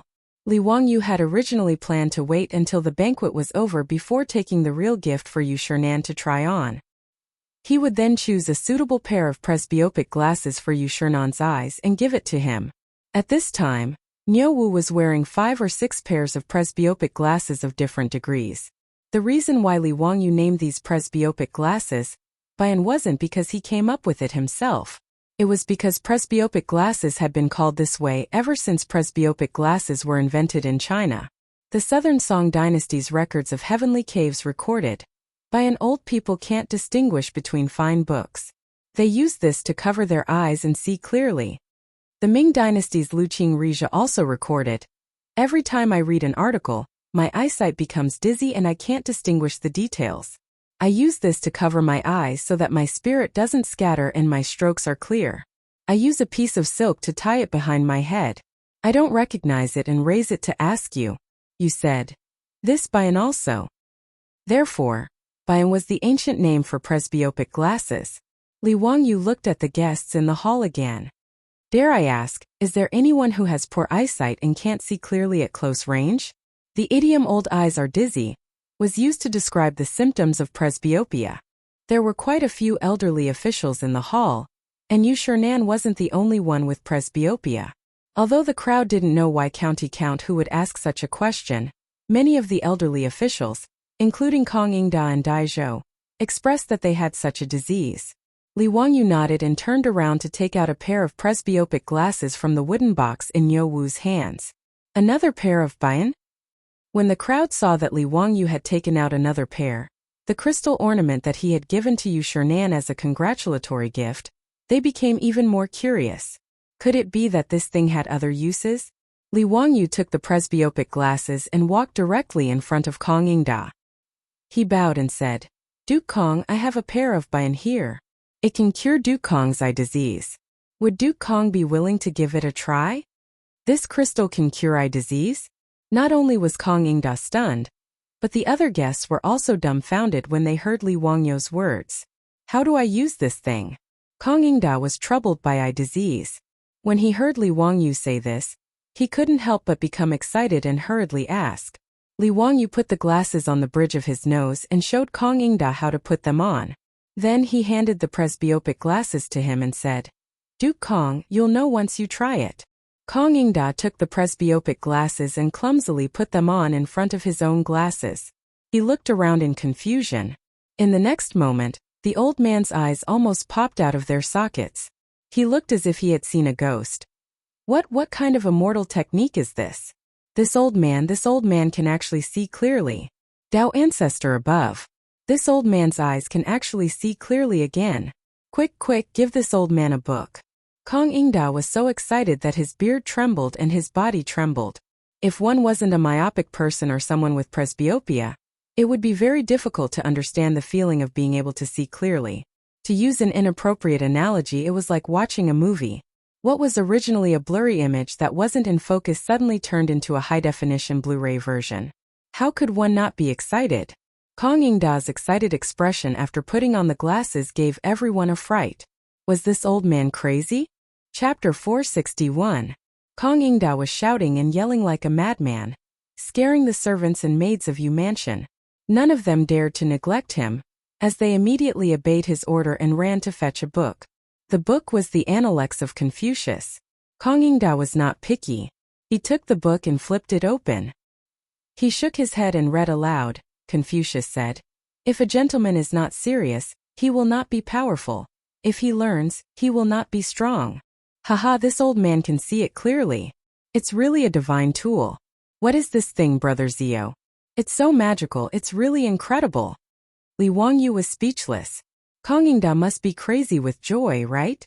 Why is even Brother Zio here? There's a difference in seniority, old man. This is Bian. Duke Kong, have you forgotten? Oh right, Bian. Haha, this name is exquisite. It's really Bian. Kong Ingda put on the reading glasses and was unwilling to take them off. His behavior made the other old officials, who were also suffering from presbyopia, even more curious. Duke Kong, can you let this old man try it? Brother Chong Yuan, can you let this old man wear this Bian? Kong Ingda shook his head like a rattle drum. No, this Bian was given to me by Brother Zio. How can I let you wait for it? Li Wangyu's face darkened even more. Damn you, stinking bastard. When did I say I was going to give it to you? I clearly said I was going to try it on. Don't you understand the meaning of trying it on? Kong Ingda's attitude made the old officials even more curious. They surrounded Kong Ingda and forced him to take off his glasses. Seeing this situation, Li Wangyu did not dare to take out the other glasses. Otherwise, they would definitely be gone forever. Brother Chong Yuan, this is a congratulatory gift from Zio. How can you wear it? Quickly take it off. When Yu Shernan heard Kong Ingda say that the Bian could let his eyes see clearly, how could he not understand? He immediately shouted. This was a divine tool. Yu Shernan was also suffering from my problems. How could he not be anxious when he heard Kong Ingda's words? Kong Ingda waved his hands. No, Brother Bashi, your gift has already been smashed by the Wang family's kid. This painting is not a congratulatory gift from Zio, my younger brother. Yu Shernan was taken aback by Wang Ziyu's words. He immediately turned to glare at Wang Ziyu. The commotion caused by Li Wangyu and Kong Ingda was naturally noticed by Wang Ringyu and Wang Ziyu. The two of them were a little stunned, not understanding why Kong Ingda and the others were so excited. Wang Ringyu had a bad feeling in his heart. Being glared at by Yu Shernan made Wang Ringyu even more flustered. Things seemed to have gone beyond his expectations. On the other side, the group of old officials that surrounded Kong Ingda finally took the reading glasses away from his face. Kong Ingda was so angry that he stomped his feet. Unworthy of being a son. You guys are really despicable. Bandits. Lu Quan, Daizhou, Yu Shernan, and the others paid no attention to his curses. Each of them impatiently put on the reading glasses and made a big fuss again. None of the scholars who put on the glasses could bear to take them off again. The others were forced to argue and quarrel again before someone else tried on the glasses again. When this scene fell into the eyes of the other guests who came to offer birthday wishes, they almost thought that they were hallucinating. Whether it was Kong Ingda, Lu Quan, or Daizhou, these people were all great scholars of the present age or big shots of the imperial court. Why would the normally cultured, refined, and gentlemanly scholars make such a fuss over such an unremarkable crystal accessory? Could it be that Bian was really so miraculous? After the ruckus, Li Wangyu cleared his throat and asked in a clear voice, "Gentlemen, how much is the buy-in I gave to Duke Yu? How many copper coins are you willing to pay for it?" Kong Yingda replied without hesitation, "This old man is willing to pay 500 strings of cash. My brother Zio, please sell this buy-in to me." "Move aside. This old man is willing to pay 1,000 strings of cash." "Humph, this old man will pay 1,000 taels of gold." "County Count who, please part with this buy-in to old me." 1,000 taels of gold it is. "Zio, you must keep this buy-in for this old man." "Don't be rude. Today is this old man's birthday banquet." "Zio, this old man will also pay 1,000 taels of gold. Give this old man another buy-in." Yu Shernan was not to be outdone. Li Wangyu couldn't help but be dumbfounded. This group of old officials actually knew how to make an auction on the spot without a teacher. However, he also got the answer he wanted. He turned his head to look at the stunned Wang Renyu. "Duke Wang, you also saw it. This old man is willing to pay 1,000 taels of gold to buy the junk that your noble young master spoke of. I wonder if Duke Wang's words of being willing to pay 10 times the compensation still stands?" Wang Renyu was momentarily at a loss for words.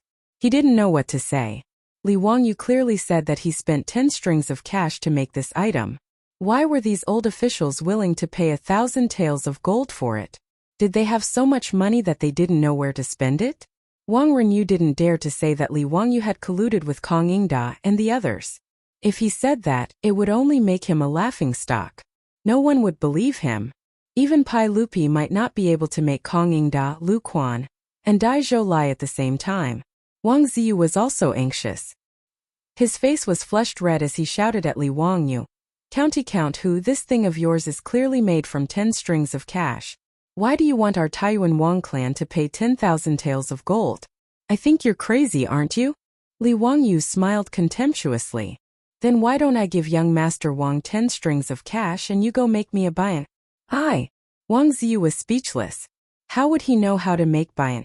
He also didn't understand why Kong Yingda and the others would fight over it so fiercely, even willing to pay 1,000 taels of gold for it. Wang Renyu was also in a bit of a predicament. He had just spoken big, but now it was difficult to clean up the mess. If they really wanted their Taiyuan Wang clan to pay 10,000 taels of gold to Yu Shernan, they naturally wouldn't be willing. The 50,000 taels of gold that they had lost to Li Wangyu was already a huge loss. If it weren't for that fool Li Wangyu being willing to accept private money, that 50,000 taels of gold really would have emptied the Taiyuan Wang clan's treasury. Don't look at how the Taiyuan Wang clan was very generous today and gave Yu Shernan the Langxian tree. It was called a treasure and was worth 10,000 taels of gold. But in reality, this kind of treasure was priceless. It was very difficult to sell it and exchange it for gold. If they wanted their Taiyuan Wang clan to pay 10,000 taels of gold, then it would be too much. But just now Wang Renyu and Wang Ziyu had spoken so confidently, but now it was hard to take back what was spilled. Caught between a rock and a hard place, Wang Renyu's old face flushed red. He didn't know how to respond to Li Wangyu's question. It was Yu Shernan who laughed and helped him out of the predicament. "Zio, don't joke with Lord Wang. What compensation or not, it's all a joke and can't be taken seriously. Since that Langxian tree is a congratulatory gift from Zio, naturally it's up to me to deal with it. This compensation can't be taken seriously, Lord Wang, don't mention it again. Today is my birthday banquet, and I can't thank all of you enough for coming to congratulate me. Come everyone, let's drink." Since Yu Shernan the host had said so, Li Wangyu naturally didn't have any objections. Originally, he just couldn't stand the Taiyuan Wang clan's arrogance and Wang Ziyu's domineering attitude. Now that he had taught them a lesson, he naturally wouldn't continue to pester them. He raised the wine cup in his hand and drained it in one gulp. As for the Taiyuan Wang clan, although Yu Shernan helped Wang Renyu out of the predicament, Wang Renyu was sitting on the edge of the seat. However, Wang Renyu felt as if he was sitting on pins and needles at this moment. He kept feeling that the guests around him were talking about him. The hatred he had for Li Wangyu in his heart grew even stronger. When he thought about how he had been slapped in the face by Li Wangyu, he felt his face burn and his heart become even more stifled. "Father, that Li guy." Wang Ziyu was indignant.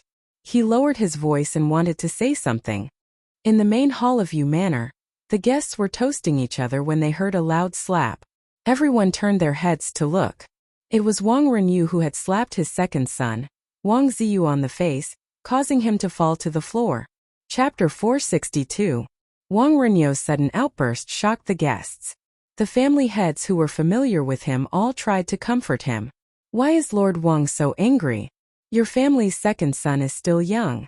If there's anything wrong, just teach him well. Isn't it just an accident that he broke that bie? Why is Lord Wang so angry at second son? Since Lord Yu doesn't care about this matter, Lord Wang shouldn't blame second son. The words of these family heads didn't ease Wang Renyu's expression. Instead, it turned even more ashen. Obviously, he could clearly feel that these patriarchs were comforting him on the surface, but in fact, they were laughing at the Wang family of Taiyuan. When Wang Renyu thought of the Langxian tree he gave to Yu Shernan as a gift today, he suddenly had the urge to vomit blood.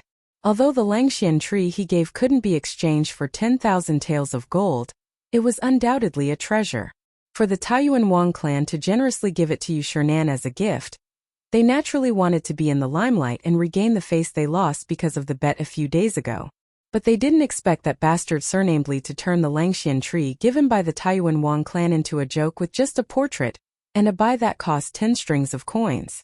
Now, all the guests in the hall were talking about the congratulatory gift from County Count Hu, but no one mentioned the Taiyuan Wang clan's Langxian tree that was worth 10,000 taels of gold. Wang Renyu could even foresee that tomorrow in Chang'an City, the Taiyuan Wang clan would be rumored to be a fool. Wang Renyu only felt a sharp pain in his heart. It was too late for regrets. He stood up and cupped his hands towards Yu Shernan. Lord Yu, I'm not feeling well today, so I'll take my leave first. My son was rash and disturbed Lord Yu's mood. Please forgive him. Why would Lord Wang say that? It's this old man's fault. Wang Renyu didn't say much. He nodded and walked out of the hall. He didn't have the face to continue staying in Yu Mansion today. Wang Ziyu was stunned by his father's slap and did not come back to his senses for a long time. Seeing his father leave in a huff, he could only glare at Li Wangyu with hatred. He covered his face and lowered his head, not daring to say a word as he chased after his father. After the Wang family father and son left, the atmosphere in the hall became livelier. In particular, Kong Ingda and a few other old ministers had been surrounding Li Wangyu and pestering him about the buy-in. Li Wangyu had no choice but to take out his other reading glasses and give them to Yu Shernan, so that they could discuss how to distribute them. At Yu Manor's birthday banquet, all the guests were enjoying themselves. Everyone was drinking and chatting merrily at the banquet. It was very lively. Fortunately, today Chang Yaojin, Yuchi Jingda, and the others could still be considered to have restrained themselves. They did not drink too much and put on a show of fighting. Yu Manor's main hall finally did not suffer these old ignorant people's evil schemes. The birthday banquet lasted from noon until the evening drum sounded in Chang'an. Then, the guests left one after another. Pai Lupi was in a good mood today and drank a lot of wine. He originally wanted to catch Li Wangyu and bring him into the palace to ask about the private money, but he was not in the mood to do so. Zio, come to the legislative hall after the court tomorrow. I have something to ask you. Pai Lupi was carefully helped onto the horse by Mi Tua, but he did not intend to let Li Wangyu go. He shouted at Li Wangyu, who was about to slip away. Li Wangyu stopped helplessly and bowed to Pai Lupi. Yes, I understand. He was not a diligent person, especially after coming to the Tang dynasty. Now he had a house, money, and a beautiful woman to accompany him. Li Wangyu felt that he had no goals in life now. He was very lazy and only wanted to eat and wait for death every day. At that time, he was impulsive and accepted so much money from the Wang clan of Taiyuan. Now he regretted it. How troublesome. He thought of his previous idea. Making money was making money, but it would give him a lot of things to do. He was not short of money now. Why would he make trouble for himself? Li Wangyu wondered if his brain had been kicked by a donkey at that time.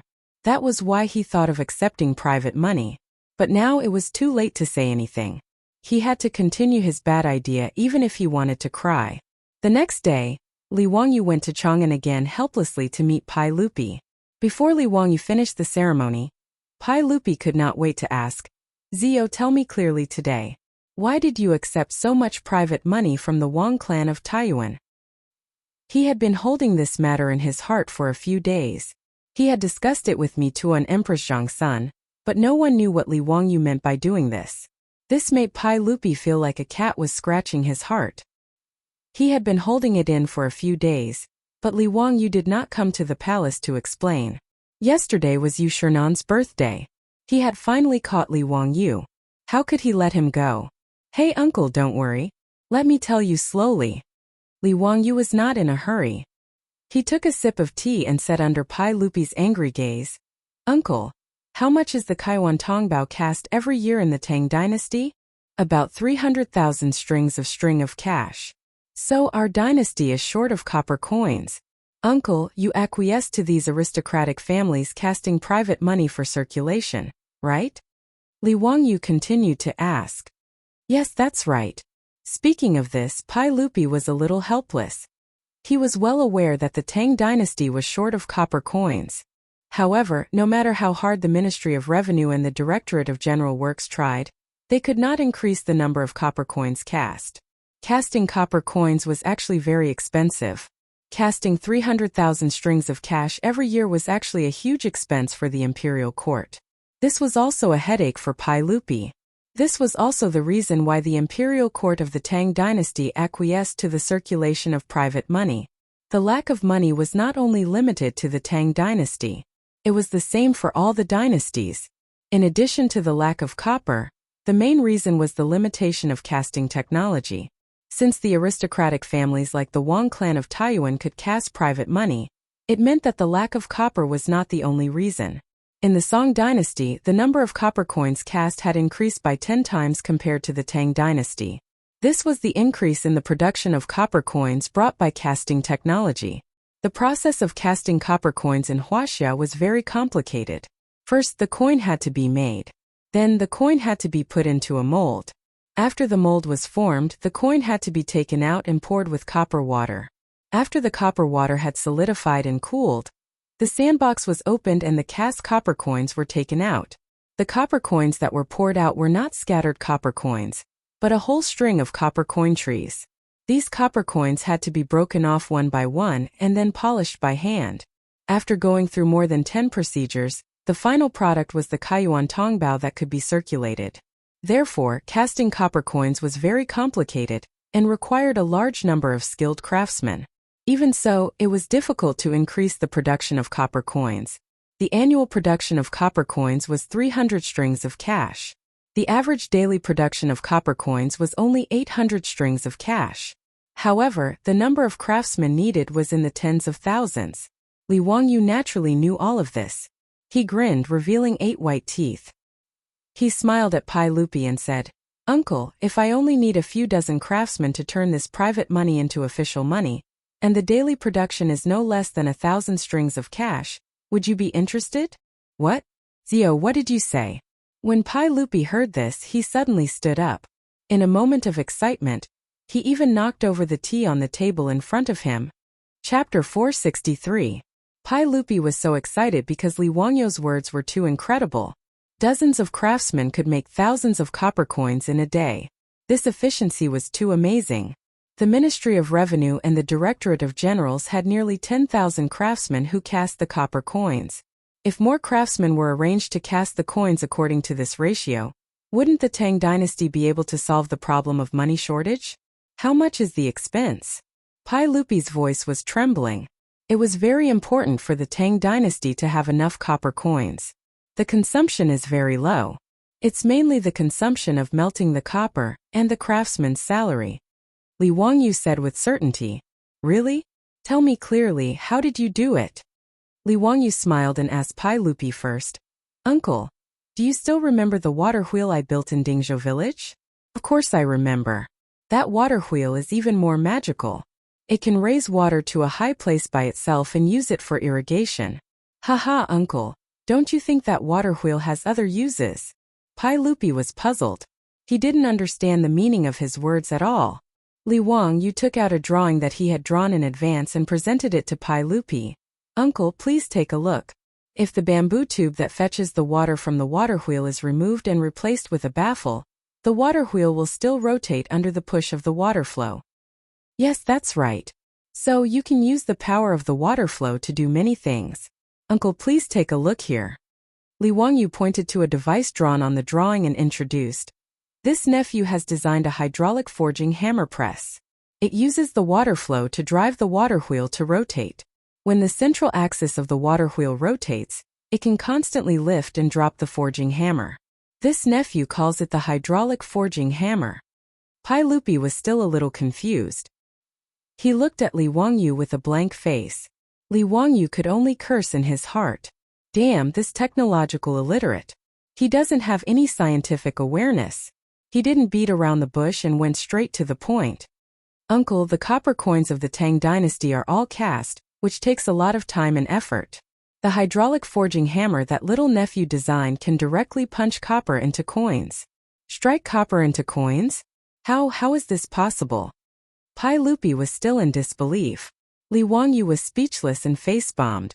Explaining technology to an illiterate was simply too painful.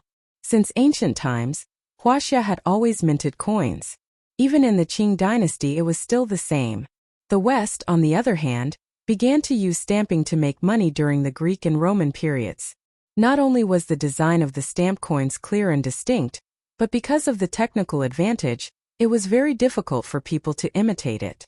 It also had a very good anti-counterfeiting function. Of course, the most important thing was that the cost of stamping coins was much lower than the cost of casting coins. Moreover, it was faster. The coins were formed in one go, so there was no need to waste time and effort on subsequent processing. Li Wangyu spent a lot of effort to make Pai Lupi understand the meaning of the drawing in front of him. Wonderful. It's really wonderful. If we use this hydraulic forging hammer to make coins, the money shortage of the Tang dynasty can be solved. Pai Lupi was so happy that his eyes narrowed into slits. It was as if he could already see the scene of the national treasury being piled up with shiny yellow copper coins. However, he quickly reacted and looked at Li Wangyu in confusion. Zio, what does this have to do with you receiving so much private money? Li Wangyu resisted the urge to roll his eyes and could only patiently explain. Uncle, coins require copper. When he said this, Pai Lupi immediately understood. The copper coins of the Tang dynasty not only required copper, but also contained other metal components. The materials used in the early Tang dynasty were bronze, white copper, and some other metals. As for the private money, although the casting process was not as good as the official money, the materials used were very particular and were almost the same as the official money. If there was a new method of coinage, the private money could be smelted again and cast into official money. Li Wangyu exchanged 3 million caddies of private money from the Wang clan in Taiyuan. According to this method, it could be cast into 3 million caddies of official money. That was equivalent to 600,000 strings of cash. Even if there were losses and expenses in the process of coinage, at the very least, coins worth 500,000 strings of cash could be cast.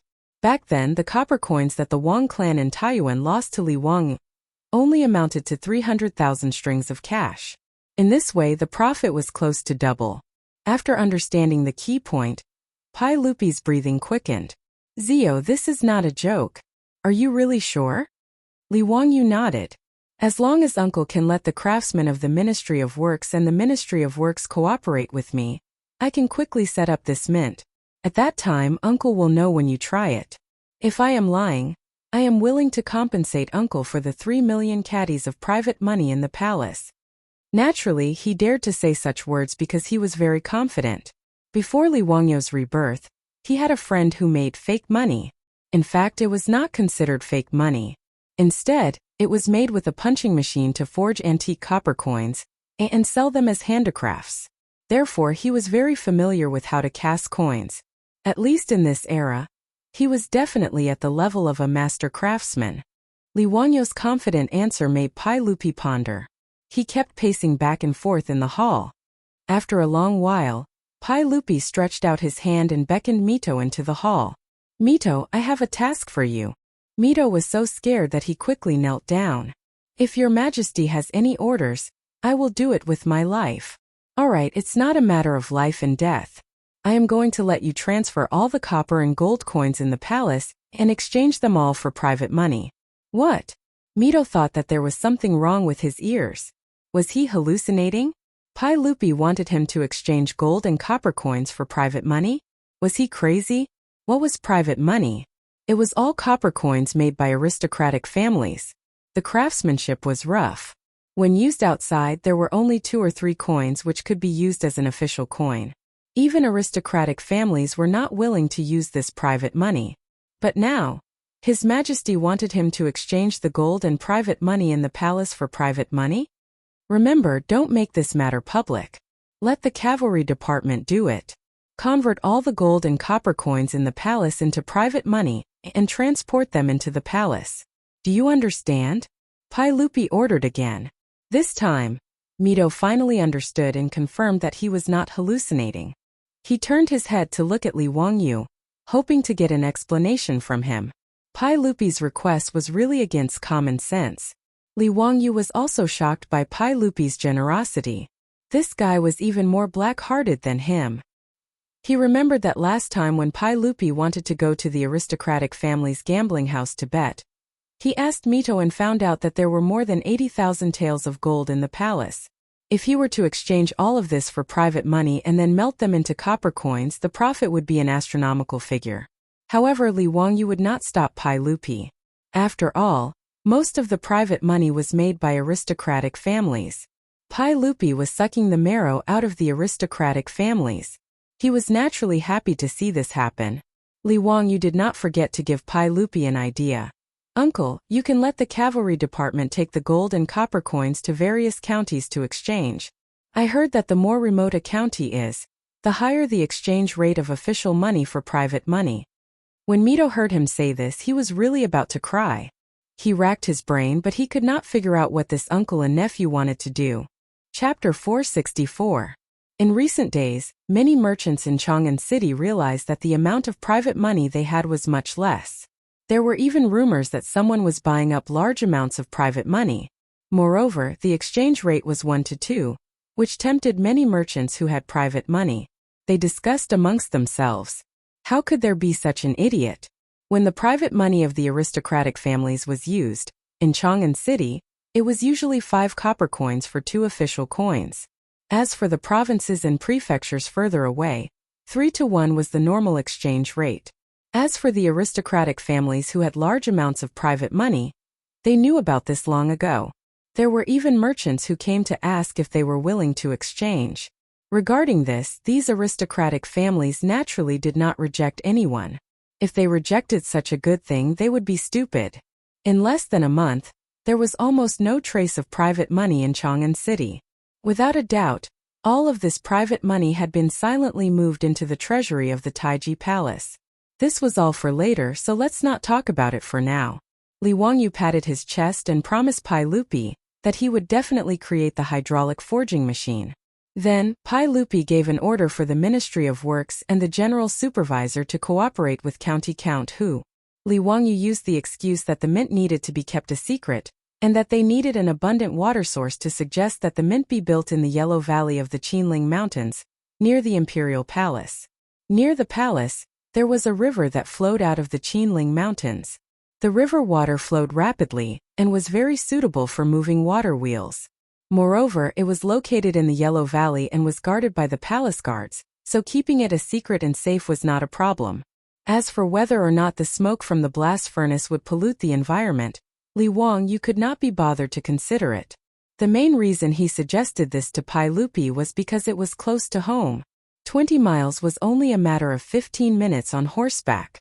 For Li Wangyu, who was getting lazier and lazier, the most important thing was to be close to work. How could Li Er have thought of his cunning scheme? Naturally, he nodded his head in agreement. As a result, the area near the royal palace, Tsuewei Palace, became a bustling construction site.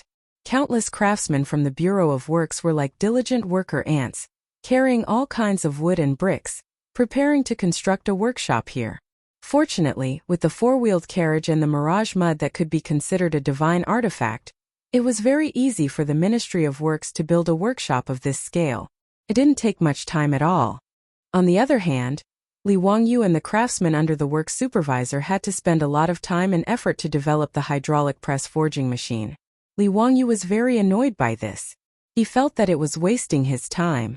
He still had other things to do. Fortunately, he had a disciple like Yin Liben, who was proficient in mechanisms and construction. Although Yin Liben had never seen the hydraulic stamping forging machine mentioned by Li Wangyu, he quickly understood its operating principle after looking at the blueprint. Division Commander, wonderful. Through the flow of water, this item could be continuously hammered and forged without the need for manpower. TSK. This means that not only can it be used to mint coins, but the weapons and armor used by the soldiers of the Tang dynasty can also be forged through this hydraulic press. Wonderful, truly wonderful. Yin Liben held the blueprint as if he had received a treasure. He was full of praise for Li Wangyu's invention of the hydraulic press forging machine. Haha, Liben, as expected. You saw through Master's good intentions. I'll leave the construction of the mint in your hands.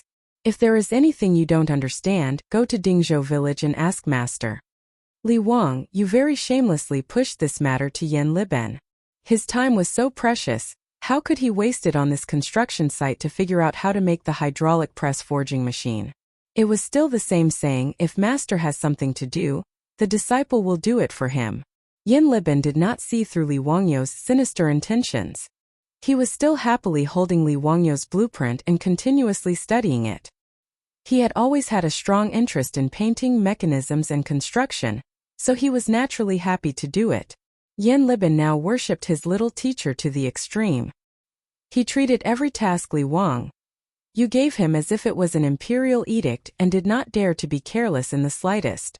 Li Wangyu was naturally in a good mood after getting rid of the burden of building the mint. After leaving Huangyu, he did not head in the direction of Dingzhou village. Instead, he turned his horse around and headed straight for Chang'an. Li Wangyu had to go to a place he had originally sworn to never go again. Duke Lu's residence, Chang Yaojin's residence. There was no other reason other than the fact that his manor had already been completed. It had to be said that the Ministry of Works was really efficient. A manor in Noda was actually completed in 5 months with only manpower and simple construction machinery without the help of modern machinery. Li Wangyu, his beautiful boss, Aphrodite, and the others had already visited the new residence several times. Everyone was extremely satisfied. According to Li Wangyu's original intention, since the manor had already been completed, they should move immediately. In any case, there were no harmful substances such as formaldehyde when building houses in this era. The interior decorations were all made of natural and environmentally friendly high-quality wood. If he moved earlier, the villagers in Dingzhou village who had been eagerly waiting for a long time could also move into the new residence. But the old butler Li Heng did not agree no matter what. In Li Heng's words, moving the county count's residence was a big matter, and they had to choose an auspicious day to move. In addition, they had to pay respects to the old master Li Zhou and send out invitations to the guests. There was also the need for the number of maids and servants in the manor. During this period of time, the old butler Li Heng followed his beautiful boss to Chang, and almost every day in order to go to the Shi city to select the maids. And these maids and servants bought from the human market had to be carefully trained, and the old man was extremely busy. But Li Heng was not tired of it, and the smile on his face did not disappear every day. In this regard, Li Wangyu could not win against the old man and could only let him do whatever he wanted. In fact, Li Wangyu also felt that it was a bit ridiculous half a year ago, when he had just transmigrated to the Tang dynasty. He pitted these maids and servants in order to prevent Yang Quan from using them to pay off the debt. He even did not hesitate to bear all the debts and let all the maids and servants in the manor go free. But now, in just half a year, he had thrown out a large amount of copper coins and bought more maids and servants. This was really ironic. In this regard, Li Wangyu could only secretly shake his head. But he did not intend to be a saint. As long as he did not mistreat these maids and could live with his conscience, he could only let it be. This time the old man Li Heng did not save at all. He bought nearly 100 maids and servants and sent them all to the manor. The old man also asked Li Wangyu to go to the Taiji palace and borrowed a few servants and maids who were proficient in etiquette from Mitua to train the maids and servants he had just bought. In short, in order to move to a new home, Li Wangyu was tortured by Li Heng a lot. He also specially asked the old Taoist Yuan Tiangang to calculate an auspicious day for him. The 31st day of the 8th lunar month in the 2nd year of Zhengguan was an auspicious day and easy to move. After confirming the time to move to the new mansion, Li Wangyu still had a lot of things to do. Naturally, he could not take care of the matters of the mint, so he threw it all to Yan Liben. Today, the reason why Li Wangyu braced himself and prepared to go into the dragon's den and tiger's den was naturally to collect the debt from Changyao. Chapter 465. That day, when Chang Yaojin and his group of old men came to the Li family's old residence to drink and make a scene, they personally promised him that when his county magistrate's mansion was completed, they would give him 50 troops. Now that the county magistrate's mansion, oh no, it was already the county magistrate's mansion, they could only move on an auspicious day. Li Wangyu naturally had to find Chang Yaojin and ask for people. He couldn't just rely on Niu Yong and Niu Wu to build such a large manor, right? Therefore, Li Wangyu didn't have time to fear Chang Yaojin, that old scoundrel, and could only brace himself to ask for the debt. Wahahaha, nephew, what wind blew you here today? You came at the right time. Come, accompany me for a few drinks. As soon as Li Wangyu stepped through the door of Duke Lu's residence, he heard a voice that made his scalp go numb. He quickly bowed and greeted. Nephew greets Uncle Chang, but nephew can't accompany Uncle Chang to drink today. I hope Uncle Chang can forgive me. Oh, why is that? Chang Yaojin's eyes immediately widened. In his opinion, coming to Chang Yaojin's residence without drinking was simply heinous. There was no ceremony without wine, no joy without wine, no banquet without wine, no respect without wine. These were the family rules of Duke Lu's residence. Since Li Wangyu dared to come, he naturally thought of an excuse. Nephew has recently been following old immortal son to practice a kind of magic, so I need to abstain from drinking. Therefore, I can't accompany Uncle Chang to drink today. It's really regrettable. Learning magic from Sun Simiao was naturally Li Wangyu's nonsense, using the tiger's skin as a banner. He was purely afraid of Chang Yaojin, that old scoundrel, forcing him to drink, so he came up with this excuse. Although it was a fabricated excuse, Chang Yaojin had nothing to say. When he heard that Li Wangyu didn't drink, Chang Yaojin's face, which was brimming with enthusiasm, immediately darkened. He asked in a low muffled voice, Li family's child, since you didn't come to drink, why did you come today?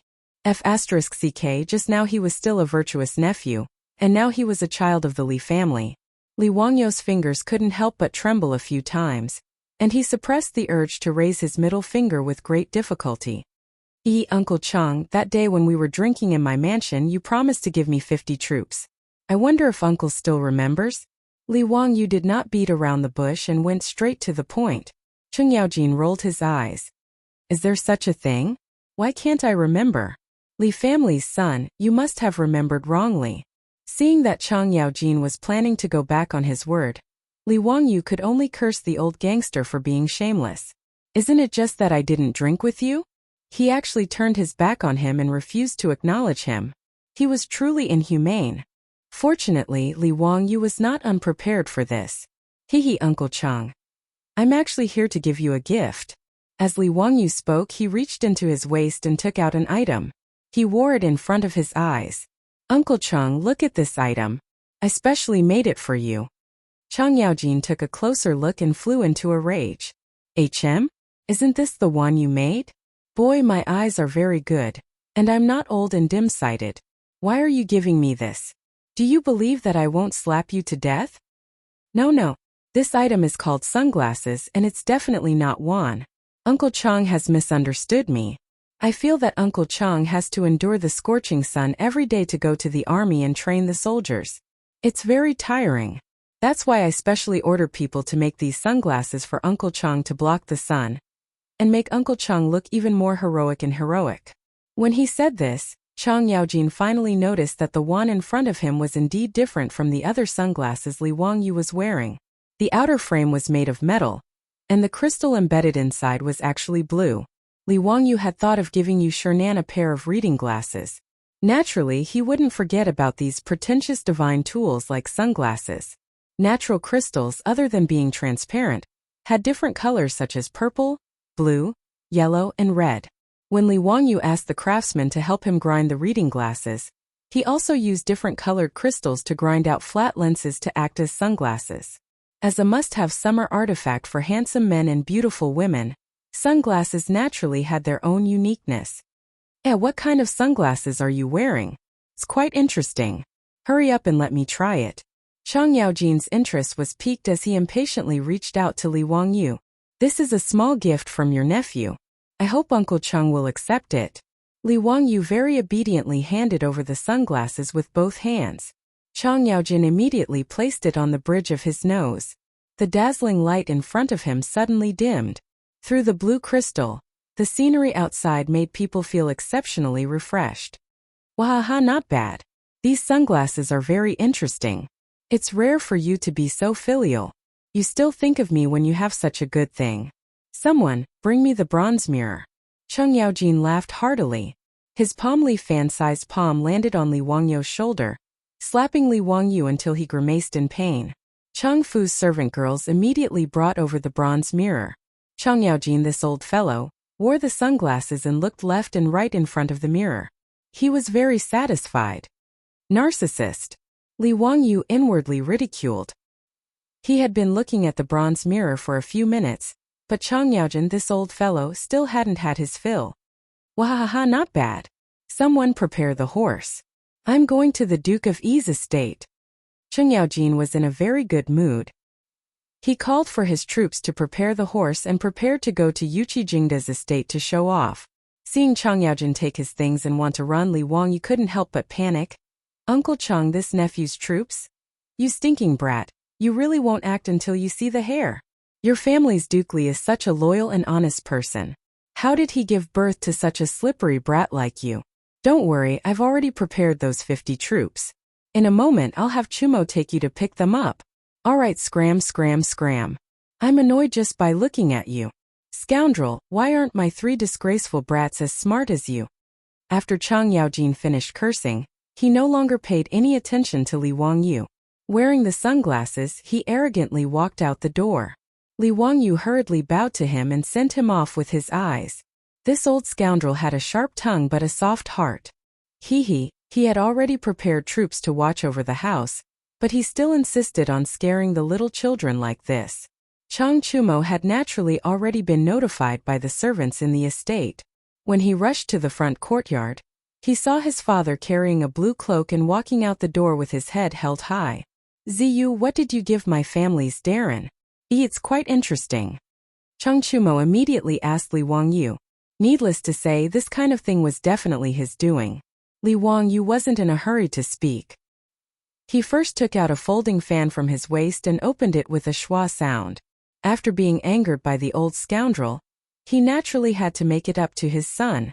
Brother Chumo, this thing is called sunglasses. Do you want it? Sunglasses? Ziyu, you made them? They look just like mine. Quickly bring them out and let your older brother see. Brother Chumo, I naturally have sunglasses, but... Chapter 466. Li Wangyu did not finish his sentence, which made Chang Chumo's heart itch. He saw his father wearing sunglasses and thought it was very interesting. Naturally, Chang Chumo wanted to get a pair. But what? Ziyu, if you have something to say, just say it. Even if I have to risk my life, I will not hesitate. Chang Chumo patted his chest loudly. Li Wangyu heard him say this and could not help but smile until his eyes narrowed into slits. It was as if there was a fox's tail wagging behind him. Since Brother Chumo said so, I will not be pretentious. After Li Wangyu finished speaking, he pulled out a large stack of invitations like magic and stuffed them into Chang Chumo's arms. I am moving to a new house on the 31st of this month. Brother Chumo, please help me with these invitations, please. The nobles of the Tang dynasty naturally had to formally hand over invitations if they wanted to treat someone to a meal. Moreover, these invitations could not be casually sent by the servants. They had to be of a certain status. This was basic etiquette. Now that Li Wangyu was in Notischangan City, he knew a lot of rich and powerful people. Since he was moving to a new house, he naturally had to invite many guests. Therefore, on such a hot day, running all over Chang'an City to deliver invitations was definitely a difficult task. Chang Chumo was naturally aware of this. Hugging the stack of invitations in his arms, his expression was bitter, but he was also curious. Zio, you have too many invitations. Where did you get them from? That's not important. Like Doraemon, Li Wangyu reached into his waist and pulled out a pair of purple crystal sunglasses and put them on his face. Brother Chumo, what do you think of these sunglasses? Chang Chumo swallowed a mouthful of saliva and replied with difficulty. Ziyu, leave this matter to me. These sunglasses. Li Wangyu was not stingy and immediately pulled out 3 more pairs of sunglasses and handed them to Chang Chumo. In fact, these sunglasses were originally prepared for the rich. Now that they could exchange them for free labor, it was a huge profit. Chang Chumo was just like his father. After putting on the sunglasses, he immediately asked the servant girl to bring him a bronze mirror. In front of the bronze mirror, he stroked his hair and flirted for a long time. Finally, the flirtatious man was satisfied and put down the bronze mirror. Li Wangyu was about to ask him to take him to see the troops that Chang Yaojin had given him, when he saw Chang Chumo waving his hand to summon another maidservant. Go get Erlang and San Lang. Yes. Under Li Wangyu's puzzled gaze, Chang Chumo made a shushing gesture to him, indicating that he should not speak. After Chang Chuliang and Cheng Chubi were called over, they exchanged greetings with Li Wangyu. Then, they saw the rainbow-colored crystal sunglasses that Li Wangyu and his elder brother were wearing. Dalong, what are you carrying? These are the sunglasses that Zio gave me. These sunglasses can block the sun after you wear them. It's amazing. The most important thing is, don't you think that your elder brother has become a lot more handsome? Chang Chumo laughed and began to explain the benefits of the sunglasses to his 2 younger brothers. Good stuff, Dalong, lend it to me. When Chang Chuliang heard this, he could not hold back and reached out to grab it. Chang Chumo was already prepared and dodged. Do you want it? Yes. But there is no free lunch in the world. Chang Chumo turned around and stuffed the stack of invitations into the arms of his 2 younger brothers. Zio will be moving to a new house in a few days. You go and help him deliver these invitations. This elder brother will give you 2 these sunglasses. Chang Chumo's actions left Li Wangyu dumbfounded. F***ck, this is too shameless. Very Cheng Yevon style. Deceiving his 2 younger brothers like this, really despicable. However, Li Wangyu did not intend to expose Cheng Chumo. He just watched from the sidelines and watched the show with peace of mind. As long as someone helped him deliver the invitations, he did not care whether it was Chang Chumo or Chang Chuliang. When Chang Chubi heard his elder brother's words, he was just about to nod and agree, but he was stopped by Chang Chuliang. Wait, it's just a pair of sunglasses. How can San Lang and I split them? Then let's add another set. 1 for each of you. That should be fine, right? Chang Chuliang nodded with satisfaction. Okay, then it's settled. Give us the sunglasses first. After the 2 sides agreed on the terms, Chang Chumo immediately took out 2 pairs of sunglasses and gave them to his younger brothers. Chang Chuliang and Chang Chubi immediately put on their sunglasses, hugged the stack of invitations, and laughed as they walked out. Erlang, you are really smart. Otherwise Dalong would have deceived us again. Humph, of course, I have seen through Dalong's trick long ago. The 2 brothers walked away with their arms around each other's shoulders, leaving Li Wangyu sweating like a waterfall. It seems that Uncle Cheng's stupid sons have a worrying IQ. Cheng Chumo, on the other hand, was not the least bit ashamed of deceiving his younger brothers. He hooked his arm around Li Wangyu's shoulder and said, Zio, let's go. My father has already told me to bring you to meet those old ruffians. Wait, Brother Chumo, what veteran ruffians? Li Wangyu suddenly felt that something was wrong. Chang Chumo, who felt that he had misspoken, immediately looked up to the sky and laughed. Haha, today's weather is really good. The sky is really blue. Cheng, tell me clearly. Li Wangyu was angry. This bastard, he dared to play dumb with him. There must be something wrong. It's nothing. Don't you want a troop? Let's go, the Jinwu guards, my family has already prepared it for you. Chang Chumo still wanted to talk about other things. Li Wangyu was so angry that he grabbed Chang Chumo's collar. Tell me clearly, what veteran ruffians are you talking about? Uncle Cheng, what troop did you prepare for me? Actually there are some people, but whether you can take them with you or not, it's hard to say. Zio, I'll tell you the truth in Chang, and it's actually not easy to recruit troops. Chang Chumo saw that he could not hide it from Li Wangyu, so he might as well tell him everything. The military system of the Tang dynasty at the beginning of the Tang dynasty was the government army system. In normal times, the government soldiers were farmers who cultivated the land. They trained during the farm breaks, and in times of war they fought in the army. Moreover, the government soldiers had to prepare their own weapons and horses. In other words, in the Tang dynasty, those who could raise government soldiers had to have good family conditions. Otherwise, they would not be able to afford weapons, clothing, and horses. These soldiers were conscripted from the various military prefectures and prefectures. All middle-aged men above the age of 21 to 60 were conscripted. The imperial guards of the 16 guards of the southern Yamen were all selected from the government soldiers and took turns to serve. Therefore, there were not many government soldiers who were willing to join the noble families and become part of their troops. After all, being part of a troop was dependent on one's status. How could these government soldiers with good family conditions be willing to be part of someone else's troop? Of course, there were exceptions to everything. Among the government soldiers, there were naturally many whose families went bankrupt for various reasons, or who were unwilling to return to their hometown after the death of their parents. There were also some who wanted to join the noble families and fight for a future for themselves. In Chang'an City, most of the troops of big and small dignitaries and aristocratic families joined the troops because of these reasons. This time, Chang Yaojin found dozens of veterans who were unwilling to return to their hometown, and were willing to join the noble families and noble families for Li Wangyu. However, it did not mean that these veterans would listen to Chang Yaojin's words and join Li Wangyu, the county magistrate who founded the country. After all, in Chang'an, there were many nobles and noble families who wanted to recruit troops. As the saying goes, a fine bird chooses a tree to nest in, and a good minister chooses a master to serve. This group of veterans were all very capable, but Li Wangyu might not be able to recruit them. The only thing Chang Yaojin could do was to connect the two parties. As for whether it would work or not, it would depend on Li Wangyu's own ability. After listening to Chang Chumo's explanation, Li Wangyu could not help but curse in his heart. Damn it, he was tricked by Chang Yaojin again. In the past, Yuqi Jingda and the others had bragged so much. He really took it for granted that with Chang Yaojin's word, his government would have dozens of loyal troops.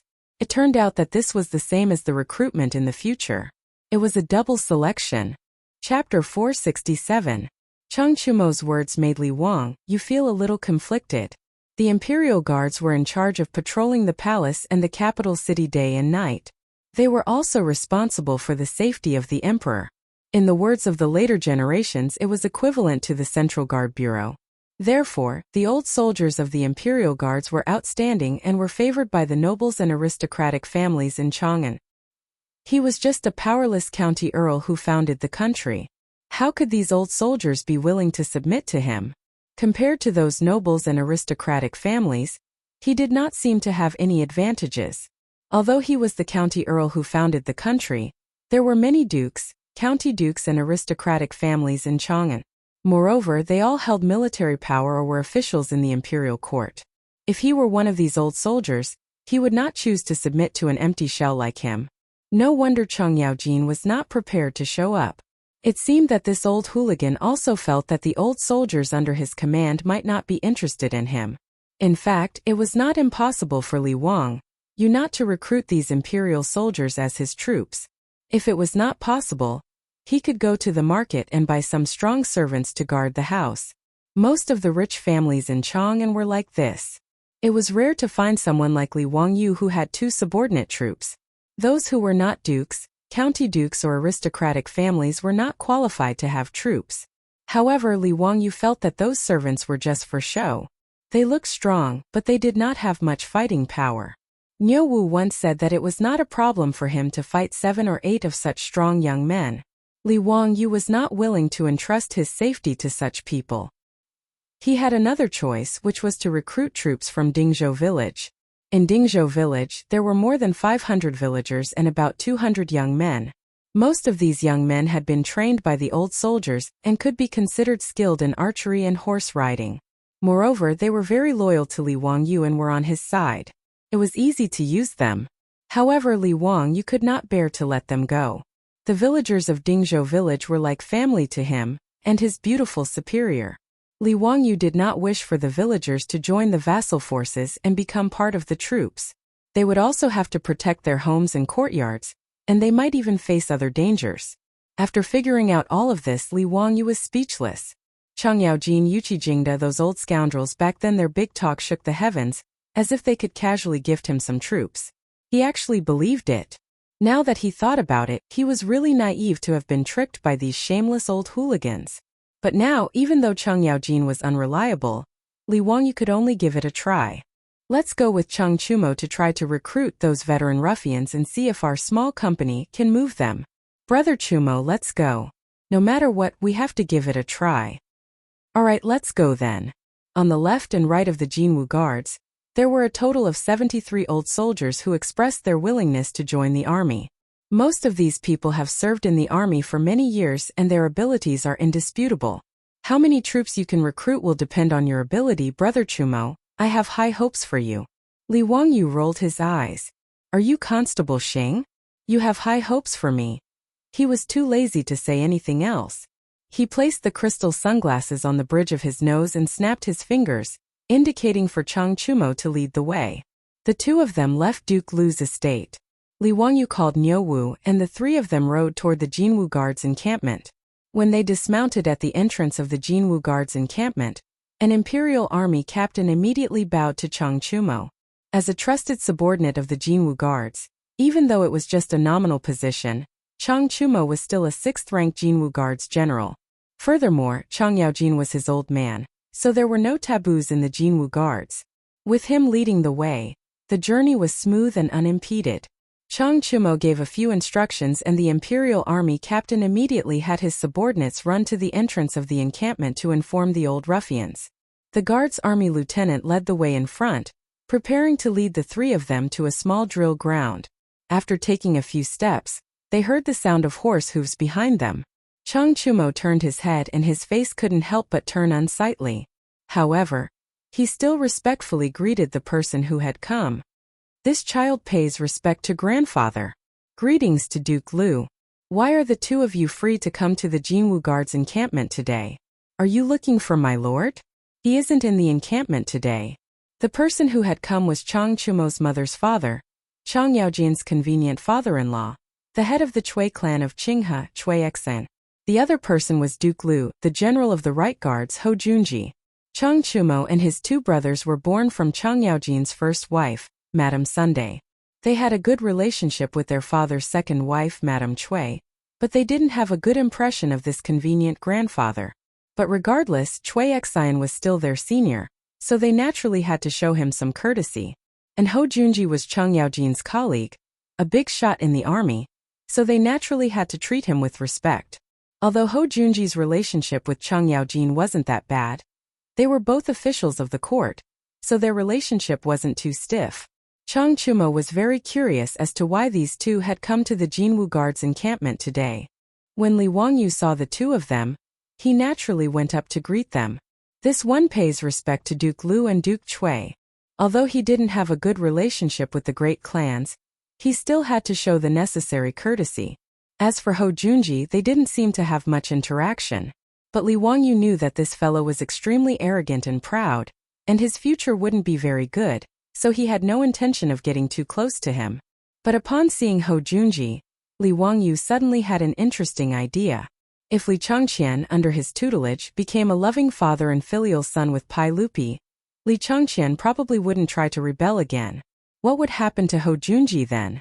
It was rather interesting.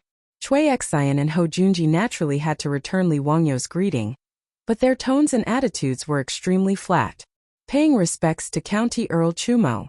After this simple greeting, the two of them turned to Chang Chumo.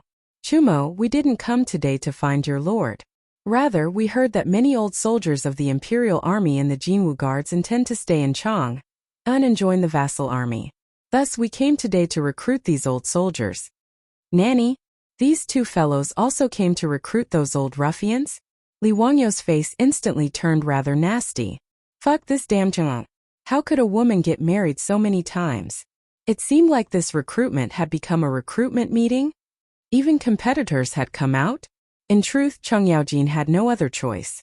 No matter what, Chui Exan was still his father-in-law. And Ho Junji was a fellow duke in the army, so he naturally couldn't give these two any face. The fact that some old soldiers of the Jinwu Guards wanted to join the vassal army naturally couldn't be kept a secret, and quite a few people knew about it. Hearing this, Chang Chumo's face turned ugly. He looked at Li Wangyu with a troubled expression, but he could only nod his head and say, "If that is the case, then I ask grandfather and Duke Lu to travel with us. County Count who has also come today for this matter." Cui Xian couldn't help but reveal a mocking expression when he heard this. He snorted coldly but didn't say anything. Ho Junji, on the other hand, had a playful smile on his face as he looked at Li Wangyu. "County Count who, you also want to recruit soldiers? That's truly interesting, huh?" After saying this, Ho Junji strode back into the Jinwu guard camp, leaving Li Wangyu with a pained expression as he mentally cursed. Interesting your sister.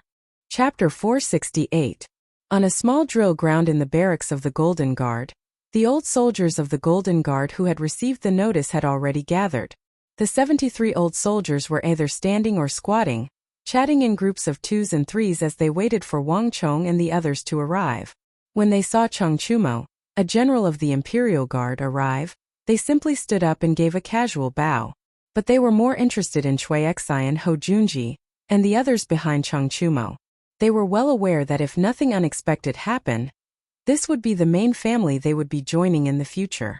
As for Li Wangyu, he had long been ignored by this group of ruffians. They all thought that he was just here to watch the show, and was a descendant of some noble family. Li Wangyu followed Chang Chumo into the drill ground. When he saw the ruffian appearance of these old soldiers, he couldn't help but be speechless. "Are you sure that these are valiant soldiers? What difference was there between this group of people and the villagers who had finished their farm work and gathered together to chat?" In his imagination, shouldn't these elite soldiers have bright armor, imposing appearances, and valiant spirits as they crossed the Yalu River? Apui wrong, should they be majestic and valiant? These fellows wrapped in jackets and wearing scarves, standing and sitting without a proper posture, were they really the valiant soldiers of the left and right Golden Guards? Li Wangyu cast a doubtful glance at Chang Chumo, wondering if this old hoodlum Chang Yaojin was trying to trick him again. Chang Chumo could see the doubt in his heart and chuckled. Before he could explain, Niu Wu suddenly spoke. "Lang Jun, these people are incredible. They are all valiant soldiers who have killed and seen blood." Li Wangyu couldn't help but be stunned by Niu Wu's words. These village-like people were valiant soldiers? "Niu Wu, are you sure you're not mistaken?" Niu Wu nodded with certainty. "There's no mistake. When I was in the army, I saw many valiant soldiers like this. These valiant soldiers seem casual, but they can actually go on a rampage at any time. They seem undisciplined, but they are actually valiant and have a fierce aura. If Lang Jun can recruit these people, it would be quite good." Li Wangyu naturally believed Niu Wu's words. No matter what, the Niu brothers were the kings of the special forces in the Sui army. To be able to become a member of the Tabai army, all of them were elites. Furthermore, the Niu brothers were Turks who had fought bloody battles on the battlefield. They were veterans who had survived hundreds of battles.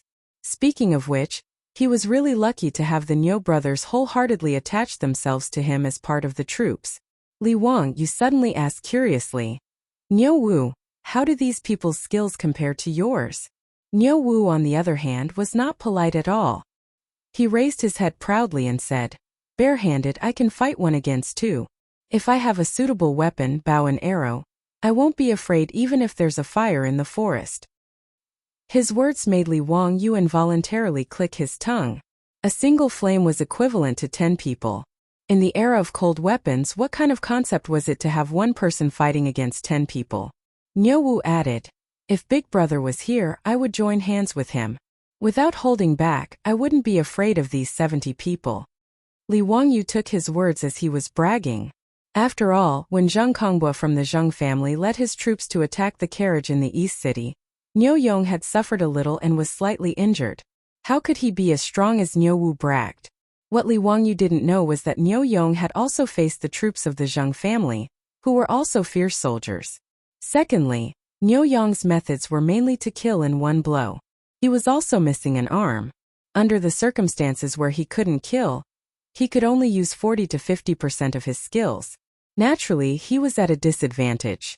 While Li Wangyu and Niu Wu were whispering to each other, Chang Chumo took 2 steps forward, raised his voice, and introduced to the veteran ruffians the identities of these nobles who wanted to recruit them. "Listen up, this is the family head of the Cui family, Duke Cui. This is the Duke of Lu, Great General Ho. This young man is quite extraordinary. He is the founding county count of the country, the Hu County Count. At present, he has a great reputation in Chang'an. The Three Kingdoms book that you all like to listen to recently was written by this Hu County Count.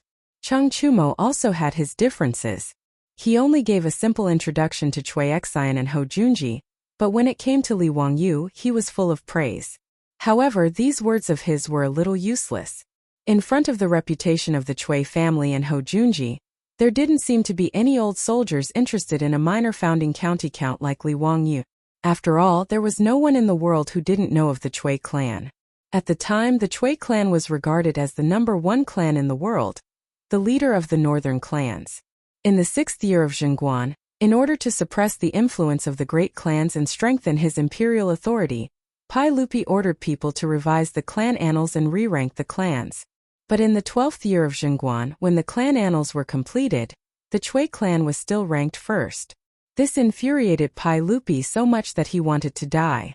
Under the forceful suppression of Pai Lupi, he ordered people to revise the clan annals, and only then did he carry out Pai Lupi's orders.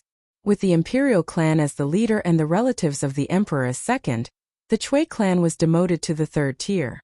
From this, one could see the status of the Cui clan in the eyes of the common people. Today, the head of the Cui clan, Cui Xian, had personally come to recruit them. What sort of glory was this? As for Ho Junji, although he wasn't from a great clan, he was the Duke of Lu and the great general of the Right Guard. To those old soldiers who wanted to fight for a better future, he was rather attractive. As for Li Wangyu, he was beautifully ignored. Although the Golden Guards protected Chang'an and knew all sorts of things in the city, they had heard of Li Wangyu. They had long ago heard of Li Wangyu, the newly promoted county count of Huxian, and they knew that he had stirred up a great deal of trouble.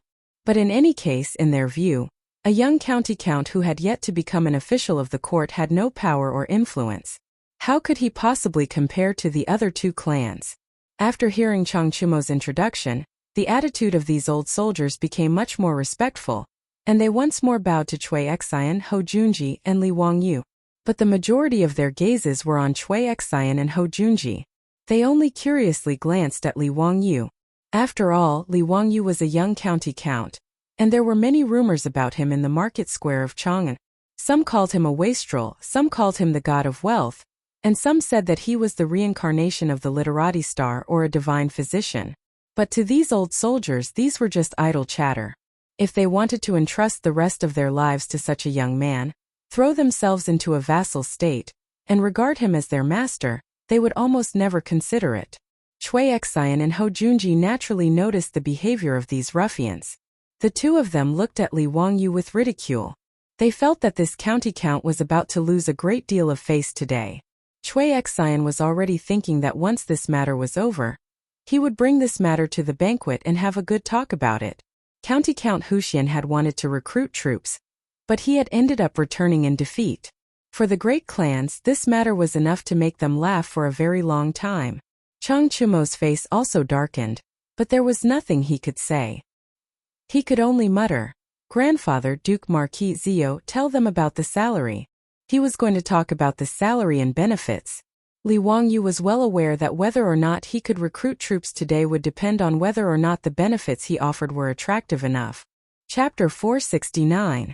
After exchanging some pleasantries, Cui Xian and Ho Junji ignored Li Wangyu and turned to the veterans. The Cui clan of Qinghe receives a monthly salary of 6 strings of coins. If there is any injury or death, there will be additional compensation and rewards. This one's residence is the same as Duke Cui's. In truth, Cui Xian and Ho Junji's conditions were the customary conditions for the great clans and nobles of Chang, and to recruit soldiers. A monthly salary of 6 strings of coins was truly not a low income. This was the same as the salary of a rank 2 official of the imperial court. Of course, officials also received other benefits and benefits, as well as income from land. But 6 strings of coins was still equivalent to the actual income of a rank 4 official. In a situation where the average income of Chang'an was the same, this was considered a high-income class. Thus, unless one was a noble or noble, one would not be able to support a troop. If not for the fact that Li Wangyu didn't lack money, he wouldn't have dared to ask for 50 soldiers. Even at the market price, 50 soldiers would still cost 300 strings of coins a month. After all, the soldiers had to protect their master, and when needed, it was very normal for them to put their lives on the line. Thus, the master naturally gave his soldiers generous treatment, similar to that of bodyguards in the future. The veterans nodded in satisfaction at Chui Xian and Ho Junji's conditions, and they began to whisper to each other about whether to join the Chui clan of Qinghe or Ho Junji. While everyone was discussing animatedly, Li Wangyu burst out laughing, attracting everyone's attention. Chui Xian and Ho Junji didn't like Li Wangyu to begin with, and now they found him even more frivolous and couldn't help but show anger. Li Wangyu put away his smile and lightly coughed. My apologies, I couldn't hold back for a moment. I just didn't think that the monthly salary of the soldiers in Chang'an would be so low. The monthly salary that my county Count of Hu County gives to the soldiers. Cough cough, Nyowu, tell me, how much is your monthly salary? Soldiers were different from servants. Although they were subordinates, they did not sell their bodies to the master, so they naturally had to be paid. Li Wangyu had been a poor loser in the past, so he had been unwilling to take in the Nyo brothers mainly because he was poor and couldn't afford a salary. Fortunately, the Nyo brothers didn't care about this at all. The two of them were here to repay the debt of gratitude. Li Wangyu made a fortune very quickly. In less than half a year, his net worth had increased rapidly. The treasury in the old house could not hold any more copper coins. Naturally, he would not be stingy with the Nyo brothers. Moreover, after the Nyo brothers got married, they would also have to support their own mother-in-law. Li Wangyu naturally couldn't let these two brothers be embarrassed. Nyowu grinned at the group of veterans and said with a simple and honest smile, "Now that eldest brother and I have received Longjuan's favor, our monthly salary will be 50 strings of copper coins." His words caused an uproar among the veterans. 50 strings of coins a month? Was this a joke? How could the main family give such a high salary to the troops?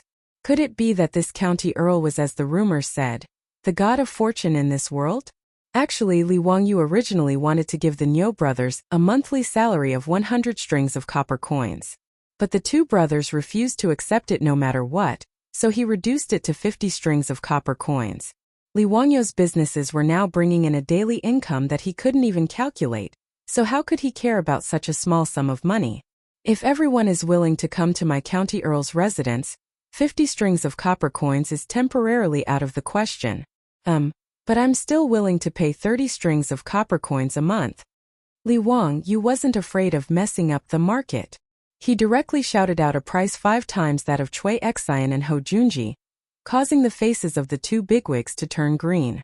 It wasn't that they couldn't afford it, but that they couldn't pay it like this. After all, the two of them weren't a single person like Li Wangyu. They were a large family with a large business, so how could they act so recklessly? If they used this price to recruit these troops, wouldn't the old people in the residence also get a raise? Li Wangyu now somewhat understood the thoughts of the owner of Chelsea Football Club, Roman Abramovich. This daddy isn't a rich family, but this daddy has money.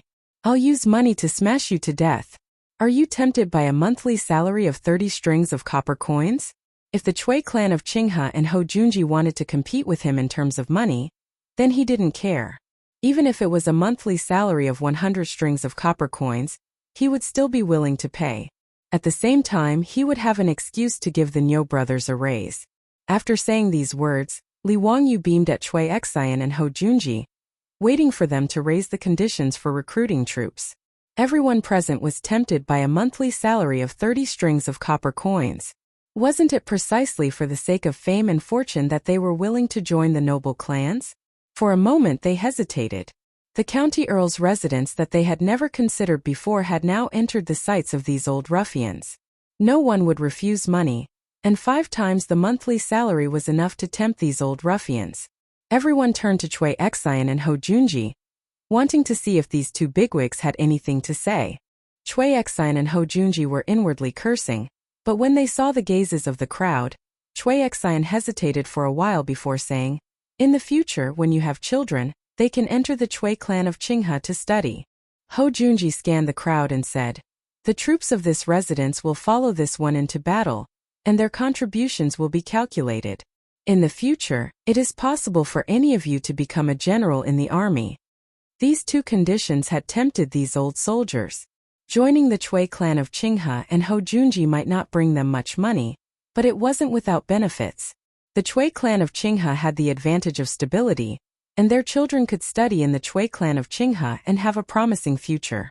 And joining Ho Junji would allow them to make contributions on the battlefield. While they were both on the battlefield, serving in the army was completely different from serving as a duke's subordinate. Firstly, it was safer, and secondly, it was easier to make contributions. There were many captains and commandants in the army who had been promoted from serving as the subordinates of bigwigs in the army. At this moment, Li Wangyu opened his mouth again. The county count's manor of Hu County will provide each troop with a house and a wife. Nanny, wife.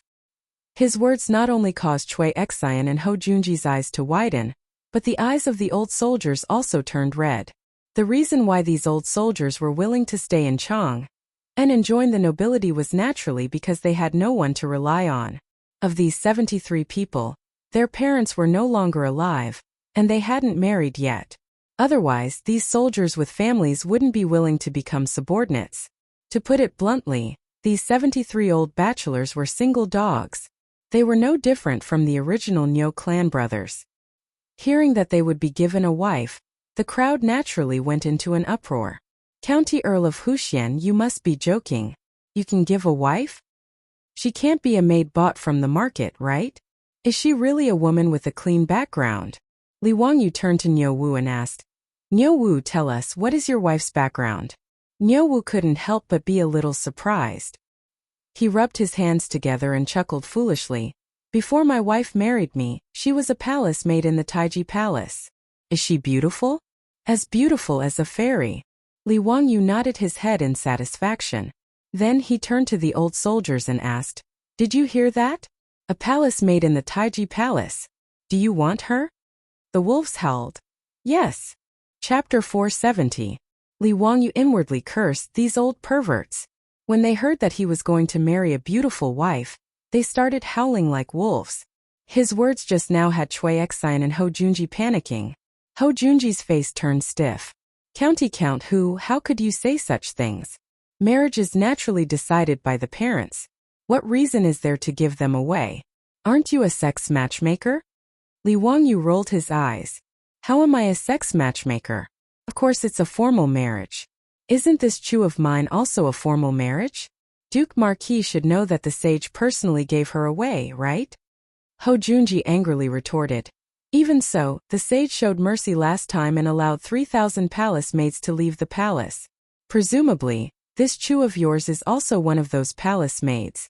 But now, where are you going to give your fellow soldiers the chance to marry palace maids? Aren't you just using your fellow soldiers to tease us? His words made the old ruffians rather suspicious. Just because County Count Hu's soldiers could marry palace maids didn't mean that they could as well. Li Wangyu chuckled. Why not? I can ask the sage to release several dozen palace maids. This isn't a difficult matter. Who do you think you are? Ho Junji was so infuriated that he almost choked on his own saliva. Me? Surnamed Li, given name Wangyu, given name Zio. Has Duke Marquis forgotten? Li Wangyu shook his head, seemingly regretting that Ho Junji's memory was poor. Before Ho Junji could speak, he added, Right, my uncle's surname is also Li. Ho Junji was rendered speechless by his words. On the other hand, Li Wangyu was delighted. He had finally experienced the pleasure of shouting my father is Li Gang in the Tang dynasty. Moreover, how could my father is Li Gang compare to my uncle is Li Shimen? Saying these words made his mind and body feel refreshed, his thoughts clear. Li Wangyu truly wasn't trying to fool these old ruffians. In any case, there were still several thousand palace maids in Taiji Palace. With his reputation, it would not be difficult to ask Pai Lupi to release dozens of palace maids who were willing to marry. The performance of these veteran ruffians even made Li Wangyu wonder if he could use this method to recruit long-term troops in the future. He didn't think that having a few dozen troops was enough. Even that Zhang Liang had shamelessly taken in 500 fake soldiers. He, Li Wangyu, had so many businesses. If he didn't recruit more troops to protect them, it wouldn't do. If Pai Lupi knew that Li Wangyu used the palace maids in his Taiji Palace as a bargaining chip to recruit troops, he would probably chop Li Wangyu into pieces. Li Wangyou's shameless words made even Chang Chumo's eyes widen. Hedonistic, he was too hedonistic. Seeing that many of the Golden Guard still didn't understand, Chang Chumo could only lightly cough and say to the stunned veterans, "County Count whose Uncle Tsong is the current sage." The Uncle Tsong who hasn't stepped out of his first marriage. With his explanation, the old ruffians from the Jinwu Guard finally understood why Li Wangyou had said those words. The young county count in front of them was the current sage's nephew Tsong who hasn't stepped out of his first marriage. 5 times the salary, a promised daughter-in-law, and a frighteningly deep background, this county count who seemed to be the one in high demand. Before anyone could say anything, Li Wangyou added another heavy bargaining chip. In the future when you have children they can study with His Highness the Crown Prince, His Highness King Yu, and the sage's 7th Prince, His Highness King Jin. This lord might also accept them as disciples. His words first stunned the veteran ruffians. Then they became ecstatic. Yes, how could they forget that this county count who was the crown prince's imperial tutor? If they became his troops, wouldn't their sons be able to study with the crown prince in the future? In comparison, the teachings of the Chui clan of Qinghe weren't even worth a mention. In truth, they had also forgotten that the crown prince was already 9 years old, but they didn't even know where their daughter-in-law was. Even if they were to get married right away and give birth to a son after 10 months, how old would Li Changqian be by the time he reached the age where he could study? How could he possibly study with those brats? However, Li Wangyou wasn't trying to fool them. After all, the future emperor of the Tang dynasty, Li Ji, had just been born. If they moved fast enough, it wasn't impossible for their children to study with Li Ji in the future. Li Wangyou's many conditions left Cui Xian and Hou Junji with bitter expressions. They had thought that this county count who was overestimating himself by competing with them for a troop. But looking at the gleaming eyes of the veteran ruffians, how could they not know that they had made a wasted trip today? As the head of the Chui clan of Qinghe, Cui Xian didn't like Li Wangyou, but he didn't have much of a grudge against him. Of the 5 clans and 7 watches, only the Zhang clan of Xingyang and the Wang clan of Taiyuan were like fire and water with Li Wangyou. While the other clans didn't like Li Wangyou, they weren't so bad as to make things worse. Seeing that he couldn't do anything, Cui Xian decided to leave. Too lazy to stay any longer, he coldly snorted and led his servants away. Hou Junji wasn't as straightforward. His triangular eyes were filled with hatred as they constantly scanned Li Wangyou's body. Hou Junji had always been a narrow-minded man with a crude personality. The old book of Tang described his character as arrogant and reserved. Pai Lupi had ordered Li Jing to teach him the art of war, but this fellow had turned to Pai Lupi and falsely accused Li Jing of plotting a rebellion. From this, one could see just how narrow-minded Hou Junji was. He had rendered a great service in the coup at the Xuanwu Gate, and had been made Duke of Lu and Great General of the Right Guard. With his pride, he naturally looked down on Li Wangyou, the founding county count. But today, Li Wangyou had managed to steal the limelight when he had come to recruit soldiers for the Golden Guard, infuriating Hou Junji. In truth, Li Wangyou had never offended him. It was just a fair competition. His offer wasn't as generous as Li Wangyou's, but Hou Junji was so angry that he vented his anger on Li Wangyou. But Hou Junji also knew that Li Wangyou was a noble and also Pai Lupi's nephew, so he couldn't do anything to him.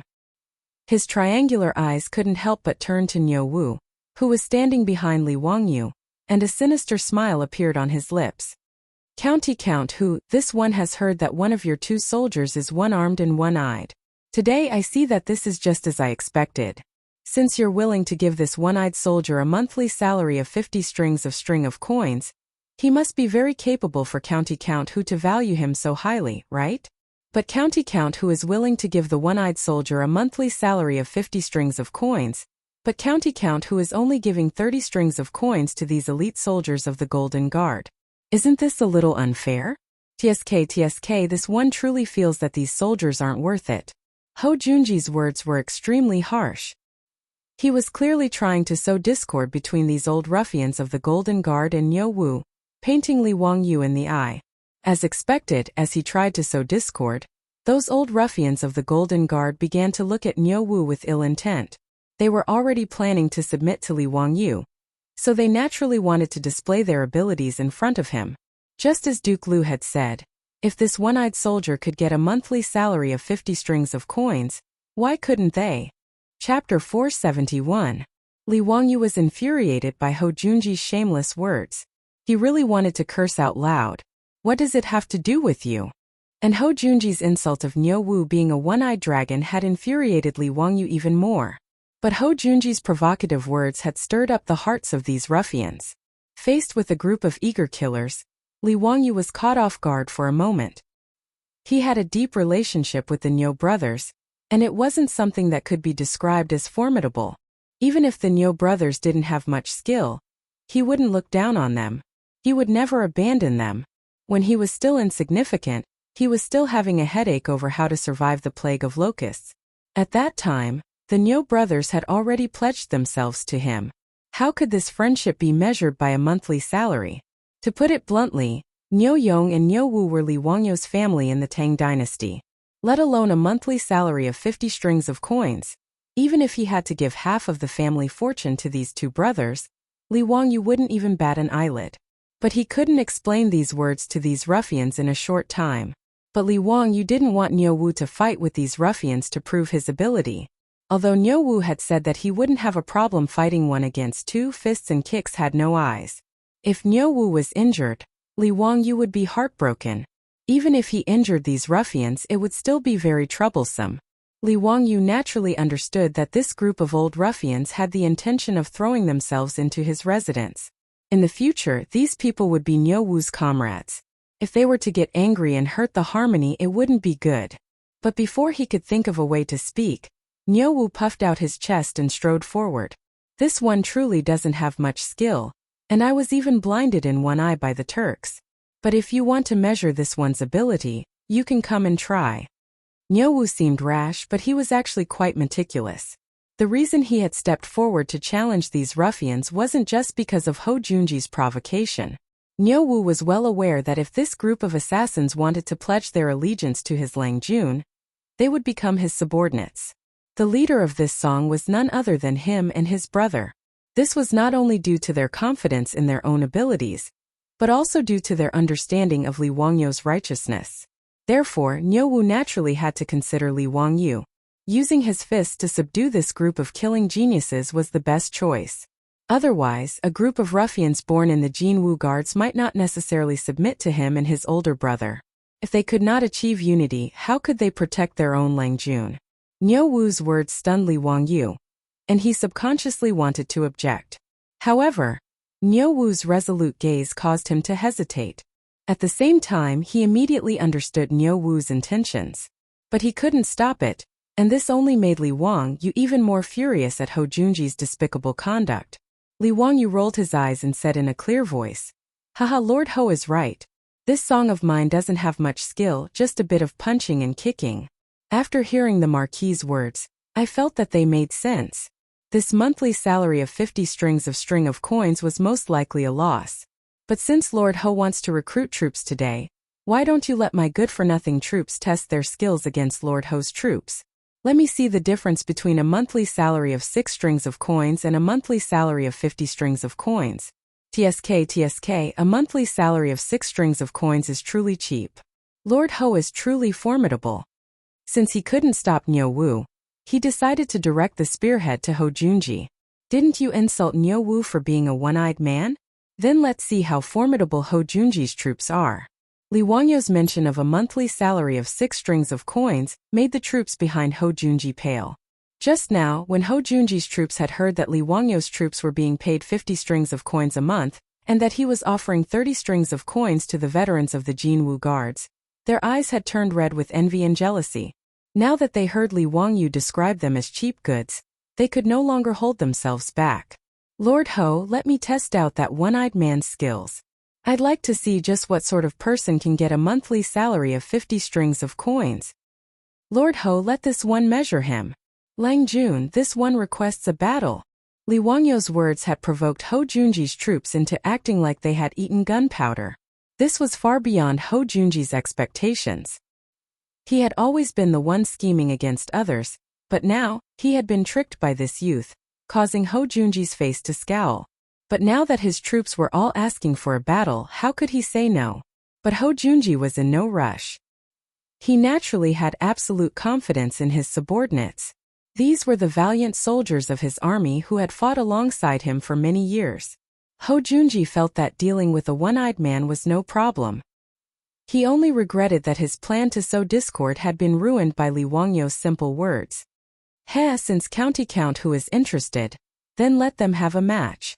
But Ho Junji's triangular eyes gleamed with cold light as he stared at Li Wangyu like a viper. But since it's a match, there should be a little prize. What does County Count who think? Oh? What does Lord Ho mean? Ho Junji sinisterly chuckled. This one has heard that County Count whose estate has a 40% share in the Shirozi wine workshop. This one is not greedy, so if you use 20% as the wager, does County Count who dare to make a bet? Li Wangyu inwardly cursed at these words. This bastard was actually eyeing his businesses? Li Wangyu was also perplexed. This carriage company, the wine workshop, and the underwear store were all money trees. Which noble in Chang wouldn't be envious? But everyone knew that this was a joint venture between Li Wangyu and Pai Lupi. No matter how envious others were, none of them dared to touch it. So why was Ho Junji so bold as to covet a share in the wine workshop? But when he thought about Ho Junji's reputation in history for being greedy, Li Wangyu understood. This fellow had always been a bastard who viewed wealth as his life. In the 14th year of Zhengguan, Ho Junji had led an army to destroy Gaochang, plundering the kingdom of Gaochang and stuffing his own pockets with treasure. In the history books, it was written that he obtained the essence of gold and mules, but the imperial residents did not have it, so he hid it and did not offer it. He even dared to take the precious spoils of war for himself. From this, one could see just how greedy he was. Li Wangyu inwardly sneered as he calmly asked, if Lord Ho is interested, then there's no problem. But what will Lord Ho use as the prize? Ho Junji heartily laughed and said, this one's residence has 2 supreme beauties. Would County Count who be interested? Li Wangyu's face darkened. Damn, 2 women in exchange for 20% of the wine workshop? Was this Ho Junji crazy? He suddenly recalled a rumor he had read about Ho Junji in unofficial history. After Ho Junji was executed, he made a record of his residence and obtained 2 beauties. Taizong asked about them and replied, ever since you came, you have often eaten human milk instead of rice. This was about Ho Junji's residence being recorded after he was killed for his rebellion. Not only did they find all sorts of treasures, they even obtained 2 supreme beauties. These 2 beauties were peerless in appearance, and their skin was even smoother than a baby's. Pai Lupi curiously asked how they maintained their skin, and the answer was, ever since I entered the Marquis residence, I have eaten human milk as rice every day. Li Wangyu almost got goosebumps when he thought about this unofficial history. He didn't have such heavy tastes as Ho Junji, and besides, was he the kind of person who couldn't move at the sight of beauties? Using 2 women to gamble with him for a share in the wine workshop was simply wishful thinking. Lord Ho should keep the beauties for himself to enjoy. I'm not interested, so why don't Lord Ho use some other prize?